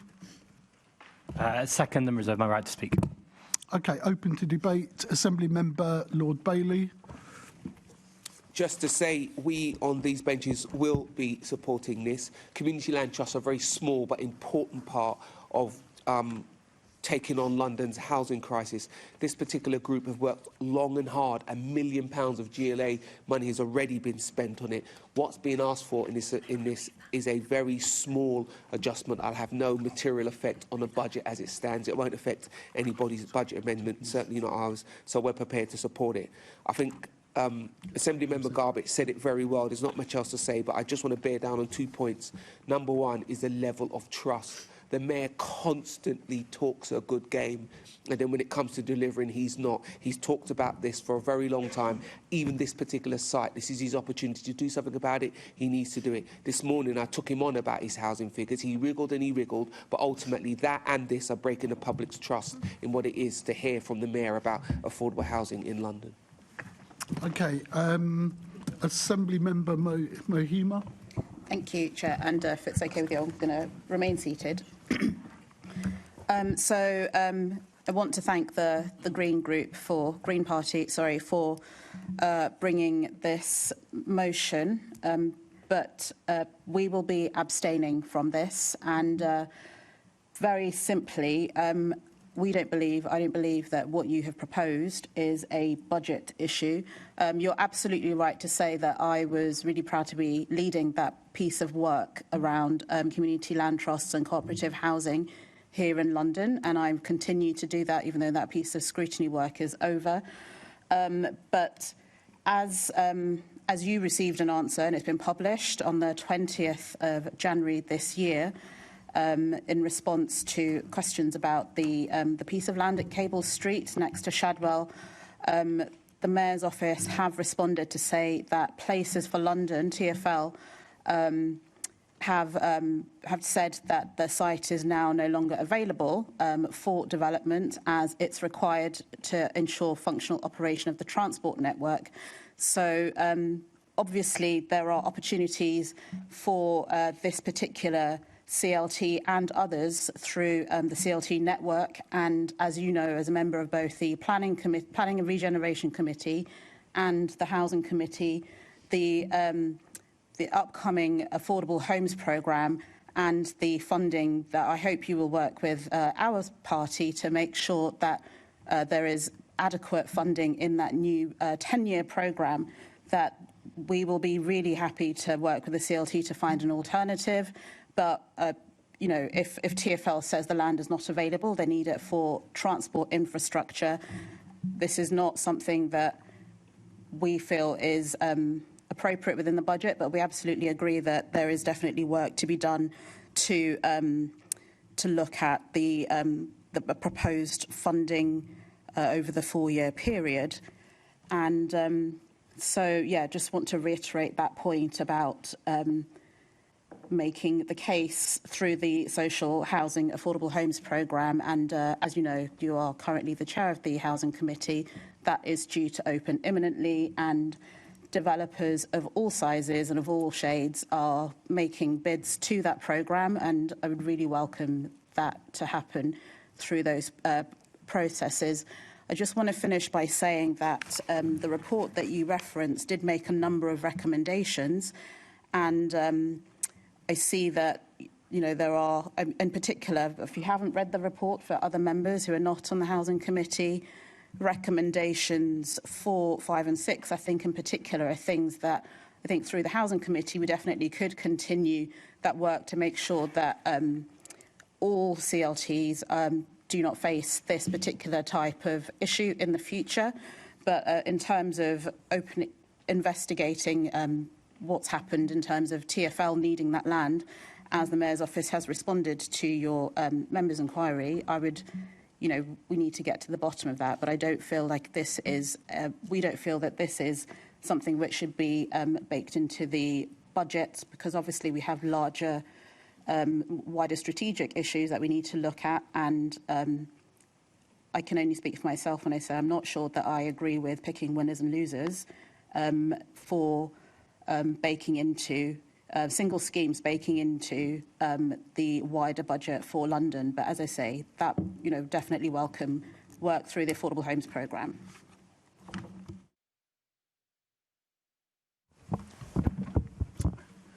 I want to talk to this not because I've taken a wager on the office sweepstakes as to when this budget meeting will end, but because I have been passionately talking about CLTs for many, many years.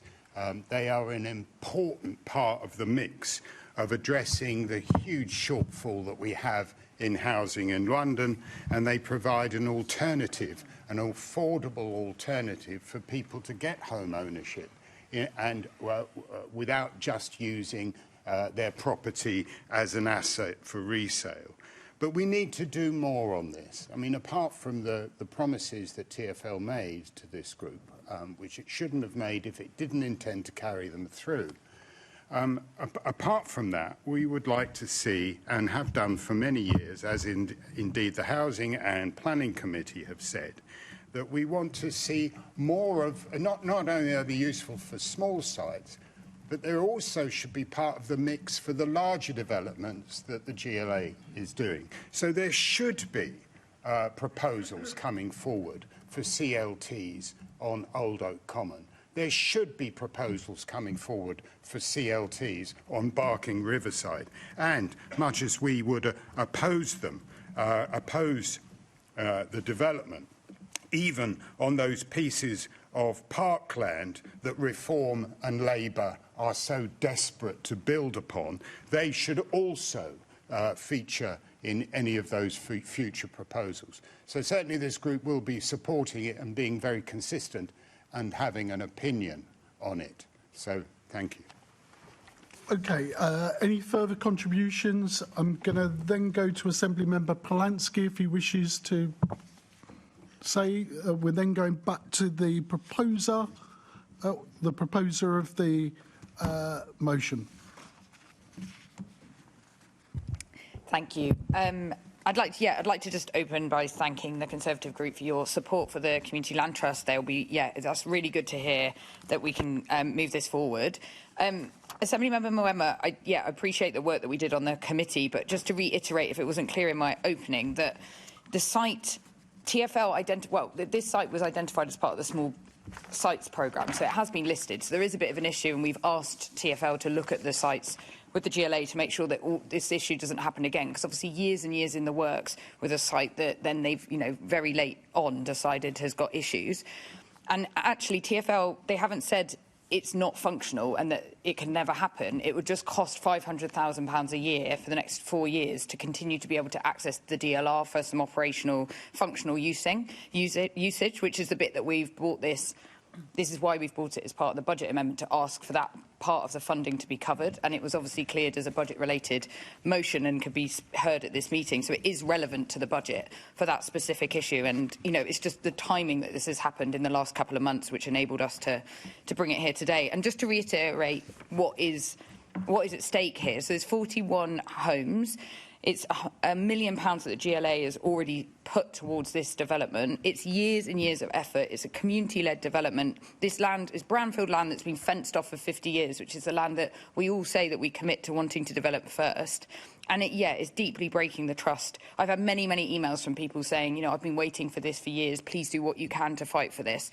So it's about identifying the funding to make this site viable to deliver these much-needed community-led homes. Thank you. Thank you very much. Look, I should have taken these votes collectively, but we're taking them separately, but we're getting through the business. So, can we move to the vote? Those in favour, please show. That is 1, 2, 3, 4, 5, 6, 7, 8, 9, 10, 11, 12. That's 12 in favour. I take it no one is against. We've got against. Okay, and then we've got the abstentions not voting. That's 2 votes against. Oh, okay. That's 2 votes against. So that is carried, Chair. Yeah. Thank you very much. Let's move on to the second motion that's been submitted in the name of Caroline Russell and seconded by Assembly members Zach Polanski. Thank you, Chair. So, to many of us who campaign to reduce road danger, the sudden and very unexpected closure of the charity road piece at the beginning of this month came as a shock. Over the last 30 years, bereaved families and survivors of crashes have been able to rely on the unique support that Road Peace offered. Their volunteers were often survivors themselves, providing trauma-informed emotional and peer support. They also empowered bereaved families and survivors with the necessary information to navigate painfully slow and complex criminal justice processes to achieve justice and compensation either for themselves or for their family members. Every year on London's roads, about 100 people are killed, 3,500 people are seriously injured, and 20,000 people are slightly injured in traffic collisions. Even a slight collision can have a huge consequence on someone's life. I've supported a constituent who became homeless after breaking an ankle in a collision, unable to do their gig economy hospitality job for several weeks, and no sick pay, so couldn't keep up the rent. Those of you on Police and Crime Committee a couple of years ago will have heard evidence from Victoria Lebrec, one of 3 women to lose a leg in separate lorry collisions on the same stretch of road in Clerkenwell. Victoria's life was fundamentally changed following her crash, and she now campaigns for better access to justice for people involved in road traffic collisions.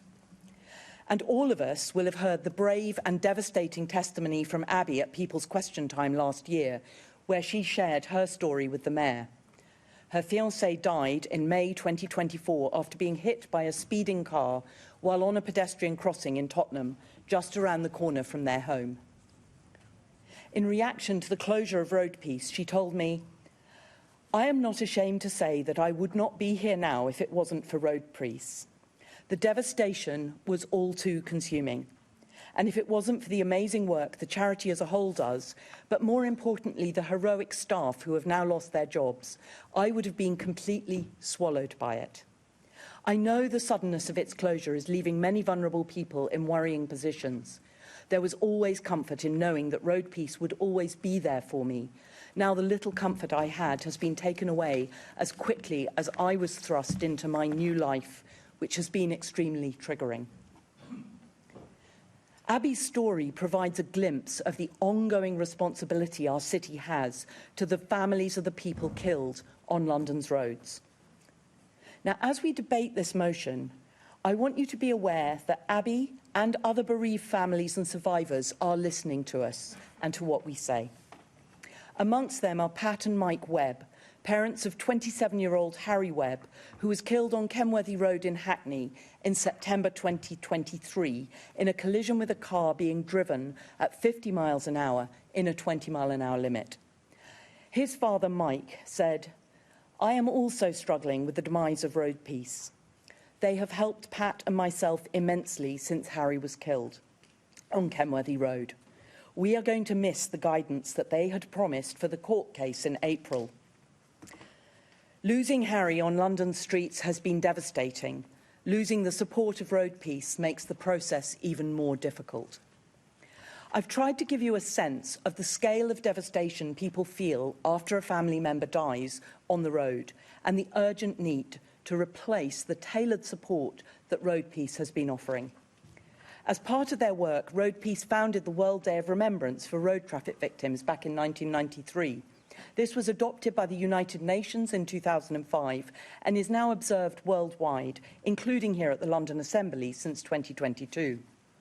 Every year, the third Sunday of November is the World Day of Remembrance for road traffic victims, and on this date, Road Peace held services in cities across the country. I was honoured to speak at last year's event in London alongside families of victims and survivors. This and the listening event Road Peace organised with TfL and MOPAC last year were some of the very few opportunities for people affected by severe crashes to share their experiences with politicians, policymakers and the police. So who will convene these events now? Who will enable the voices of bereaved families and seriously injured survivors of crashes to be heard? And who will provide the understanding and support victims' families and survivors need as they navigate the devastating post-crash experience? In reality, these services have been grant-funded by TfL and MOPAC, so the Mayor can continue this essential work by making sure that that funding still exists in his 2026-27 budget. It's not for us to tell the Mayor exactly how to deliver this work, but we can unite our voices today in calling for the final budget next month to include funding for resilient and ongoing work to support bereaved families and seriously injured survivors of road traffic collisions that sadly happen far too frequently on London's roads. So I ask you, on behalf of bereaved families and survivors, to join me in voting for this motion today. Thank you. Okay, it's now open for debate. Assembly Member Turrell. Sorry, has it not been seconded? I apologise. Assembly Member Polanski. I have formally seconded and reserved my right. Thank you. Thank you, Chair. The Conservative Group will be supporting this motion this afternoon and thanks the Green Group for bringing it. Anyone who's lost a relative under any, or a friend under any circumstances knows how hard the grieving process can be, and particularly how hard when that loss of life is sudden and unexpected. It is very hard to reconcile the loss of a family friend or family member or dear friend when you had no warning that they were going to be taken from you. And it's that trauma and that support which is why the work that this charity provided is so vital. Because when you look at NHS waiting times, the demand on mental health services has seen NHS talking services, the wait time increase from 19.8 days in 2023 to 24.6 days last year. Wait times for counselling services still sit around 2 to 5 months. And that is why having organisations like this that can help step in and provide this much-needed support is so vital for helping people to grieve and process what they've been through. When I first studied psychology some 15 years ago, I was absolutely shocked when I sat down and realised the reliance that there was on the time on medical-based solutions, or by basically trying to put enough pills in people to get them through.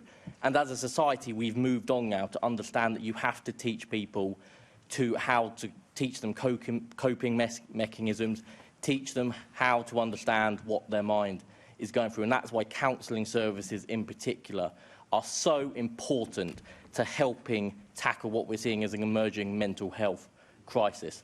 So that is why that support is why we'll be supporting this motion, and we thank the Green Group for bringing it today. Any further contributions? Assembly Member Baker. Thanks, Chair. The Labour Group absolutely share the concerns that the Green Group are raising in this motion about the closure of Road Peace. Road Peace provided a hugely valued service over many years to survivors and families of road traffic collisions, and I personally was deeply saddened by what I felt was a sudden closure when I heard of it, and I thought of all those I had met who had been supported by the organisation through the most difficult times of their lives and what they may be feeling, and they spoke incredibly highly of the support they had received specifically from... Oh, hello. Sorry, I won't mow my heels for the next plenary, eh? They spoke incredibly highly of the support they had received specifically from Road Peace and some of the aspects of why that worked for them. And absolutely, I think we should all agree that Transport for London, the Mayor and all of us have a responsibility for those affected by collisions on our roads. We are just a little bit cautious about some of the detail of the motion, to be honest. So TfL do fund support services through different organisations. They only let this contract specifically last year for 3 years. So the questions this motion raises for me is who has been left without support? Why hasn't that been picked up and transferred? What services and types of support worked for those who relied on Road Peace and are not now being picked up in the new service, and how can we solve those problems? On that basis, I can't say right now that I'm convinced that it's an expenditure issue or a type of contract or you know, what exactly the problem is, or whether, sadly, people have just got lost in the closure of one organisation, and that would be absolutely terrible. And I do think we need to step in and try and make sure that is picked up.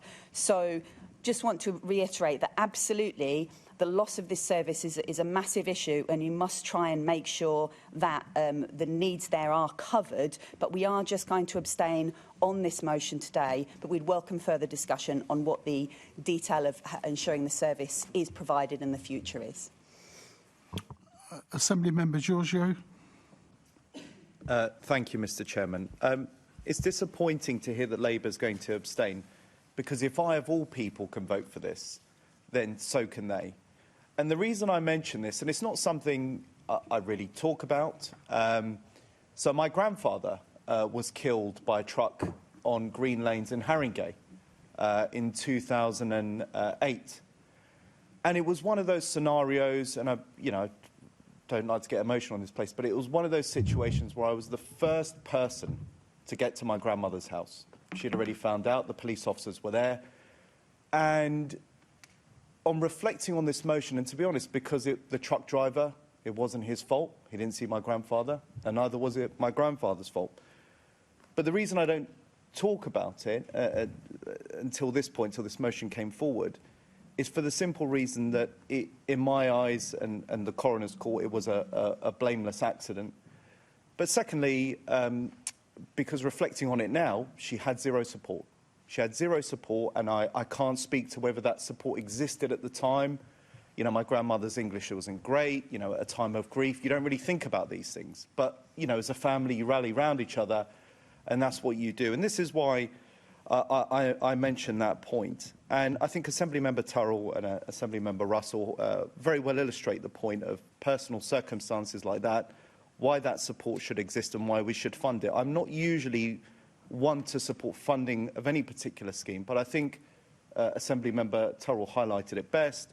It's where there is no support and where you have no family, and tragic instances like that occur, you need people to rally around you. And if you don't have anybody, those are particularly difficult circumstances. And I also want to, and I don't mean this in an inappropriate way whatsoever, but I want to clarify in case there's one particular group that tries to make political hay of how us as Conservatives vote on this issue. By supporting this, it does not mean you support traffic restricting measures. All it means is you want to support people who have had loved ones that are victims of traffic accidents. So I'll leave it there, but just to say, if I, of all people, can vote for something like this, then I really do think Labour members can also do so. And that's not a criticism. You have your reasons, as rightly outlined by Assemblymember Baker. But I think this is one instance where we can actually just all agree on something that I think could be good for Londoners. Thank you. Okay. Other contributions? Assemblymember Prince. Thank you, Chair. I'm afraid that Reform will not be voting for this motion, not because we don't support the principle of it, because we do. But currently, as many will know, TfL have the Sarah Hope line, which also advocates on behalf of people injured in relation to TfL. And I think there should be a discussion around possibly broadening out the work that they do, and rather than have two organisations doing the same thing, have one organisation that represents the whole of London and works to help and assist those people who have been injured either by public transport and or by individuals. So on that basis, we will be abstaining. Thank you. Okay. Any other contributions? Assemblymember Plansky reserved. Oh, sorry, yes. Assemblymember Plansky. No, thank you. Fine. In terms of summing up, yep. Thank you, everyone. And Assemblymember Giorgio, I'm really sorry to hear about that experience. I too have experienced turning up after someone's just received the news of being killed, their family member being killed on the road, and it is huge and it is absolutely devastating, and it ripples over the years. So thank you for sharing that. Assemblymember Turrell, I want to thank you and the whole of the Conservative group for your support, and also the way that you talked about the suddenness of road death, the way that it's unexpected, because I think that is the thing that people really need support with, and that is one of the things that Road Peace did very, very specifically and well. Assemblymember Baker, I completely understand your points. The reason that we weren't specific was nobody knows at the moment what the circumstances of Road Peace's closure were, and it felt inappropriate to say exactly how it should be, how these services should be retained and delivered on an ongoing basis. But what I wanted us to do was to give the Mayor a really strong message from this Assembly that we value the services that have been suddenly lost, and that we want TfL to make sure that they can find another source to commission for those services. And then turning to Assemblymember Prince, the Sarah Hope line tends to deal with people who are killed on the public transport system. And they do a lot of incredible work. They, particularly if someone is killed on the public transport system whose family are abroad, and they do amazing work to support bereaved families. They don't at the moment provide that support for the road crash victims, which is why we bought this particular motion. So, yes, thank you everyone for engaging with this. And I really hope that, that the Mayor will listen. Thank you. OK. Look, just before we go to the vote, and despite all the arguments, there is a degree of consensus here. And I just want to offer, but take in soundings of the things that where we can all agree on in terms of the exchanges that have taken place. Could I write as chair, also alongside any motion passed, about some of the sentiments that you've all agreed and expressed, whatever position you're taking around the table, because there is agreement on the cause and of raising the issue. And if we can do that, I'm more than happy to add to whatever the outcome of this debate is. If there's a few nods around the table, then I'll take it up, because I think we shouldn't lose where we are in agreement. Motions we live and die by motions, where they capture a certain spirit of issues around that. It's important that we also capture the spirits of what people have said, which isn't going to probably be reflected in votes, in straightforward votes. But let's try and do that. If there's agreement around that, I will do that and do the usual courtesies of consulting party group leaders. OK, fine. Let's move to the vote. Those in favour of this motion, please show. That is 1, 2, 3, 4, 5, 6, 7, 8, 9, 10, 11, 12 in favour. Can I see those against? Those against? There are no votes against, so those carried, Chair. OK, thank you. And we'll do that. We'll carry out those actions. OK, so I'm just going to ask now the clerk just to sum up where we are in terms of the budget, so everyone's clear. Thank you, Chair. We have one final vote, which is on the substantive motion. Before we move to that, can I please check, are there any further formal budget amendments to be moved? No. Thank you. Are there any further budget-related motions to be moved? No, thank you. In that case, I'm now going to put the substantive motion to you. The substantive motion before you is to approve the draft consolidated budget for 2026-27, together with the draft component budgets comprised within it, without amendment. So this is effectively voting in favour of the budget proposals in front of you. Can I see those in favour of that substantive motion? That is 1, 2, 3, 4, 5, 6, 7, 8, 9, 10, 11 votes in favour. Could I see those votes against? That is 1, 2, 3, 4, 5, 6, 7, 8, 9, 10, 11. 11 votes against. So that is in fact a tie, Chair. Did you wish to exercise your second and casting vote? I'm casting for the motion.